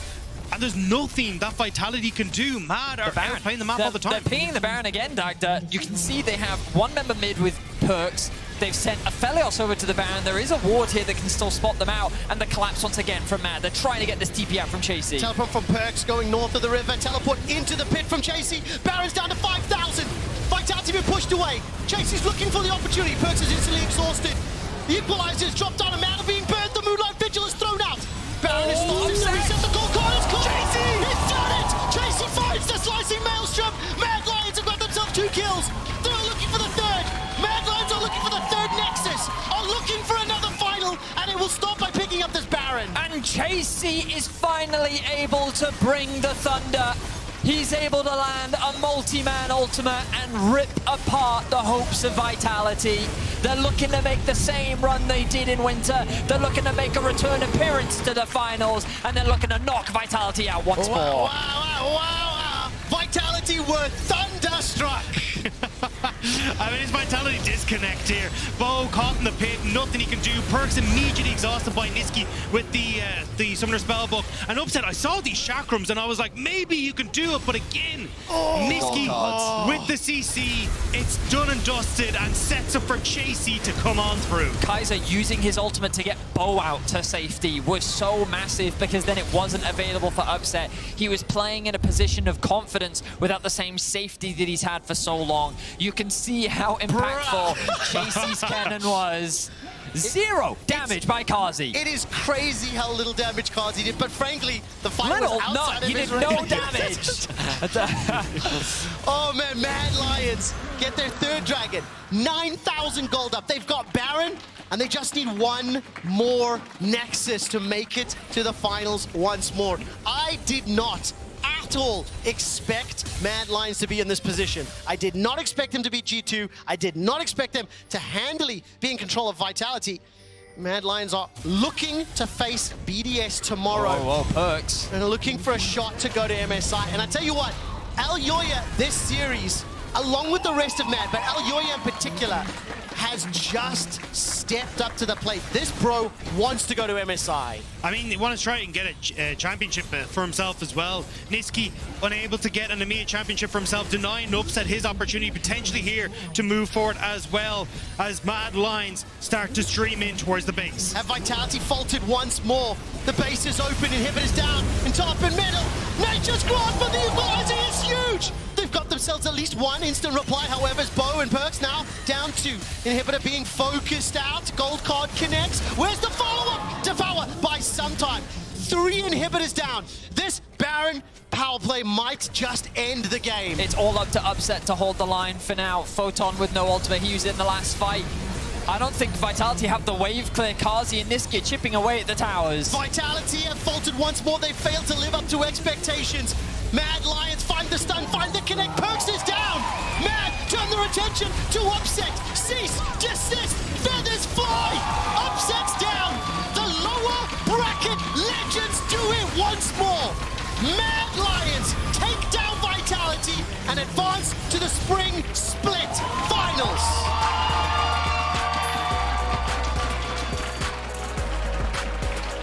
Mad Lions continue to elevate their play.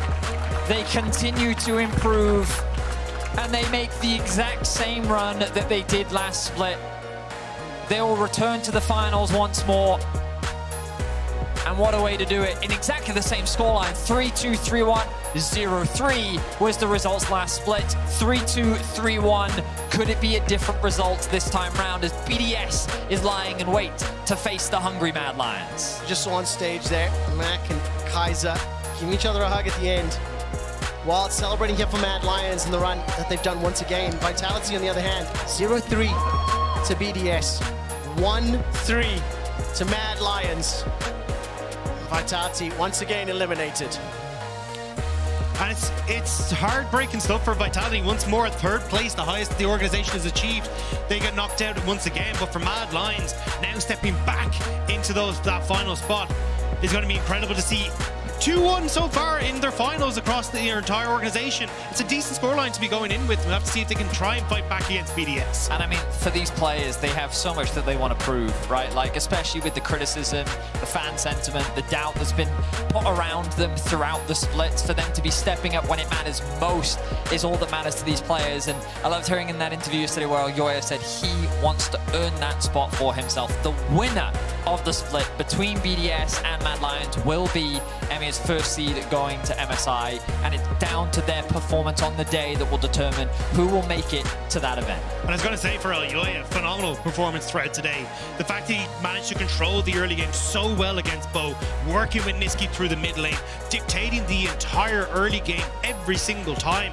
It felt so hard for Vitality to find anything, any sort of foothold in this game. Part of the reason, the three players on your screen, nominees for Player of the Series at LEC, Chasey, Alyoya, and Niski. And if you humor me for a brief moment, we've reminisced a little about some of the old times. It is quite beautiful to be here in the Spring Split with a newer organization of Mad Lions facing off against one of the newest organizations of BDS. Well, G2 are gone, Fnatic are gone. Who of these teams will be champion? We'll find out tomorrow. For now, that does it from us here on the cast. We're going to head on stage with Law and Opoya. Mad Lions reaching finals once again here. Yoya, thank you so much for joining me. Congratulations on taking down Vitality today. Tell me about this series, how you prepped for it, especially with the quick turnaround from yesterday and today facing off against them. And tell me about your understanding of the team coming in today. We know Vitality is a team that has some strong laners. I think their bot lane, their top lane, and even his mid laner, they are all really strong in lane. But at the moment, I don't think they are so good at coordinating with jungle. And I think they had a lot of flaws in that regard. For example, game one, we could abuse of their mid laner a lot. I think this game we could abuse of their top laner. So I think they don't coordinate with their jungler really well, and that's something that we do better. So I think we just abuse that. When I look at the draft structure they had for game 2 and for this game, it was quite similar, especially for the first rotation. But it was a much different game for you guys. What was different from game 2 and this one? So especially that we didn't counter-pick Tristana with Sylas. I think that was one of the big... no jokes. I mean, as jokes aside, I think the game 2 was overall really rough. I think we had some losing lanes, and then we couldn't really get any advantage. But I would say on this game 4, the moment we had an advantage, we were really aggressive with our lead, and we could push it really hard. I would say we still had some, sloppy performance, like some silly mistakes. We gave some objectives, which I don't think we should have, but overall, I think once we got the lead, we were really aggressive and we were oppressive. And that's what I like the most about Mad Lions right now, the aggressivity on your side, the fact that you can play a lot of different stuff. How comfortable do you feel right now? And especially comparing this to the performance you guys had in winter. Oh, I feel way more confident. I think you can see just these two series have been a way different Mad Lions that we have ever showed, I would say. And as you said, we're playing really aggressive, but how can we not play aggressive with Karze and Hylissang in your team? I mean, I would say it's harder for us to play safe and play slow. And we also have Chasey, which cannot stop his flash key to go forward. So yeah, I mean, I think Yeah, we are just, the 5 of us wants to flash in and get to the montage, so it's hard to not be aggressive. But how do you keep them on a leash and make sure that they don't go for these wacky plays sometimes? I was trying at the beginning. Yeah. I gave up. You gave up? It's, Well. you can't. You can't. You accept it. You just get better at playing. Like, I'm gonna make a top play. My bot lane just died to enemy Maokai 1-1-3 gank when he just swept a ward. That happens. Hey, it's fine. It's fine, guys. They have no summon Maokai. Giga worth it. And then they blame the jungler when things go wrong. I was talking to Niski yesterday, and he was telling me that the mood is great, that you guys play picks for fun mostly, and you have fun playing this kind of playstyle. Tell me about your experience playing with this lineup, developing with the team, and the confidence you guys have with each other. I think right now we're in the best point. We have a lot of confidence in each other, and we have a lot of fun playing. But I would say that also there was a rough part when I would say during this split, the regular season and even the first week of playoffs were not so great. I think we struggled a bit. We pretty much took no break from one split to another, and I think we were all emotionally really tired, and we didn't invest many time to fix those mistakes. And we were focusing only on the like the league side of it, which I think was a mistake. But we could identify it and fix it. And as you guys can see, I think this is a way different Mad Lions, and we're in really good shape right now. I want to talk about the outside of the game aspect a bit later, but focusing on qualifying to finals yet again. This is the same story you guys had in winter. 3-2 for the first best of 5, 3-1 for the second best of 5. We know how it went on finals last time. I would not remind viewers the results, you know it well. How are you going to make sure this is going to be different? It's not the same team, it's a fearless BDS. How do you anticipate these finals to go? I think we're going to win. I would say it's going to be a convincingly win by us. I think they're a strong team. I would say actually their bowling has surprised me a lot. I think Crownshot and Labro have had a really good split. So it's going to be, I think you can expect bloodbath. Like the whole game is going to be fighting and fighting and fighting. Definitely. A lot. So I think we are better as a team. So I would say we win. But you can expect, I would say 30 kills minute 15. Like it's going to be a wild one. Get your notebooks. 30 kills, minute 15. Last question. You said focusing on outside of the game aspects. I heard that you guys play chess at the gaming house. I heard that you like chess. Who's the best chess player and who's the worst? Okay, the best one is a bit hard, but the worst one is really easy. There is two contenders, two big contenders actually. Like it's like Carlsen against Nakamura of bad players. It's Chasey against Niski. It's always a banger when they play. Like there is a hanging rock here, a hanging queen. Oh my god! Yeah, it's also a piece like a bloodbath. Those battles, but yeah, I think they two are the worst. Niski has been getting better lately, but he's still struggling. And I would say the best is Mac and Achu actually. All right. Well, we need to catch up on this chess performance from Mad Lions. Yoya, thank you so much for the interview. Thank you. Best of luck for finals tomorrow. It's going to be a tough weekend and a long weekend for you guys. Thank you, Berlin, for the support. And back to you, Shocks, for PGL with Hylissang.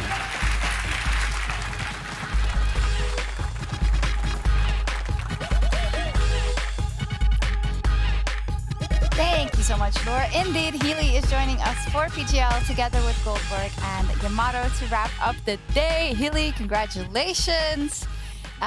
Crazy stuff, I think, from the expectations that were so low for the Mad Lions. You actually, as Laura said, you repeat what you did in winter so far. So what do you think it was down to, the fact that you've arrived so fantastically in this finals weekend? Well, I think it's a lot of effort from the players and the coaching staff. We worked a lot throughout our issues to make it that far. Since we almost missed playoffs, we were pretty disjointed team, but I think we knew what was the problem and we worked on it, and now we're here. And also I feel like Mark and Pat has been doing a great job from drafting. I think our drafts has been like much better as well, so everything kind of helps. So what kind of steps is it that you really need to take as a team? Because I think the main identifiable one on an outside perspective was the fact that sometimes draft wasn't that playable, and then the other one was that maybe the team didn't link up too well on the Rift. So what steps do you specifically need to take to fix these things? Oh, I mean, draft, I think we just need to know our priorities a bit better, like our combos and what we are really playing through. But I think even the drafts that they were giving us were not, bar this Fnatic game that I was playing Nautilus and kept dying, I think everything else, I think we could have won. but we're not on the same page, and we're doing our own things, and we didn't really have like identity, or we were just without plan. We're talking about like stuff that were not very needed to be talked about. There were more important things, and we were just all over the place. I'm really curious, Hilly, now that you've played 2 splits in the new format, and you guys have had the most cruel kind of timeline in terms of how many games you've had to play. How do you feel energy-wise coming in now to a final best of 5 after playing a back-to-back best of 5s for the second time in the same year? Well, I feel pretty excited. I feel full of energy. Yeah, I think my team is very excited as well. Every kill on stage is like we're super happy and shouting, and if we die, it's like fine. We're always like trying to find solutions. So even if there are like more games today, and we will be still like the same team. We will not care of the position we are in. Even if we're like 10k down, we will still try to win. And yeah, I think that's why we're doing so well. I'm not sure what exactly changed, but we're just like BDS are there. They're just very like close to each other, and they see the game from the same point of view now. So it's way easier to play and have fun. When it comes to this series specifically, we know that Vitality, they had your number in the regular season, generally when you played them, and we know that their ceiling can be very high. What is it from your perspective now that you played from them in a best of 5? Do you think that kept them from reaching that level? Of course, you guys played really well, but... It's hard to say. I think the drafts, maybe they practiced them, but it really felt like that they were trying stuff. That it was not really practice, except maybe the Tristana Maokai. Everything else, I feel like it was not very practice, or like they didn't really know how to play around it. And also, I feel like our just mid jungle was outperforming them, except the game that we lost actually, the Tristana game. So I feel like if your mid jungle is winning, it's so easy to play the game and get control and stack drakes and just. I also think they had like not very good read on the game, since they didn't contest drakes that much, or if they did, they were putting like 5 people. It was crazy, and yeah, I'm not sure what is the issue, but it felt like the Rumble, and I just don't see these picks like working, you know. You said a lot, actually. You're like, I don't really know, but it's this. And I think it's so obvious because everything does seem to be working from the side, from your side. You talk a lot about mid jungle, and I think that was very apparent. But also, I think hilly jungle or support jungle, support mid jungle, which is a crucial thing always in League of Legends, Goldberg, but that was working really well as well. Yeah, I think as well, you know, even going back to, was this game 1? Might have been game 1 when you were playing against the Lucian Nami, where it was just like, well, Kaiser kept going back and just stand around the Lucian, but you always were around mid lane after the first play kind of worked, and it always felt like no matter what happened on the map, there was always one quick response rather from Matt Lyons than from the side of Vitality. And you say mid jungle, I think as well that a lot of it has to come down to the 3v3 when you start incorporating the support as well. So I think huge credit has to go to you as well, specifically on the Nautilus games too, and how the impact was really found in this series. Yeah, I think support had a big influence in this series. If support could like make a fight happen, usually it would be like very beneficial. I feel like the Tamkench didn't really work out. Also, I lost on Renata. Even though I think Renata was a good pick, I probably should have picked something else just so I can make something happen in the game rather than let myself get engaged and we can't play them. Just because if they don't engage, then we don't really have a play. And I feel like that's one of our strengths as a team as well. What's your perspective about coming into the final? Because on the one hand, you've played 2 best of 5s and you really like learned a lot about not only what you can draft for yourself the best, but about the meta. But on the other hand, you have a BDS who's watched all those games and do have the ability to be very creative and catch you off guard. So what does the preparation look like? You don't have a lot of time. And is there even time to go in depth as to, okay, let's think about everything they could pull out?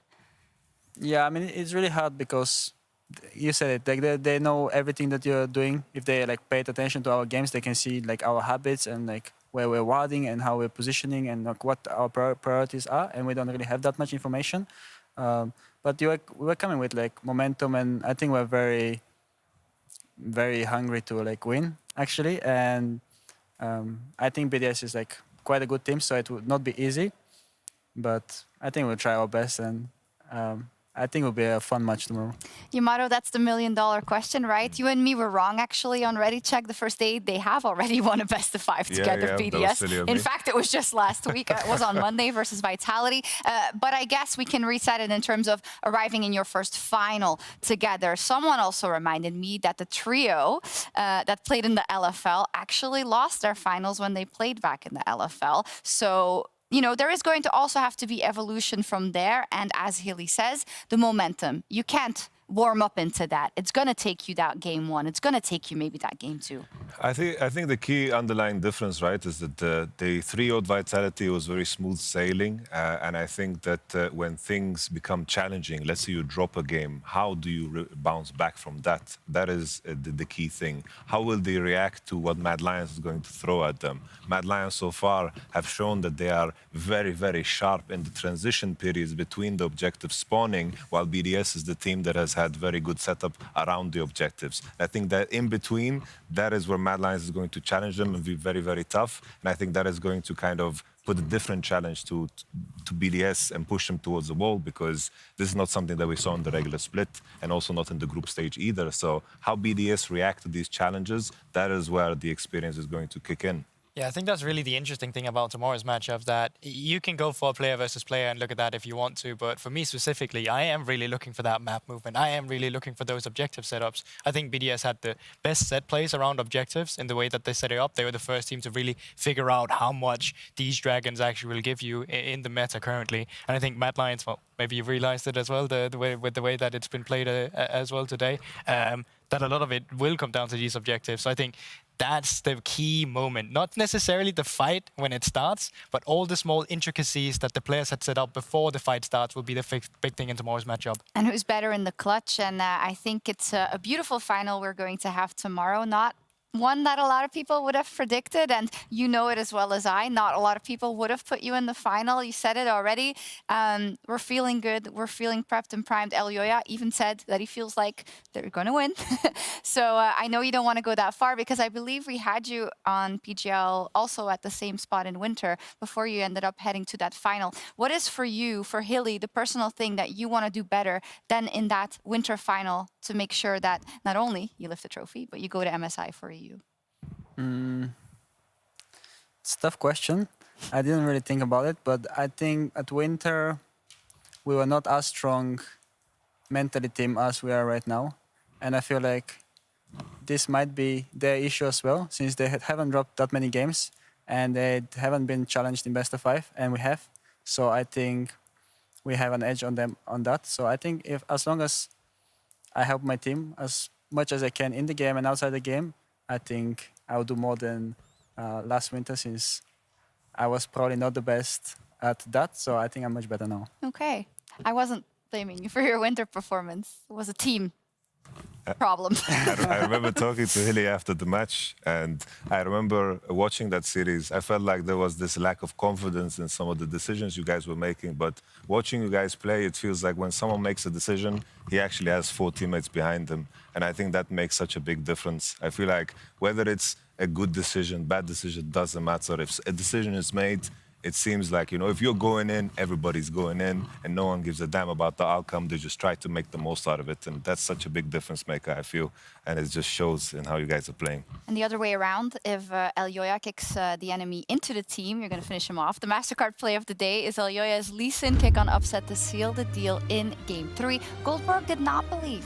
No, but I was a believer after this, and as I said, I apologize, okay? Elyoya, you listen? Really good, okay? Absolutely clean, and you know, there it is.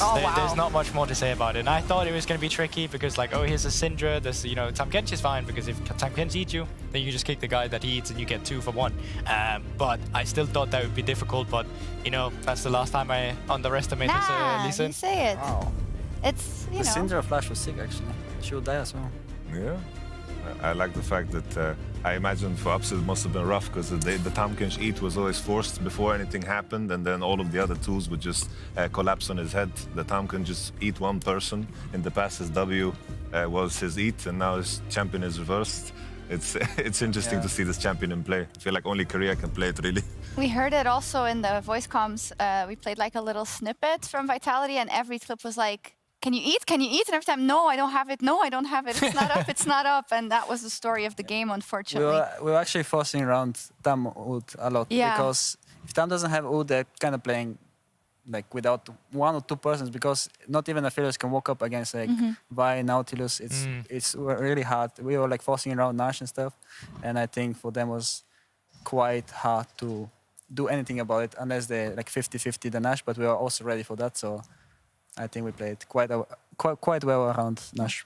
Also took a lot of Barons. Yeah. Yeah, even that one game, I was like, I gotta take another one. Yeah, there were like 3 Barons, I think, with Crazy. I was like... Yeah, getting those objective percentages up. Nash I like keeps spawning. it. Okay, let's take a selfie before we sign off.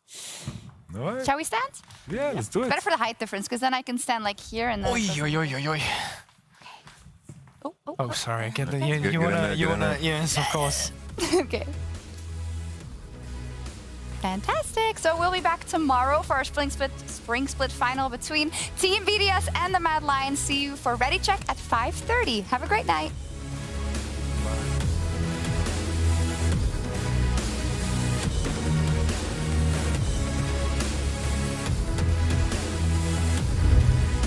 Cease and desist available.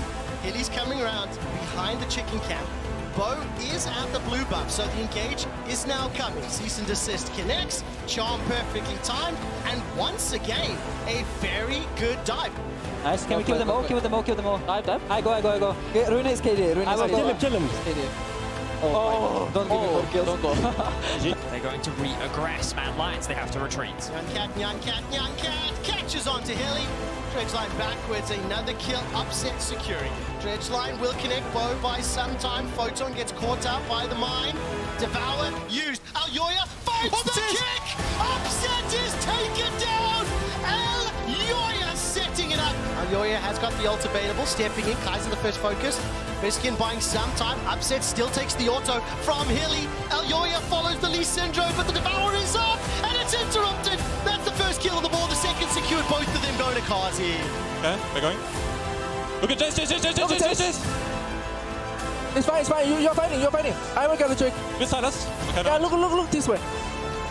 Upset trying to get in range. Galen forces forward. Gets 1, gets 2, and Alyoya's going to be the last to fall. Yeah, I'm here. I scared him. Okay, guys. Okay. I'm not in the fight, by the way. I'm not in the fight. It's fine. Kite. Yeah, kite back. They have no hit.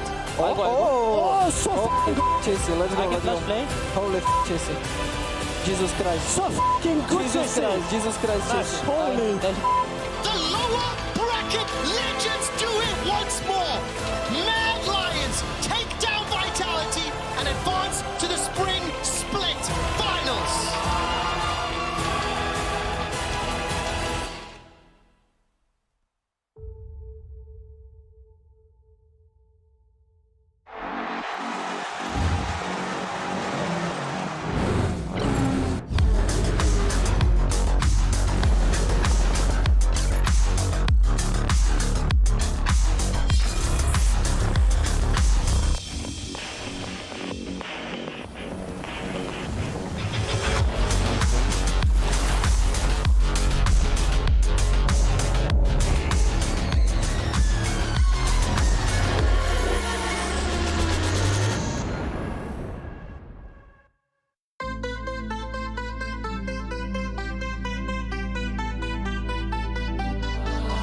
You for the dirty and clean. When you're waking in your dreams, make me bite my tongue and make me scream.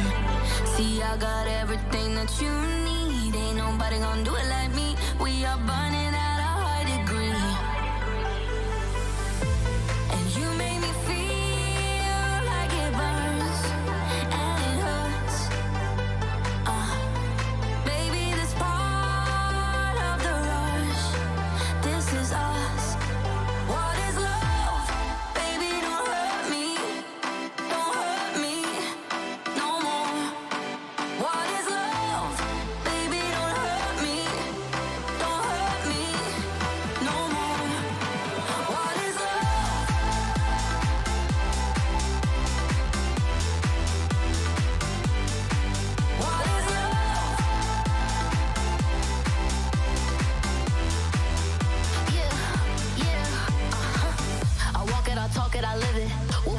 open doors, it's our business. On my body, he giving me kisses. I'm wet when I'm wet, I'm popping like Adderall. Baby, dive in my beach and go swimming.